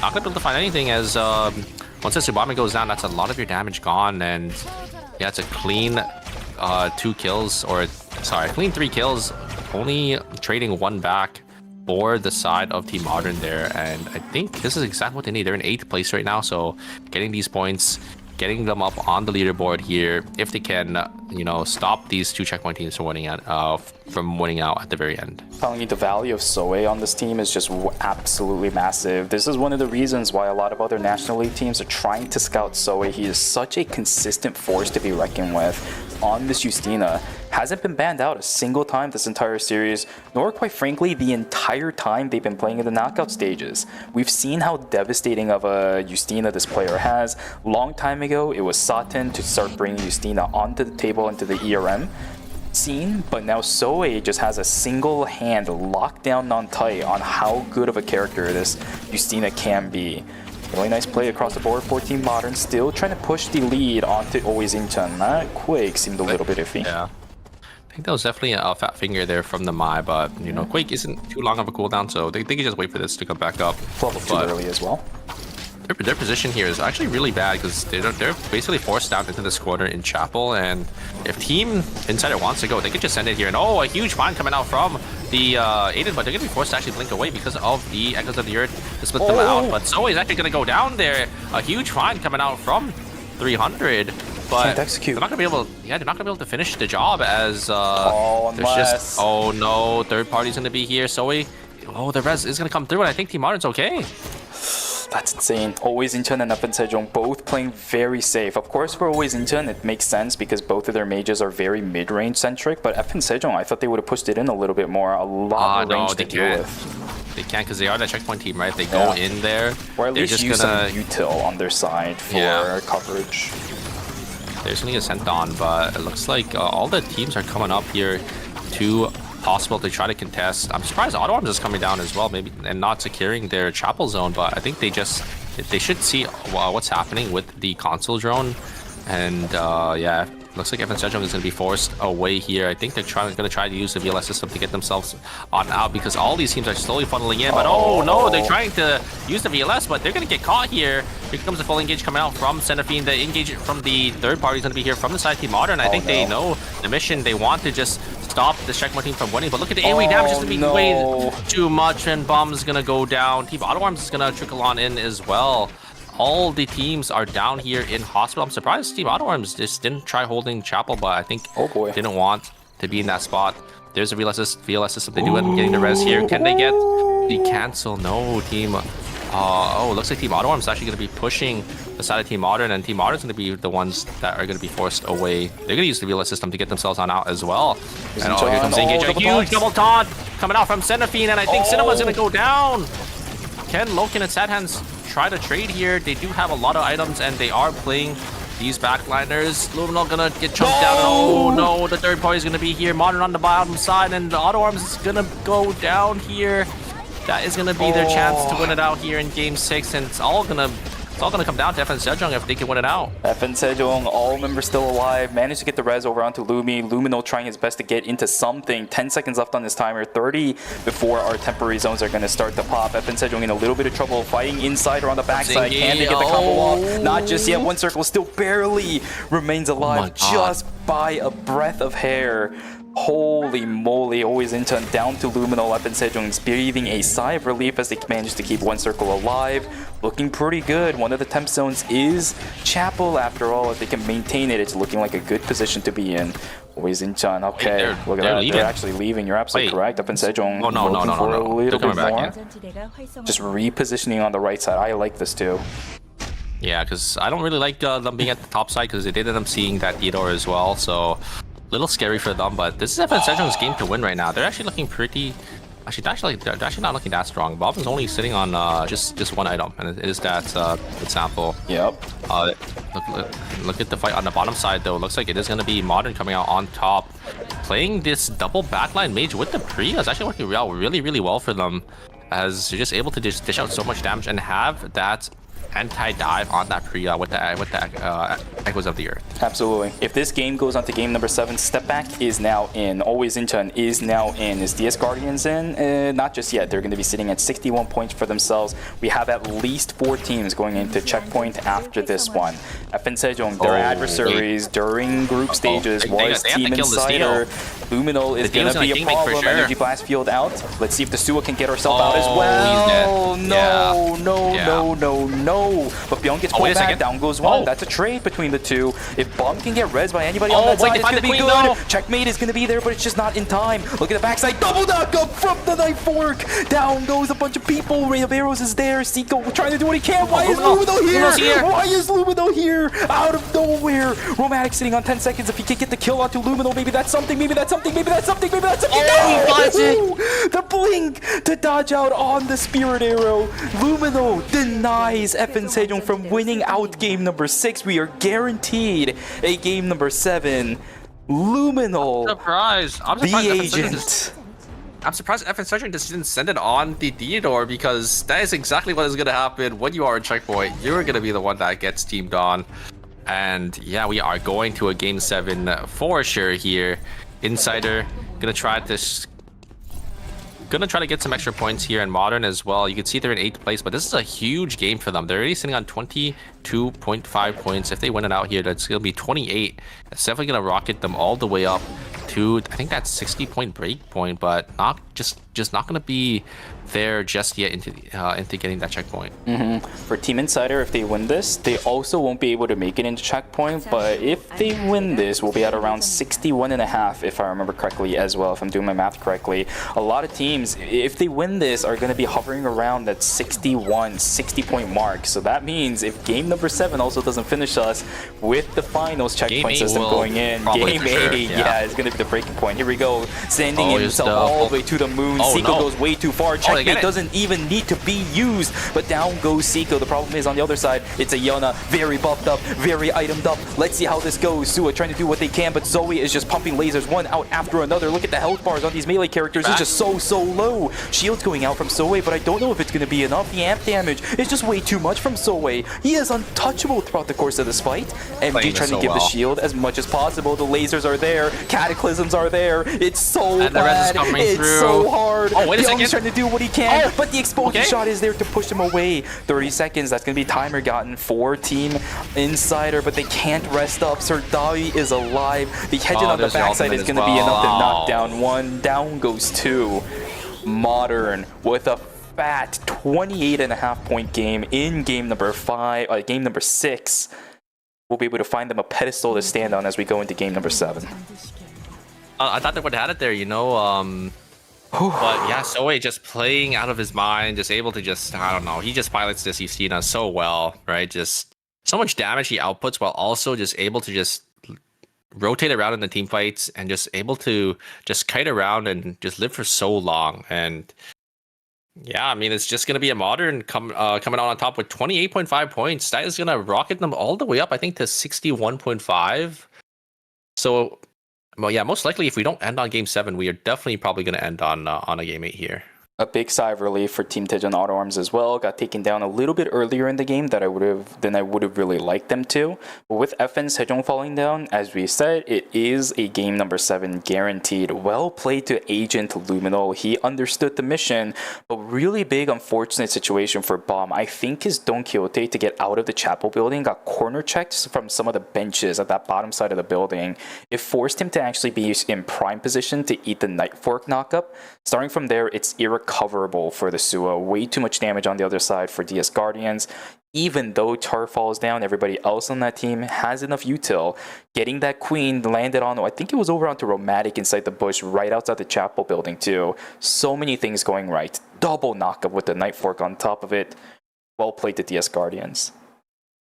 And I wonder if we're going to have any swaps back. Maybe we might see Taeyong coming back in for game 6, or if they're just gonna stick, or sorry, game 7, or if they're just gonna stick with Loken here on this Sua double backpack. I think it's pretty good. You know, for the checkpoint breakpoint, but I think Taeyong was playing really well. I'm actually really surprised they ended up swapping him out. So I think maybe now that every team is on checkpoint, they don't really have to worry about it anymore, or at least half the teams are on checkpoint. They don't really have to worry about you know, getting politicked. So I think the Yan can definitely come back in, and I think it should be pretty good for them. I think that's the biggest differential here. In comparison to game number 5 when we came into it, Daejeon Auto Arms being the only team means that if you play taking on Yan, it's going to be so obvious which team is Daejeon Auto Arms. It's the reason why I really liked it, but now that we have half the lobby and checkpoint, that handshake isn't going to work as well anymore. So I think it's time for Tinking to come back. Very fun watching Logan. Good games from him as well. Don't get me wrong. Even if there was that slight mistake in game 5. It wasn't his fault. Yeah, it wasn't his fault. He still played fine. Daejeon Auto Arms played fine with Logan. But right now, as we have the score sheets as it is, top 4 sitting on checkpoint, step back sitting at 67.5 to round out our top 4. It's time to bring Taking back. It's time to play for the win. Guys, that was game number 6, which means we're now going to go to a break. Give ourselves a little bit of a moment to breathe. Give ourselves a little bit of a moment to mental reset. We'll be back with you guys for game number 7 and maybe game number 8. So grab some water, go grab some snacks, go take a stretch. We'll see you guys back here for the next set of games. Take care, take care.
You're ready to get in the game now.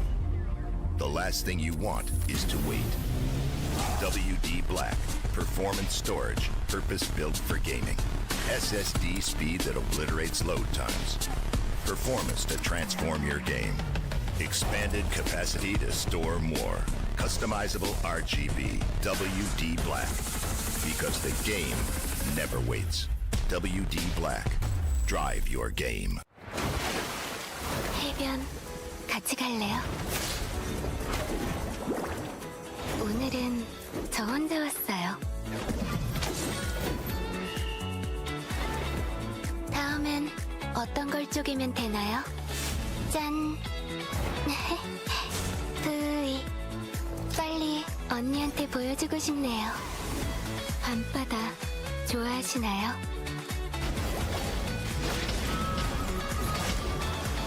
큰 파도가 올 땐 피하는 게 나아요.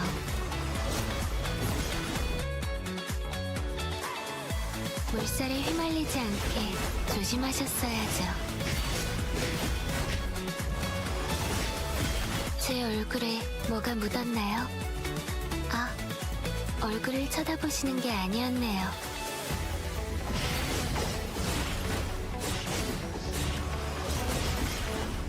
저와의 여름바다는 충분히 만끽하셨나요?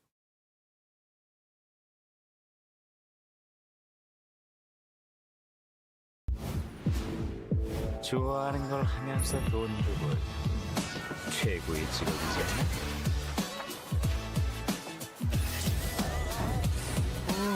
비즈니스를 감정적으로 하지 맙시다 우리.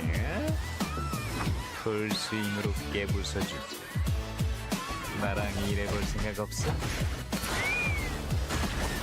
꼬리. 나중에 뛰어갈래? 지금 걸어가니?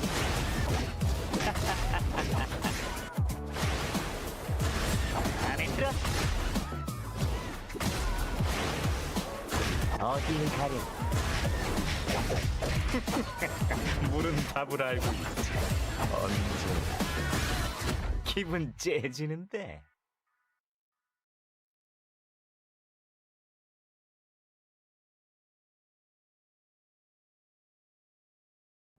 시간을 되돌리고 싶다고 생각해 본 적 있나? 시간은 화살처럼 빠르다고 하지. 공감하진 못하겠다만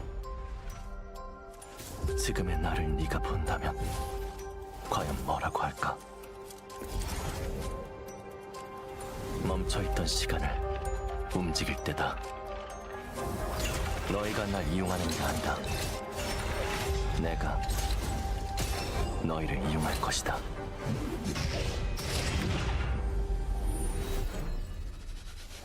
감사는 표하도록 하지.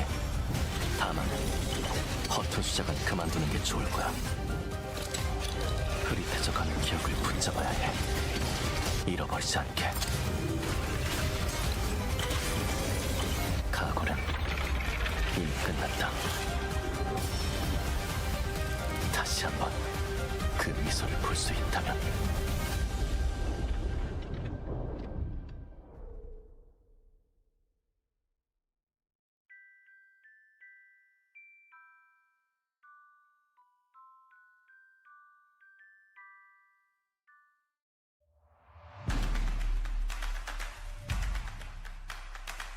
이쪽은 CNJ 그리고 wait a meow먼트죠.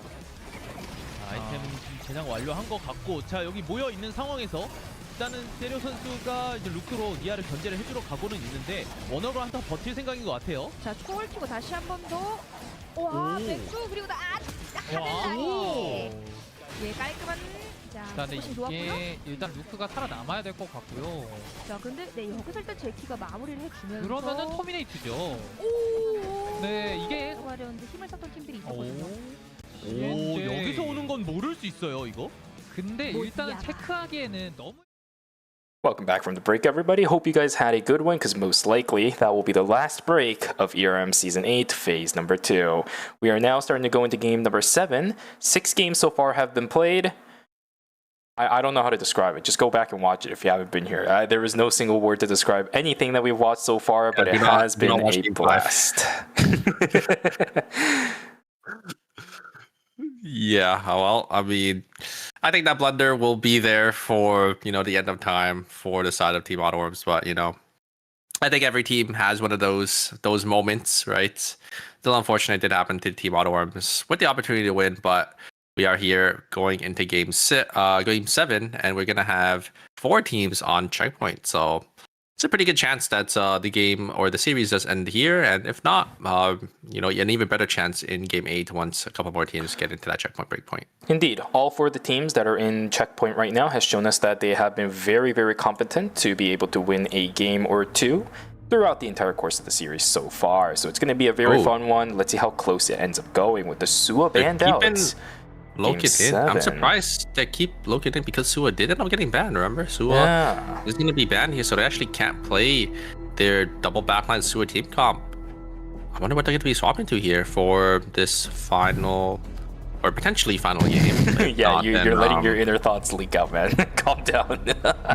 potentially final game. Evan Sejong is gonna go back to their triple backline team comp though. They're gonna be on that heart, and then it looks like Cinema gonna be on that Estelle instead. Okay.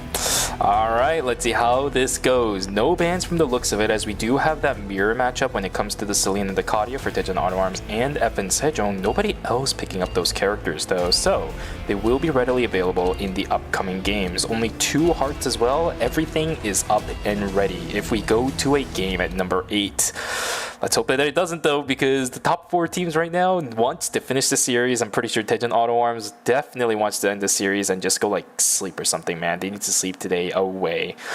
Everybody else, let's see how it goes. We have 4 teams in checkpoint. It's going to be Daejeon Auto Arms. We have Evan Sejong in there. Step Back is in there, as well as, I believe it's Team DS Guardians? Question mark? No, it's team always in Chun. Always in Chun. Always in Chun. Thank you very much. So it's going to be team slots 1, 3, 5. There we go. That is the correct one. 1, 3, 5, and 8. Those are the 4 teams you need to be looking out for that are in checkpoint. Here we go, guys. We're going to load into game number 7. Let's see if 4 teams can end the series, or if the other 4 can push it to a game number 8, because I know everyone in chat wants to see a game number 8. I mean, we did see Team Modern win out the last game, so if they win out this game again, then we'll definitely get sent to a game number 8, right? So we'll have to see if they can pull through once more, or if one of our 4 checkpoint teams are going to be able to close out the series here. Guys, I see all of you guys typing in the chat. We're not going to be able to see a 10-game series, unfortunately, because Locke's not here. Listen, Super may have broken the funny shenanigans with Kaz with that game number 5, but I think breaking the curse of Locke might be a little bit of an overstretch. I'll be real. I mean, we did have a game 9 last phase, so it's definitely possible. Hey, it's we not haven't possible. broken it just yet, though. Okay. It was game 9, and then there was only 1 team on checkpoint. So if that happens again, and that 1 team does end up winning, then yeah, looks like Sadhand's gonna get the 1-up onto 1 circle here. Wow, looks like the young talent is going to come out triumph against the old. He does 1 circle is only sitting on the green boots though, so a little bit of an item differential. I see. Yeah, Sandhan sitting on the purple. The fact that it was that close goes to tell you that 1 circle on that Celine is a very, very good player. Celine also, by the way, early on just really struggles with damage trying to one-shot somebody. Usually you need about 2 to 3 rotations on getting the bombs down, the 4-stack, and then wait for the cooldown on your 4-stack to come back again in order to kill somebody. So the fight lasted for quite a while. That means even with green boots, 1 circle was able to do a decent amount of damage to keep it that close. Step Back, trying to fight it out up against Insider inside of the Palm Bridge pretty early on. A lot of good lockdown on Kenshi. That's going to knock that Eden down pretty early on. A little bit split apart are going to be the members of Team Insider. A Queen is going to land onto the double side of the back. Everybody on Insider are a little bit too low to keep fighting, but no, with the light lily, it's going to turn around. Good on the backside, a little bit too far stretched out. I think he's going to get taken down. Down he goes. Traded out for Byung. It's a 1 for 2 so far. Pawn down on the ground. The Queen is fully prepped and ready to go. Is Seiko going to be able to land it? He doesn't even need it. There is everything going. Dissipation on the backside. Queen's going to completely whip, but the Step Back misses from Kenshi as well. He is trying desperately to get the kill. Not going to get it, and Step Back again gets broken one more time in the earlier phases of the game. Yeah, we just keep respawning back in, and yeah, we're just playing at man advantage, so it's just gonna be really easy for Insider to get the win there. And very nicely played, I would say, by Yona, just able to just weave in and out of this in and out of the team fight with those fastballs, and just able to just pump so much damage for their team. So Insider coming out on top there, and CMB is gonna get caught by Romantic. Oh my, that was honestly a good try, you know, like, did he die to the chickens? I actually, no. I think it's because what happened was Romantic lost vision because he went around that house, and then it was a good attempt for the Subama to try to look for that 1 shot, but barely didn't have enough damage just yet. Sella is gonna get hit by that free at last there, and they're gonna try looking for an angle back in onto the side. Team Modern General is actually gonna jump on forward, but there's the Echoes of the Earth is gonna be used by that Priya The slows aren't going to get hit by anyone, but Zoe's going to be there to actually finish the two backliners on the other side. Ingman's going to be the last alive, and it's going to be Team Modern getting a nice clean wipe onto the side of Team Yogi. My goodness, my heart is shaking, man. We also have an Arda in the game as well. This is going to be a very, very fun game. So much AoE crowd control that people can get caught out by. If you play correctly, like Sardabi just did, then you can get so much done. Zoe also coming in a little bit late to the party, but just in time to execute two backliners from the side of Team Gyeonggi. Innate opens up an opportunity for the rest of the team, who is very, very low, to knock down the rest of the health bar that DSL has left. On the western side, another fight between Team Modern versus Team Always Incheon. Modern a little bit busy with the number of fights they're taking, but thanks to the Executioner's bonus, they do have the cooldowns to mess around with it. Will back away though as soon as they see DS Guardians. It's going to be a meteorite going to the hands of Team Always Incheon. Great pullback coming out from the sell-off, as Charo is going to go down, as Innate will be able to find a nice kill for themselves, but Always Incheon looking pretty strong for themselves here.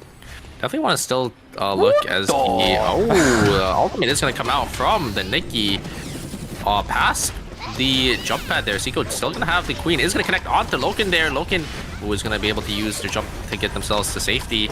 And a huge blast coming out from Sad Hands to push the checkmate away from Loken there, and it's gonna be a nice two clean kills coming out from the side of Team Auto Arms. Byung cosplaying Frank Sinatra, man. He's being flown to the moon at this point. Goodness gracious, nicely done for all the responses taken care of from the side of, I believe that was Team I think there's an Auto Arms. Good stuff over there. Good responses. Helitech also coming in clutch to keep that Kadi alive. Good plays from them across the board. Although a little bit unfortunate, I would have to say, for Team Insider. It would have probably been fine. I'm assuming they just wanted to stop the jump pad, but timing on the Pure Rage uppercut is a little bit finicky. Kenshi trying to jump on in, but he's a little bit too low from the beginning of the fight. Cecilia is pulling away. He still has access to the free at last. Again, in a little bit of trouble, trying to fight behind the laser as much as possible, but the auto attack for Jinho is a little bit too much. Down goes the Aiden as well. No, never mind. Aiden is out. Shimse trying his best to run away. Aiden a little bit stuck in between everybody. Shimse run, Shimse run. Cecilia pulls away from the fight. This could be an opportunity for Shimse to get on out of there. Good use of the double agent to stop that shield bash, canceling anything else, and he's out. Really hard to chase in Alex here, especially, but there was a third-party angle there for FN Sejong. I think if Bomb just walked up, the Alex could have potentially died, but it looks like the Aiden is still alive as well, so wasn't risking any wipe potential, but it's just another unfortunate step back for that team there. Just not going to be able to find their footing in this game, and they just keep getting picked off in these team fights here. FN Sejong is going to be prepared for this alpha though in Pond, and Blaster is going to get caught by the full combo of the Adela. So much damage. I like that Seiko tried to predict where the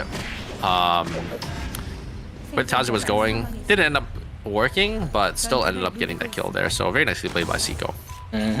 Well played for everybody across the board. There's the items starting to come in as well. Char going for a little bit more of the offensive build for the Arda. Right? We've seen a lot of variations of Arda in the past, especially one with like Sentinel.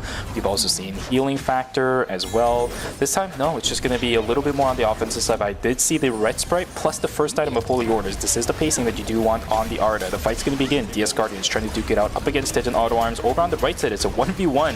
Shimse versus Seiko. That's going to be a funny one to see, but what the results are going to look like. Char gets obliterated. Down goes NCMB. G-Work the last one alive. That means Tej and Auto Arms will take away that Dimensional Rift on their side. Seiko going to be able to one-shot Shimse on the other one. It's going to be Tej and Auto Arms and Team Insider to take away the Dimensional Rift 1-1. Huge shield there come from that stealth to keep the Kadi alive, and the Kadi damage is way too much. Blaster gonna try looking for an angle onto Loken, but the rest of the members of Team Auto Arms still TPing on in, so looks like it was just a 1v1, and they were able to get themselves to safety there. Nadine gonna try to get some damage here as Romantic is already getting chunked down to about half HP. Free Last is coming through as well. There's the damage coming through. Romantic already getting taken down. The angle for that Nadine, not gonna be able to find anything. One Circle actually staying in this bush, maybe gonna try looking for a trade, but opting to just walk away here as Team FN Sejong is going to be down one member, but still a day 2 death, so no real big deal just yet. Hobbling away. That's okay and dandy. It's night number 2. 30 seconds to go until that is going to end, though. A couple of our checkpoint teams have kind of found themselves that solidified position in game number 7, especially Tejan Auto Arms, right? Winning the Dimensional Rift. Look at the items on that roster. 3 on that Kadia, 4 on the Celine before we even go into day number 3. Pretty accelerated for that roster. FN Sejong, 2.5 points. Yeah, items might be slightly behind. Credit count starting to build up on that team too. Everyone in this lobby has to be scared, but it is still all 8 teams alive. No breaks, no terminates just yet in this game. Dropping an alley here, and you can see the angle that FN Sejong has. They're all actually trying to surround them, but wait a second, Kenshi on the flank, onto Bomb here. Bomb doesn't recognize it, but is going to be able to jump on away.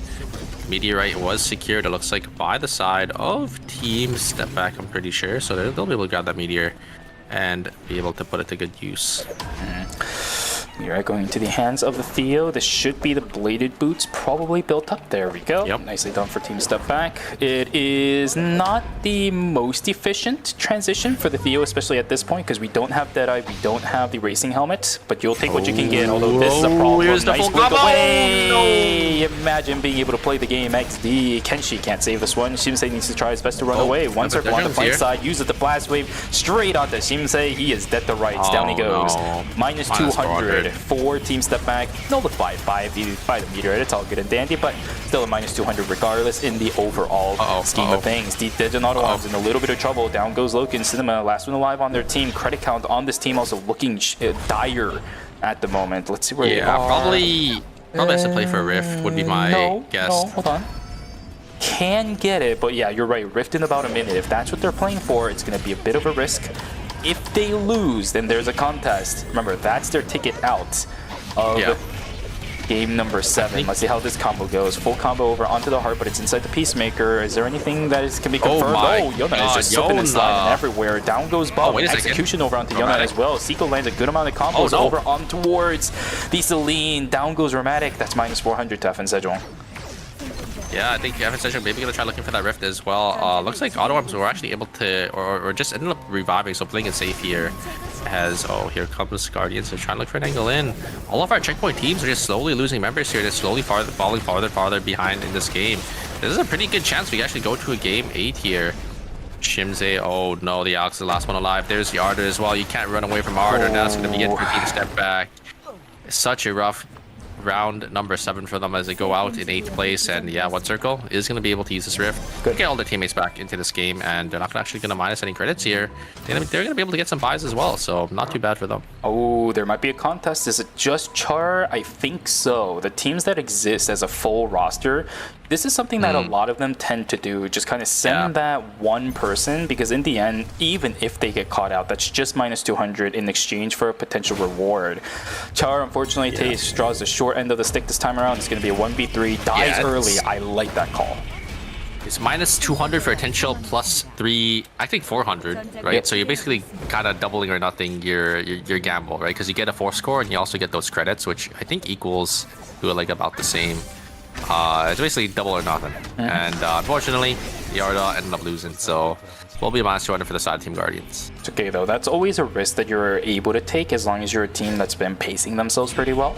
Yes, Guardians, despite losing the minus 200, isn't really far behind at all. I think with the team composition they have, having those kind of item sets is actually a pretty good place to be. It might not be as full stacked as we've seen some teams in the past, but Elena wants some items, Arda sitting on some comfort items of his own, as well as the Tsubame landing on some core items. The, what is that? So we have probably the Dice of Destiny. I think that helmet, I actually forget what helmet Tsubame's tend to build. It might be the Fallen Pegasus, and we also know that I always forget what that weapon is called. Good lord. I was Black Lotus? No, Black it's not Black Lotus Shuriken. It's that gold one that used to have like that on it a long time ago with 4 ammo. I always forget. Pedal Torrent. Pedal Torrent. Thank you very much. Yeah, Pedal Torrent. That's the item that Tsubame wants to go. This is a comfortable spot for the Tsubame. It's Legatus. There it is. Oh, they're on Legatus. Wow. Yeah, it usually depends because some Tsubames are running Legatus, some are running the Blood Crown or the attack speed type piece instead. It just depends on what is the new flavor of the month for ADCs. And here comes Angle coming out from G-Work, but look at the damage in return. This able to peel back so well to go through, but just too much damage coming out from the backliners of the side of Team Auto. Really was invested by Sadness to try to get that find, but wasn't able to find anything, as the Nimrod's was able, or did end up coming down to get Team Guardians to safety just in time. They are going to be able to get the res here in Chapel, but Team Guardians are going to fall farther and farther behind. Look at their items. They're only sitting on about 7 items to their name, while the rest of the lobby here is going to slowly start to pull ahead. With that minus 200 now, I think it's a point where DS Guardians are going to start looking a little bit uncomfortable. With F and Sejong also breathing down their necks, being stuck in a corner like this, look all around them, it's red everywhere. You can have an Arda all you want, but if you're only going into restricted areas, you're still losing time, you're still losing objectives. Double tag within the blitz. Nimrod's Gate straight into the red. A fight up on the northern side. Team Insider duking it out up against Team Modern. Let's see what is able to get happen. Insider, Yona gets obliterated in the span of a second. Zico stuck in the middle of nowhere. He'll most likely get taken down. MG on the chase. I don't think the Adela gets away here, especially with the White Lily being activated just like that. The Queen is going to land her. Dobby's still on the chase. He has the castling, but not there in time. Down goes Zico. Minus 400 for Team Insider. Disaster for Team Insider there. I think Yona tried to look for an angle in, but just gets immediately punished. Had a couple of fear stacks already, and it was just easy for that Hyejin to fear them away and just get locked out in that CC. A little unfortunate for Insider, as it will be at a minus 400 for that team. Wickland is going to be spawning here down in Cemetery. This time it will be contested by the side of Team Guardians. I'm surprised Guardians is contesting, because they are definitely on the weaker end here, as Team Auto Arms definitely want to try to snag it for themselves. I think Team Guardians, I don't know if they want to full send it here. They're actually going to use the explosion drone to try to dish out the max true damage onto this Wickline. The Wickline is getting chunked down, already down to about 4k HP. Guardians still looking for an angle here. There is going to be another explosion orb to try to zone the members of Team Guardians off. And who's going to get it? It is going to be, going to be Guardians. I do end up getting it, but they're going to get immediately punished here by the side of Team FN Sejong. I think they should be able to get a couple here. You end up getting ones, but they should be like the rest here, and I think they're out. Blood sample went into the hands of Tejan Auto Arms. This chaser just got built up for Sad Hands. That's why he's playing so confidently. Peacemaker is available too. Loki trying to get away from the fight because he's in the thick of everything. Down goes one, down goes two. It's a trade. Romantic doesn't get secured by that either. In a blitz being used, I think Loki was able to get it, but the res is already coming in. It's a 2 for 2. Favor going in trade in favor of FN Sejong. Tejan Auto Arms minus 400, but wait a second. This could be a little bit dangerous. Yeah, they're spotting the red, but a lot more red timer that they are gonna have to invest here. And Chico is here for the double queen, and that's 2 backliners going down on the side of Team Modern. Prius, last member alive. I'm surprised Seiko didn't push, but I guess they saw the third-party situation coming in from the side of Team Guardians on the backside here. And MG trying to get the res, but now is going to be stuck in a really rough situation. Oh wait, they're still trying to look for the reses here, because I think they know they don't have enough credits to get the reses off, but Modern, that's it. Modern, this was supposed to be our team to stop the checkpoint teams. Look at the rest of the lobby. I mean, it's going to be up to Team Insider now, I think, to stop Team Auto Arms and Team FN Sejong. Because Team Guardians, despite them having Wick Buff, look at their items. They don't really have anything. Team Young ENA as well, they don't really have much as well. It's only Team Insider that's looking pretty strong here that could maybe contest these checkpoint teams. Problem for our non-checkpoint teams is all 4 of them just now was up at Temple. Every single one of them. Even as soon as Team Modern died, Insider, DS Guardians, Kyunggi, and 8 are still looking for position on the northern side of the map. All of our checkpoint teams that are remaining in the game are just free farming the rest of the map themselves. You're getting free resources for absolutely nothing taken away from them. Kyunggi and 8 trying to recover a little bit of that map space as much as possible, but I think it might be a little bit too late. Cecilia trying to hold the line, will be able to grab that objective. It's a Tree of Life going in their favor. Might be something like a Sultan's for the Cecilia, since she's still sitting on that Imperial crown. Auto Arms coming to the top side here. Insider is still looking really strong. Like, they could definitely, and they're playing this Nikki Adela comp, they could definitely just one-shot any of the backline, especially on a team like Team Auto Arms. They don't really have an answer to the full combo from the Celine and Kadia. They do have the Kadia having that buffer with that backstep, but Oh boy. it's gonna be a little tough. And Insider in a rough spot here. They're gonna try looking Oh for boy. the VLS system. I think they're gonna get stopped here. Ooh, I think Celine does end up using the bomb. Wait a second, there's the queen combo back in, and Insider gonna have to push into Team Guardians Guardians here. know. They know. They know. are. Oh yeah, they use the Nimrod's gate to actually. They're actually gonna send it onto the side of Team Auto Arms. Did you see that? Because I think they do know that. You know, that team's in checkpoint. We're gonna let you go here because we need you guys to help us stop these other teams that are in this checkpoint breakpoint here. Real had to play from Team DS Guardians. They're looking for a checkpoint format right now. These guys are going to be guaranteed checkpoint after this game if it goes to a game number 8. Same thing for Team Insider. Those two teams are in. It's all about Gyeonggi In8 maybe making their way up, but it's too far behind. Not going to make it even after the end of this. Gyeonggi In8 trying to fight it out up against Up and Sejong. Bum ends up forcing out the Peacemaker, but a lot of low health bars on the side of Team Gyeonggi In8. Snipes down Bum using Wilson. Now it's 2v3. Romantic trying to find a kill, but the girl in the bubble is there to save Zero Jin from death. And the another pole is again. in. The Cecilia making massive plays to cut FN Sejong down from where they stand. I don't think One Circle is going to have this. You can force that all you want, but look at the Cecilia walking up, absolutely zero fear. Wilson's there to support. Down goes FN Sejong. 1 out of our 3 checkpoint teams cut from the lobby. Yeah, it's going to be always Incheon or the side of Team Auto Arms. And Team Auto Arms, unfortunately, look at the zone here. There's 2 teams, and both of these teams know the mission. They know that Team Auto Arms is the only other team that is in checkpoint in the zone. And Team Always Incheon, they have free zone on the bottom side here. So this is actually sets them up potentially to actually win this game. Looking good, looking good. Daejeon Auto Arms still holding that top side of the map. Gyeonggi In8 starting to walk on in. It's all down to Team Daejeon Auto Arms, right? Always Incheon's gonna have a clean 3v3 versus DS Guardians from the looks of it on the south side of the map. And never mind, they're maintaining their only position in the hospital temp zone. It's a 4-team zone on the top side, and then so we're gonna have at least one checkpoint team going into giving an look at that, being given an opportunity maybe to win. Oh no, Team Insider is leaving. You're right. It's a fiesta down here. They know they want out. If they want a chance to win this game, this is the only opportunity to do so. DS Guardians trying to duke it out up against Daejeon Auto Arms, but with Gyeonggi In8 starting to walk on in, it might be a little bit difficult.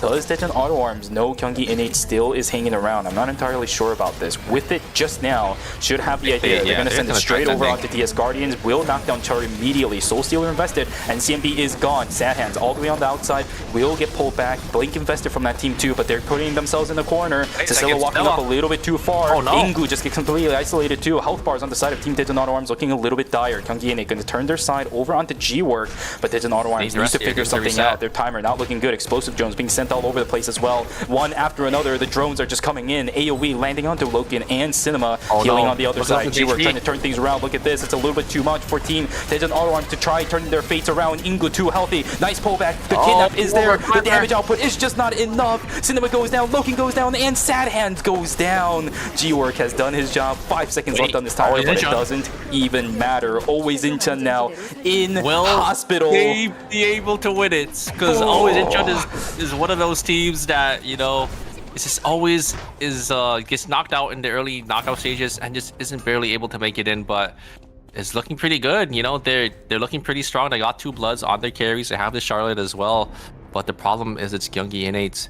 Gyeonggi In8 in that 8th place position as well. I think after this game, they're definitely going to rocket themselves up if they do end up taking it here. 62 points is where Gyeonggi In8 is going to be after this. 62 and a half. That is what 61 and a half maybe. No, 62 and a half. I'm correct.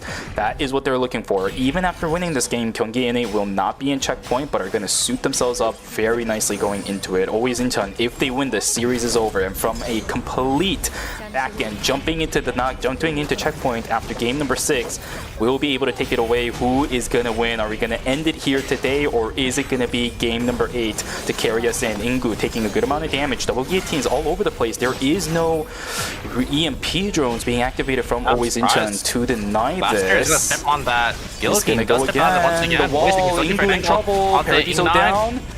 A lot of damage. Put in Peacemaker early. I don't know about this Peacemaker. Here we go. Divine Intervention. They need to call the fight now. Ingu goes down. But oh no, Tazia was outside of the Divine Intervention. Tazia goes down.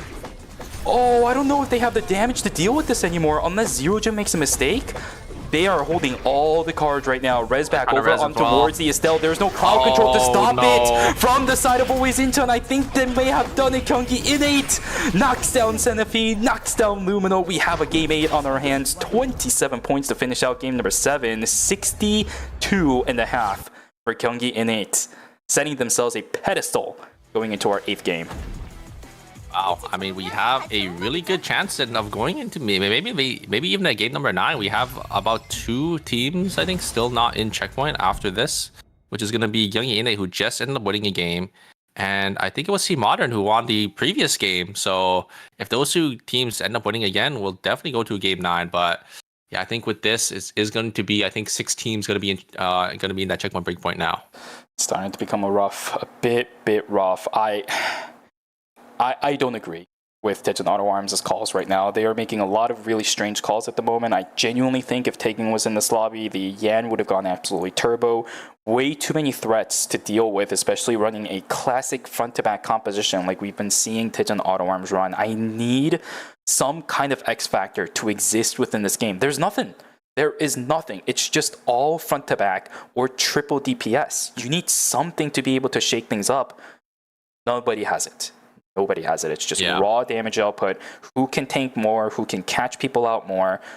It's not a surprise factor. It's just there's nothing to turn things around in situations like this, where for Kyungi Innate as well, they just dealt with everything on Team Always Into and better. I think Blaster also stepped outside of the Divine Intervention. It's not the first time he's done that today.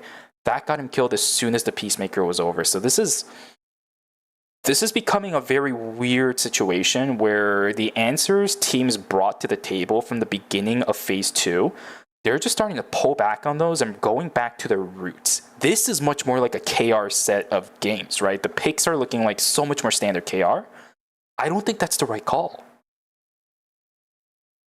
Yeah, I mean, we'll have to see, right? I mean, we are gonna have the Sua gonna be back on the table going into game 8 here. So I think we're probably gonna see, Auto Arms. I think even Auto Arms Insider and I think Evan Sejong are probably all gonna swap back to it. We should have, I think it is going to be Insider and Guardians joining us in the checkpoint, and then Modern and Innate unfortunately just barely not making it in. So if we do go to a game 8, or game 9, I think it will be a golden round, which we haven't had in quite a while. I think that would be pretty exciting. Yep. The last time we had the golden round was exactly when Locke was here for the last 10-round series we've ever seen before. 9th round went in with, I believe it was 7 teams in checkpoint. We went into the 10th one game. Team ended up winning. Yeah, we went into the 10th game with our final team coming in. I don't think that team won per se, but the golden round, it's been a very, very long time since we've been able to see one. Now, with how close the scores are in the bottom 2 as well, the 2 teams that aren't in checkpoint, I genuinely don't think we will be able to get a game number 10. But game number 9 is still possible and is on the table. Yeah, I don't think game 10 is possible, just because of how close the points are, like you said. I think going into game 9, it probably will be that golden round. So, I mean, once it's a golden round, the game will end, right, on that round, just because everyone is in checkpoint. So, it literally can't go to. It wouldn't be possible to go to that game 10. Okay, so let's kind of reorganize ourselves here. 2 more teams are going to join the fray when it comes to checkpoint. It's going to be Modern as well as Team Modern and not Kyungi Innate, but Team Modern and Modern Insider. Yeah, those 2 teams. No. It's Insider and Guardians. Is it DS Guardians? Modern isn't in checkpoint. You're right, Yeah. Modern isn't in checkpoint. They're one of the ones straggling behind. Yeah, there it is. In 8th place right now, Modern 58.5. Kyungi Innate in 7th place was 62.5. It's all down to those 2 teams if you want to further the series. FN Sejong in 1st place, 2.5 points ahead of Daejeon Auto Arms. Starting from now, it's a battle for circuit points for some of these teams up on the top. Yes, we talked about the prize pool. For some of these players who are kind of sitting on edge for points going into our season finals, especially FN Sejong after what happened in Phase 1, this game will start to really matter, and the overall total points are going to really matter for FN Sejong as well. True. I mean, especially like a team like FN Sejong, who who's always made day 2 every single time. Or most they had of the day time. one once. There was a Okay. season where they were Almost. a little bit shaky. Almost every time. Yeah. They definitely don't want to be, on day one, or they don't want to be playing in the LCQ. I think they're probably guaranteed already day one for ERM Masters, but some of these other teams, don't want to be playing in the LCQ because that is a pretty stressful environment to play in, I would say. So what I've been saying ever since we started doing the knockout stages, right? The teams like Songnam Rocks have already gone. I don't think they were able to push their way up until knockout stage 5 during phase 1 either. I think they're going to have to slog through the entirety of LCQ, starting from the qualifiers. I think same might be going for Tichum Phalanx. I don't know if they managed to secure enough. Obviously, we'll see the circuit points after the end of today, but Tichum Phalanx might be in a little bit of trouble. Songnam Rocks is definitely not going to be here. CNJ Esports, I also think, is going to be in a bit of a shaky spot because their phase 1 performance was a bit shaky, and they couldn't make it all the way to knockout stage number 6, which is where the real circuit points start to come in for phase number 2. That means all of them are going to have to slog through whatever LCQ qualifiers or finals they're going to have to go through, which is just extra games that you don't want to pressure yourself with, which is what every one of these teams on our screen right now are also trying to avoid. So I remember it's only, I think, 10 or a top 10, right? Because it's going to be... Oh, no, wait, it should be... Yeah, top 10s. There's from that 6 move on, so it's going to be... 4 day 2. Yeah, 4 day 2, 6 day 1, and then 2 will be in LCQ. So it's top 12 technically, but the bottom 2 will be in LCQ. You definitely don't want to be in that bottom 2 situation. Whatever you want to do, you want to avoid it. There's always that possibility. It's the same thing with the knockout stages. The more games you have to play, the more risk there is. Regardless of how good of a team you are, that will never change. Team rosters are now locked in. Let's take a look. Everything seems to be pretty standard. Insider going back to their bread and butter. Not too surprised about this one. FN Sejong going to go over to the Suwa composition this time with that character backup. Yeah, Evan Sejong and Auto Arms going to be playing the exact same team comp. It looks like they are pretty confident with this double backline and this Suwa support here because... Yeah, this time though, Bomber is actually going to be on the healing factor. I think the previous time he was actually on the Ironclad to try to maybe be more of a tankier frontline, but just going for that full support to give that extra damage and let their backliners, kind of do what they do with, Romantic and One Circle being there. It's so great to be able to see these titans of Eternal Return always consistently adjusting. Even with the same amount of team compositions being played, slight adjustments like that can alter the way your entire team composition plays. Guys, round number 8, it's been a long road till we've gotten here. I cannot believe we're here to begin with after what happened in the earlier stages. I thought we would have been done by now, but here we are. Are the 6 teams in Checkpoint going to be able to end it, or will Modern and Gyeonggi in 8 somehow turn their fates around and push this to a game number 9, set themselves up for the ones to be in Checkpoint?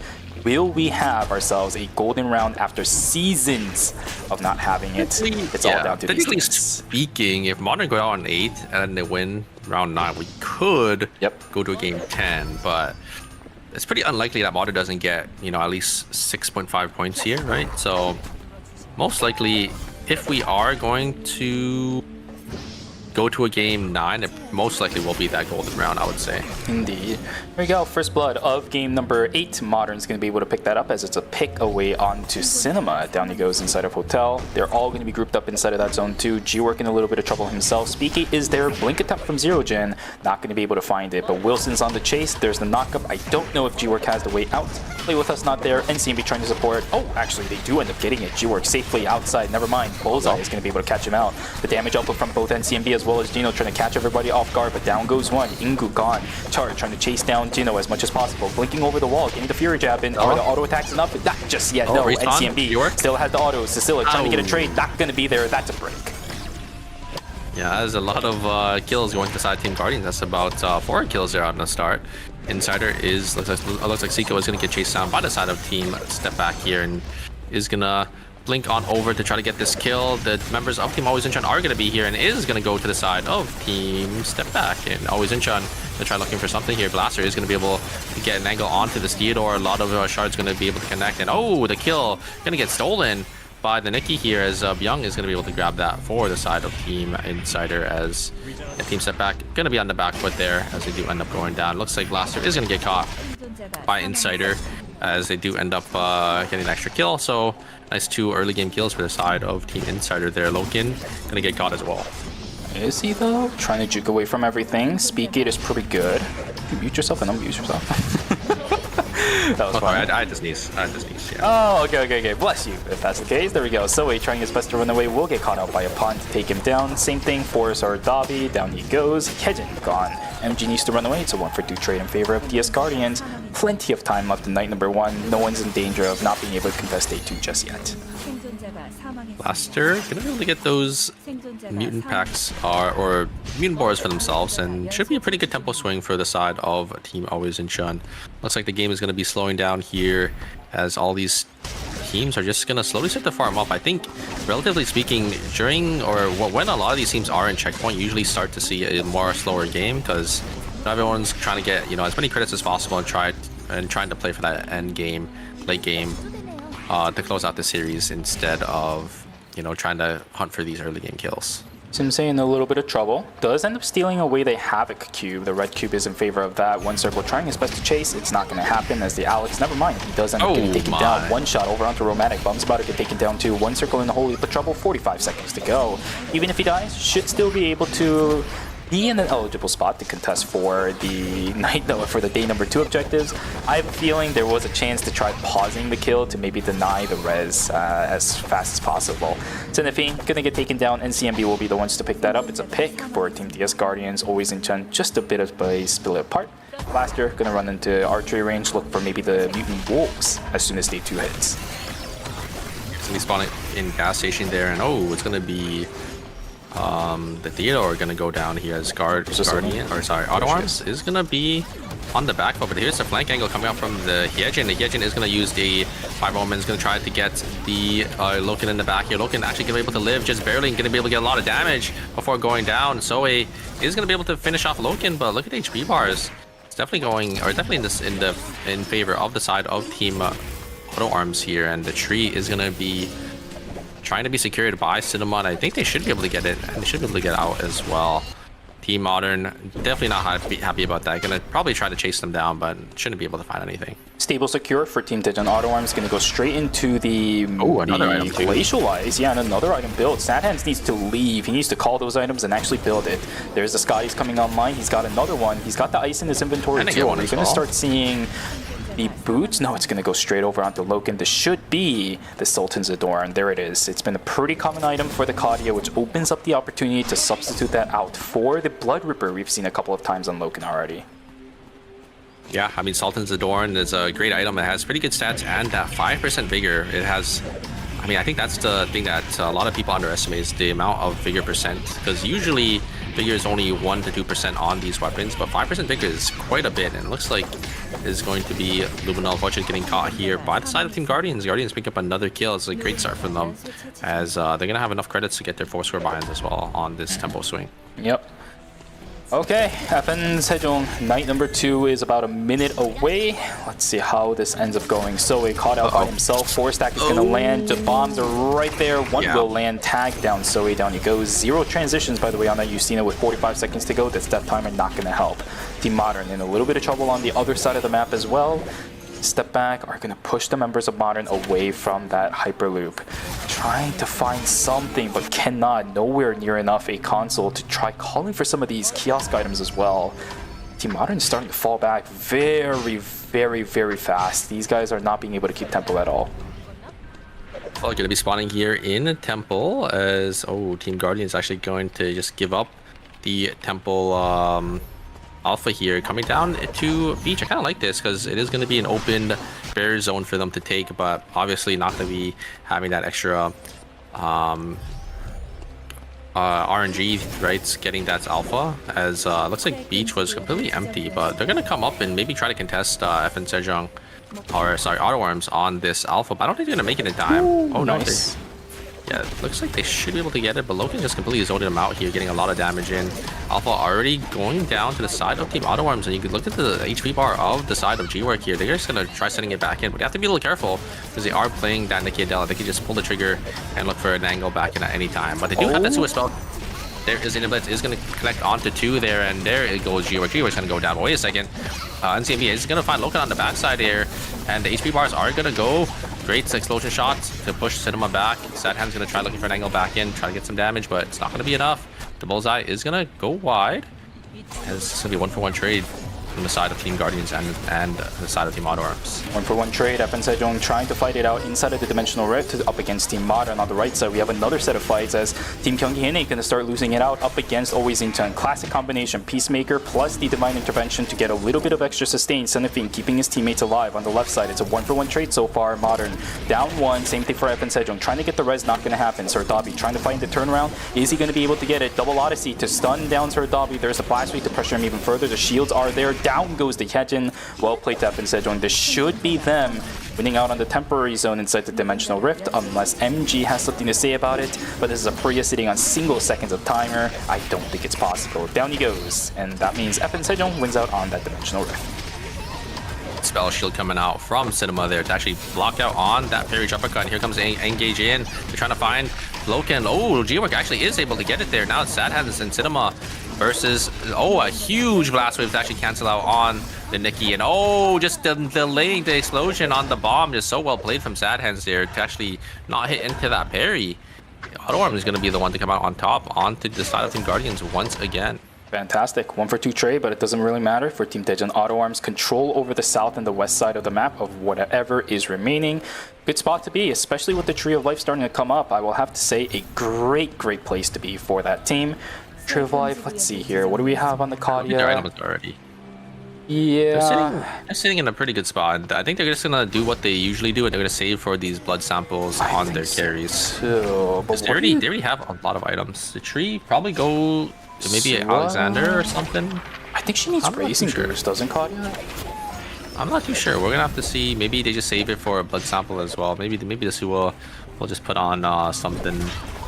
It looks like Team Gyeonggi Innate are just gonna walk down to the bottom side in Hospital here. You can see the zones closing on the top side, and these teams are really slowly.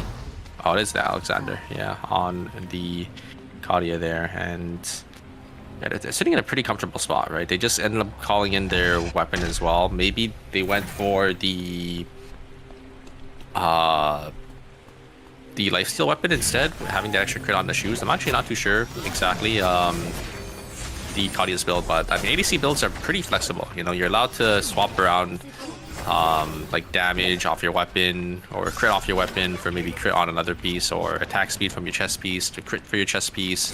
They could really, you know, it really depends on like what items that they really get, and they can kind of just switch on a fly. Let's take inventory of what is happening in this game once again. Day number 3, all 8 teams alive. We're even seeing some teams take very significant risks to their timer, like we saw DS Guardians going all the way into the red for Warehouse to grab a meteorite. All of these objectives, one by one, are going to start mattering in a few moments when everything is going to explode. Eventually, these 8 teams will be whittled down to 1. A bunch of action is in preparation as we start hitting night number 3 in about 20 seconds. Bunch of teams trying to contest for the Omega, Daejeon Auto Arms as well as FN Sejong. It's a mirror matchup between these two teams. I like the angle One Circle is going for. We know one angle like this is going to be very difficult to push up against this Celine. That means you just have to go from a different angle where she doesn't have any setup. Single bomb starting to get set up by everybody. Great shield to block out the blast wave. That's a long cooldown for Sadhan he has to deal with now. One Circle, he has the advantage. He's going to start to push their way on in. Omega going to get targeted down over onto Daejeon Auto Arms thanks to a stray single bomb that was stacked up on top of it.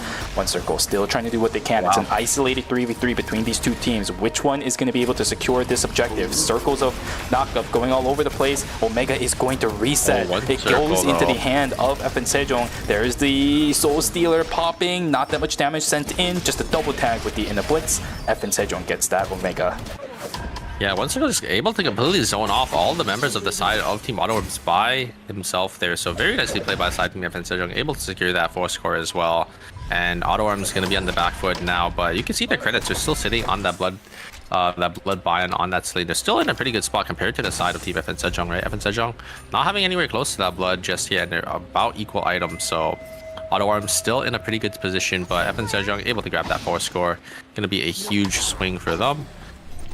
And yeah, the game's just getting pretty quiet here because we know I think all these teams are six of our 8 teams here are on checkpoint, so they're just trying to play a quiet game, trying to scale up and close out the series. But I mean, these other teams that aren't in checkpoint are slowly getting stronger as well, and you have to be a little careful because one wrong step and these teams will definitely just punish you. I think the biggest winner of night number 3 was DS Guardians, though. Ended up getting free objectives because they risked a rift. Nobody was inside of it. A 4 score going into the hands of NCMB. Plus, look at their credits, 400. If they can carry this all the way into day number 4 and hold out for the extra 100, Blood Happening is in the works for NCMB. It's going to be a pretty good one. G-Work trying his best to run away. Energy Blast Field infested. Everybody from DS Guardian just running away. And it's exactly for the reasons you just said. None of these guys wants to risk anything. Queen getting get dodged out by the double agent. Can G-Work find anything? It's a purple box that these two teams are fighting for. Bullseye going to tag over onto Kenshi, but this is a crossbow Nadine. Not that much damage used with this just yet.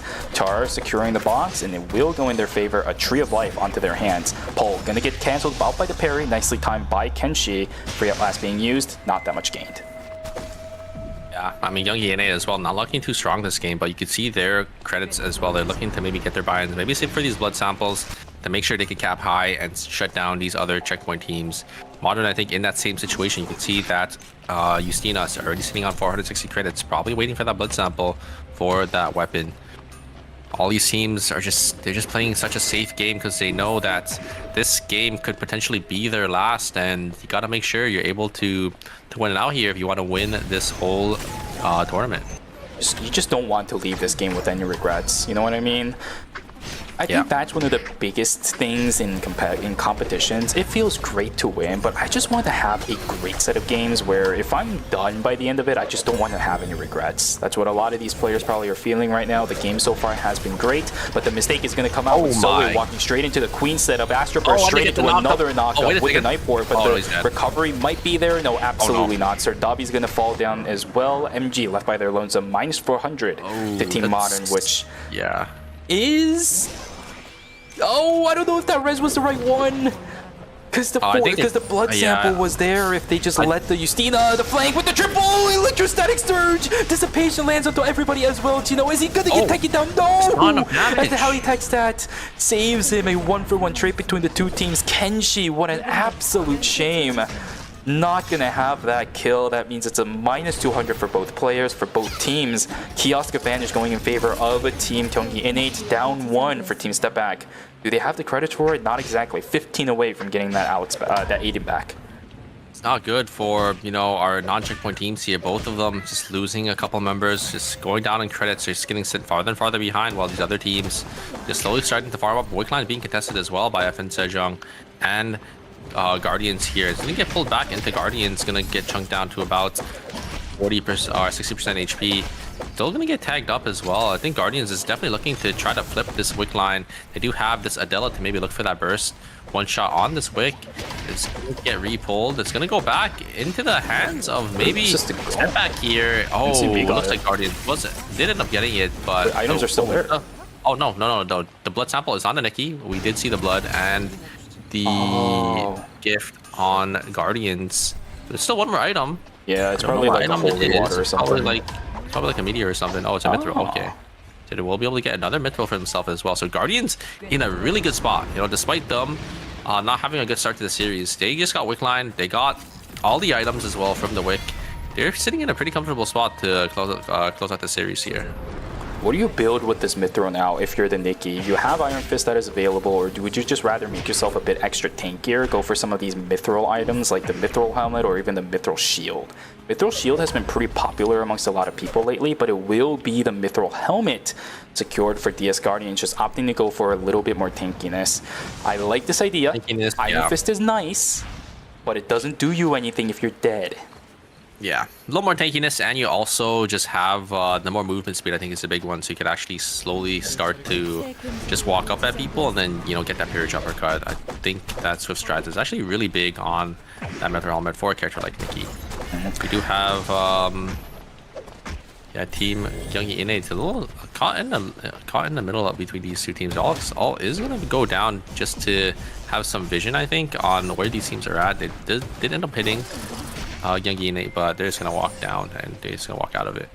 The longest time we've had a team not getting terminated in this entire phase. Team are still alive. All of them. 8 teams yeah. going into day 5. We've seen it in phase 1, but not in phase 2. This VLS a little bit risky. That's going to be the jump in immediately. Pull in with the triple dead drop. Modern. Down goes the Cecilia immediately. Soe trying his best to run away. Sorry, that's a hedging that got down. The third party from the bottom side. There's recon drones everywhere. Team Modern is gone. That's one of our 2 non-checkpoint teams dead. They don't have enough points to get into checkpoint. If Team Kyungki and they can win this, there is a possibility for a game number 9 and a game number 10.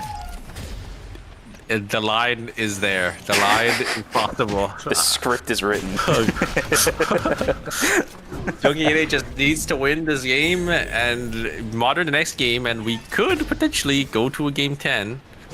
But I mean, the chances are really low, right? There's 6 other checkpoint teams. It's just gonna be up to Youngie Innate, and look at their items. They are poor. Yeah. They has 0 items. I mean, their carries are pretty well built, but I mean, even Cecilia is missing 2 items as well. You know, it's gonna be a little tough because I mean, if your tank is just really squishy, they could just you could just get DPS raced by any of these other teams. So. Damage reduction doesn't really mean that much if you don't have the base stats to actually to back that up. So for Kyunggi and 8, still in a whole heap of trouble. Look at the positioning for them as well. How many teams are in force right now? The other temporary zone is most likely it's factory. Why are so many teams in the zone that feels so much more cramped than factory? This is so strange. It's probably just because no team wants to walk down. I guess they could VLS now, but VLS is also a little risky, right? Because it could be a team in Chapel, or there could be a team like just where you land. And no team really wants to walk down because there's already a team holding all the teams up top here, right? When you have like a zone like this, you can't really walk past down into Chapel just because there's going to be a team that's sitting on the console and they're going to be holding all the other teams hostage up here. So it's gonna be a little tough. It's gonna be a little tough. It's gonna be a 5-team final zone here. I don't know who's gonna come out on top. I would, if I was, you know, one of the stronger teams here, like Team Guardians, I would do a bit more scouting, see how many teams are here, and then if I see more than maybe 2 or 3 teams, I would just VLS system to the, I'll just VLS system down to factory and put fate into my own hands. Thing is, I think DS Guardians already know that there's 2 other teams inside of the zone. They've seen teams step back. They've been contesting for position against Team Always Incheon. You'd have to expect there are teams on the eastern side because you've been seeing pings all over the place. I'm surprised we haven't seen the VLS yet from DS Guardians. Now it's going to be a little bit too late too. Obviously, you still can do it, but you're going to eat timer through Chapel if you start doing it right now. FN Sejong still here. Daejeon Auto Arms looking for positioning around that factory temporary zone themselves. Shimse eating a decent amount of timer himself too. This is not good.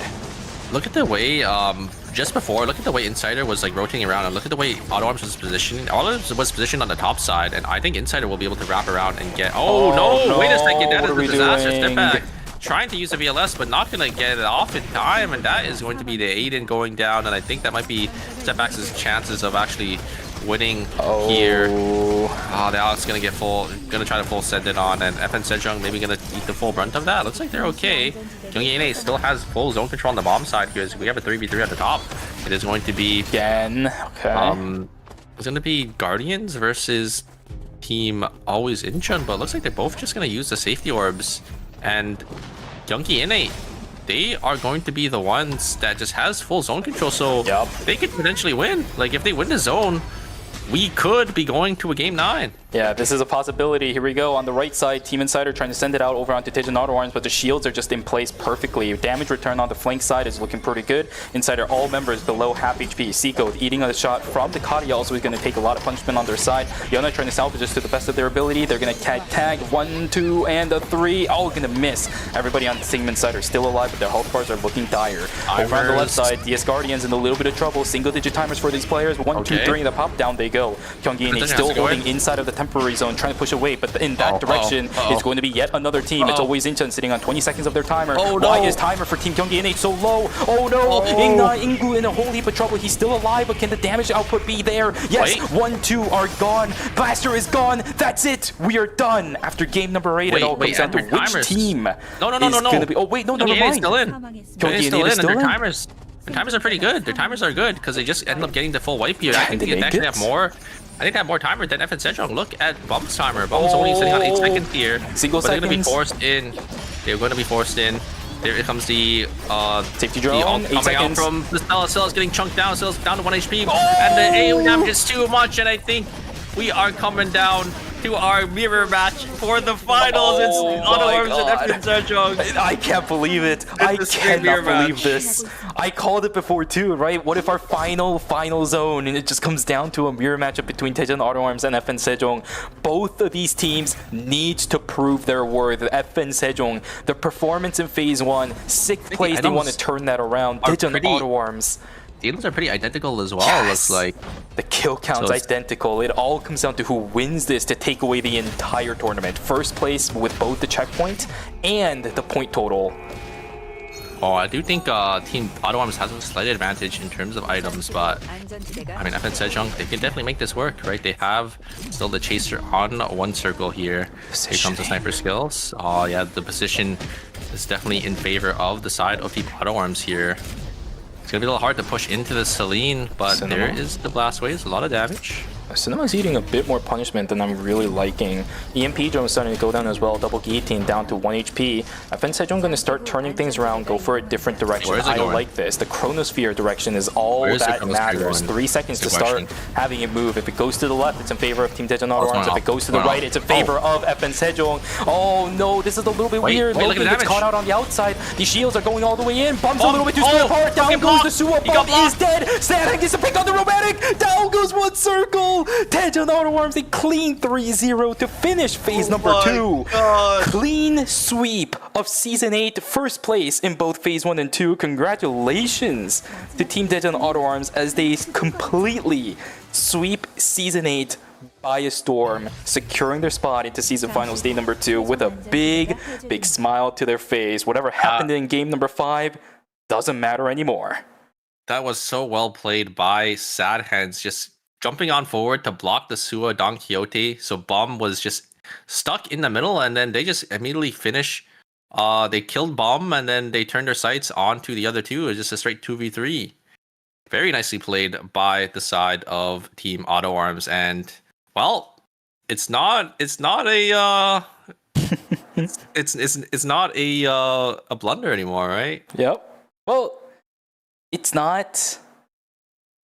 It's a Their blunder. mistake? It's a blunder. I forget what the higher tiers are. It's like there's a blooper, a blunder, Yeah. and then it keeps going up. There's like choke, inconceivable, or something like that too. I guess it would be a joke, huh? But Yeah, now it's yeah. turned into just a blunder. Yep. I see. If you guys are wondering what we're referencing, go on YouTube and watch Lemon EMP's video on chokes. It's a really funny video, really good too. It's really funny, yeah. So I would recommend you guys go watch there if you guys want to have any idea what we're talking about. Regardless, wow, what a series and a half we watched with the ups and the downs. Roller coaster is the correct way to put it. I saw some people typing it in chat earlier too. You are right. That is really the only way to describe whatever the hell happened in phase number 2, because it wasn't just today that was like this. The entirety of phase 2 was an absolute cluster of things that I did not expect to happen, things that were very funny, things that were very exasperating, things that were very fun and great to watch. It was a whole package. And I mean, back-to-back wins from Auto Arms. That is, I mean, just a masterclass showing from them. You know, playing different comps as well, right? The phase 1, we saw them on the Ekion Tsubame Adriana, and now, you know, they're playing to finish it off, we see the Suwa Kadia Celine, right? They're just able to just navigate and just pick, you know, these characters that, you know, are strong in the meta. Because, you know, FN Sejong is playing the same comp as well. At the very end there, we did end up seeing that mirror match. Did end up going to the side of Team Auto Arms. And then, you know, Auto Arms still obviously having those pocket picks, like Taeyong on that Yan. We see Sad Hand sometimes pulling out the Razi, and then Cinema on that Mai. So, I mean, just a really, really solid team, and 2 wins in a row is absolutely crazy. The question is, will we see the Auto Arms triple crown, you know, coming for the grand final? Yeah, you UMA player, I swear, you're starting to use some UMA terms out here. This guy's saying triple crown. That is crazy. What are we doing? Satsuki show 10. Jesus Christ. All right. Okay, this guy's training horses out here for Eternal Return Masters. Guys, let's take a look at what the results were looking like in the end. What are the point totals? 117 points for Tejan Auto Arms. We slogged through 8 overall games, an average of 20 points a game for Tejan Auto Arms. What an absolute masterclass, say for game number 5, but we don't talk about that one. FN Sejong in second place. Even if they didn't win, still managed to secure that second place spot. We should be able to see them in day number 2 with this kind of a result. 114. Yes, I think so. To round it out. Just because there's a lot more circuit points for phase 2, right? And if they got second place here, I think that's about 500 circuit points for themselves. And then I think they got about like another 100 or so, 200 from phase 1. So I think they should be guaranteed day 2, yeah. Yeah. At this point, I really don't know what to expect for both LCQ and the season finals. But with that, everybody, phases are all done. Regulation season is now over for Eternal Return Masters in Season 8. We are at the end game now. Even LCQ is considered part of season finals. So when you come to think of it, it's playoffs time, baby. Yeah, 100%. 100%. And LCQ, if you guys don't know how LCQ works, it is a double checkpoint format. So that means teams, or once a team is in checkpoint, they need to win. And then that team that ended up winning will be out, or not technically out, but they'll be qualified. So we'll go down to a 17 lobby, and another team needs to get into that checkpoint and also take a win as well. Exactly. It's a little bit of a heads up, I guess, just a little bit of a sneak peek into what is going to be coming for Eternal Return Masters in a couple of weeks. Let me actually bring up the screen for you guys as well. Now, it does say UTC once again, like always. I need to ask the Nimble Neuron side to please ask this into like EST or something so we can just know, since this is technically a North American stream, if you want to think about it that way. It's going to be in 2 weeks from now on the 14th of September. With it being 8 a.m. UTC, it's going to be at 4 a.m. Eastern time. Yeah. So same time as we started. It is a Sunday, so it's going to be 2 hours earlier than we start on Friday. Don't get that messed up. Just keep an eye out for any announcements on the Eternal Return game website if you want any updates on this. Of course, if Super is going to be streaming, then he'll probably talk about it too. I haven't streamed at all as of late, so that's not going to be a possibility. Man, I got it. Yeah, you're gonna have to be the announcer. You're gonna have to be the one with the megaphone, just kind of spamming. ERM next week, guys. ERM in 2 weeks. ERM tomorrow. 4 a.m. Get there on time. Yeah, we do have. I think for finals, it's October 10th, I think. And yeah, wait a second. Let me actually bring that up. It's actually a 1 day break in between day 1 and 2, so it's actually not going to be like usual where it's like back to back on like Saturday, Sunday. There's going to be a 1 day break because there is going to be the National League, I think, in between. So keep that in mind. It's not for another month and a half from now, so you guys have a lot of time to kind of plan your schedule around if you do want to watch, the ERM finals. It's going to be a treat to watch, I think. Bottom right there, Road to Daejeon. LCQ is going to be in 2 weeks, as we mentioned, the 13th and the 14th. For us, the relevant information is that we're going to be watching it on the 14th. We don't cover qualifiers for LCQ because there's way too many groups for us to keep track of. But we will be keeping track of the finals. Once again, the teams that are going to be placed 11th and 12th by the end of today for the circuit points are going to get a direct ticket into the finals where they'll have to play for the top 2 spots. Only 2 will move on from LCQ.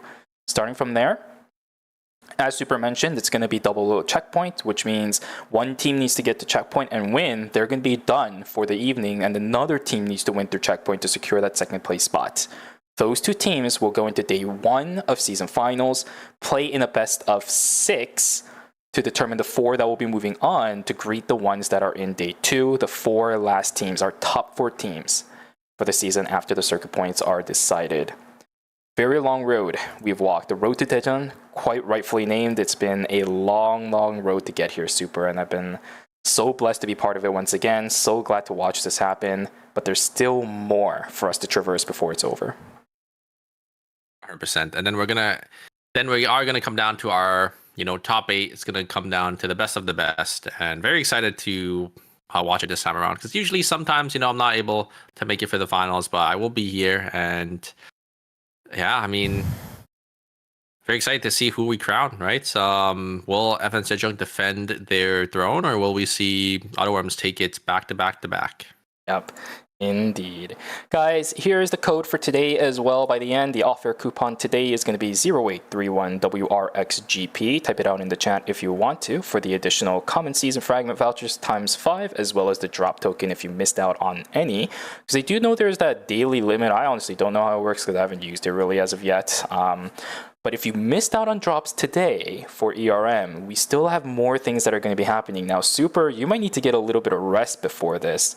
But we still have ERCS finals for North America that is going to be happening today in about, let's see here, it was 4 p.m. Eastern time. So we have hours, 7.5 hours. Yeah, somewhere about, give or take 5 or so minutes, 7.5 hours. So there's still more 6 hours of sleep. Sounds watch. pretty good to me. I think I'll be okay. Yeah, you have a lot of time to sleep. I'm pretty sure you have a lot of stuff to talk about with Frankie as well. We're still waiting for the KR side to be done with the interviews. I'm almost guaranteeing, I'm willing to stake a bet on this, that they at least ask them one question about what happened in Game 5. Oh, 100%. There's no way they don't ask about that. But thankfully, they did end up winning, so they don't have to, go to sleep, with their eyes open tonight. Yep. Because I mean, it was just a great showing from them. They played a pretty consistent game. They had that opportunity that they threw away, but ended up coming back anyways in the last game to close out the series. So I'm a little bit sad and at the same time very happy about this. Daejeon Otterworms did not have that impactful of a set of games as we did see them in phase number 1, where they just completely ransacked teams left and right, or the same thing that we saw during the group stages where they did the exact same thing. During the finals, it didn't seem like they were that overwhelming force that was nearly unstoppable by everybody else. And again, I'm sad about it because I love Daejeon Otterworms. They're such a good team. It's really nice being able to see them pilot these characters to an expertise level to just completely overwhelm everybody else. But at the same time, I'm also happy because it means everybody else is also learning. This sets up for a very, very nice season final where all of the teams are going to have answers to each other and also not just be overwhelmed because it's season finals. That's where we expect to see the best of our best. That's where we want to see the best of Eternal Return. Exactly. I mean, it just goes to show you, how competitive the KR side is, right? Like a team like Otterworms is still, not like dominating, even though, they have such great players and such great pilots. Obviously, you have teams like FN Sejong, our previous, I would say, most dominant team. I think right now, definitely FN Sejong is looking a lot better. But, right, we have so many just really good teams that can compete with a team like Team Otterworms, right? It was like the series was really close today.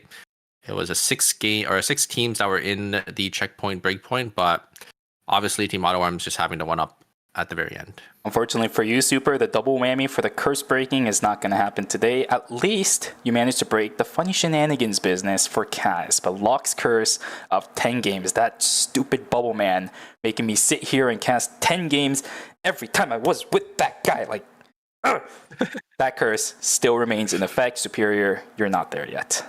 You are not strong enough. I'll be there soon. I'm sure we're gonna, I don't know what season it'll be, but 10 games is gonna happen eventually. Yeah, Fire Draydon in chat is also waiting for the day I have to cast 10 games. It's, without Locke, it seems a little bit improbable, especially also with the newer format of checkpoints, right? Lowering the overall checkpoint count from 75 to 65. But we're getting there. We're getting there. A lot of teams becoming a lot more competitive. We do also know that towards the end of it, Gyeonggi Innate definitely had a chance to win the game if they weren't so claustrophobic in the spot they were in. Modern also making a slight mishap every now and then. There was definitely a chance. We could have gone to game 9, maybe even game number 10 after Modern fell apart. It's those possibilities that really start opening up chances in the future. In other universes, maybe we went to game number 10, but just not in this one. Yeah. Modern going out in I'm not Modern going out in 8th place kind of scared me, you know, because Yeah. if it ain't won and Modern won, we definitely would have went to a game 10. And while I wouldn't be opposed, you know, to going to a game 10, just because I think it would be really cool. Okay, to see. listen. Just let your inner voices out. It's okay. It's between you and me. Like, who cares about chat right now? Yeah, I mean, while I wouldn't be opposed, you know, to going to a game 10, just because, you know, it would be really cool to see a golden round. Yep. You know, I'd rather get some more sleep before ERCS. Very shortly, in about 7 hours. So I have a tournament I have to play in later today as well for a different game. So I would rather get a little bit of rest before then as well. But still, you're absolutely correct. My personal inner thoughts when it comes to these very long series. You guys know I've been casting for a very long time, but every single day I get to cast, it's still a new experience. So I love doing it. 10 games. 100%. Sounds great, but I'm getting old. 4 years of this, my throat is getting obliterated. I also want a little bit of sleep. As long as the games are good.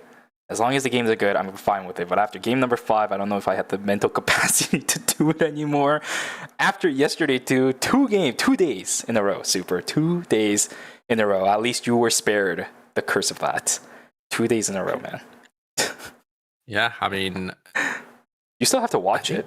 I told you where to watch it. Yeah, I'll definitely take a look tonight, because I heard it was pretty bad. You know what team CNJ did, but I mean, we'll see after I take a look. But yeah, it seems like the interview is still going. I think they are going in a deep dive on exactly the rundown on that game 5.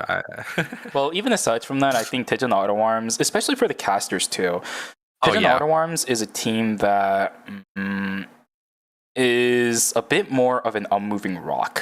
They don't change too often, but they stay exactly the way they are a long time. So yeah, and they're all just like, they're all so talented, right? And they just won 2 phases back to back. So, you know, they're probably just, you know, asking how they feel about that, and, you know, all that type of shenanigans. Yeah, Sha is a perfect host. We've already seen her do the offline events like ERM. She asks pretty much the perfect questions to some of the teams that always win.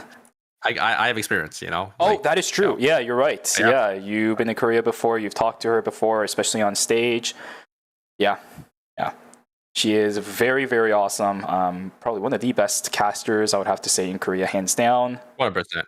And she has continued to do some God's work when it comes down to it. But I would very much like to see the circuit point total, please, KR. Let me see it, and I want to go. Oh, okay.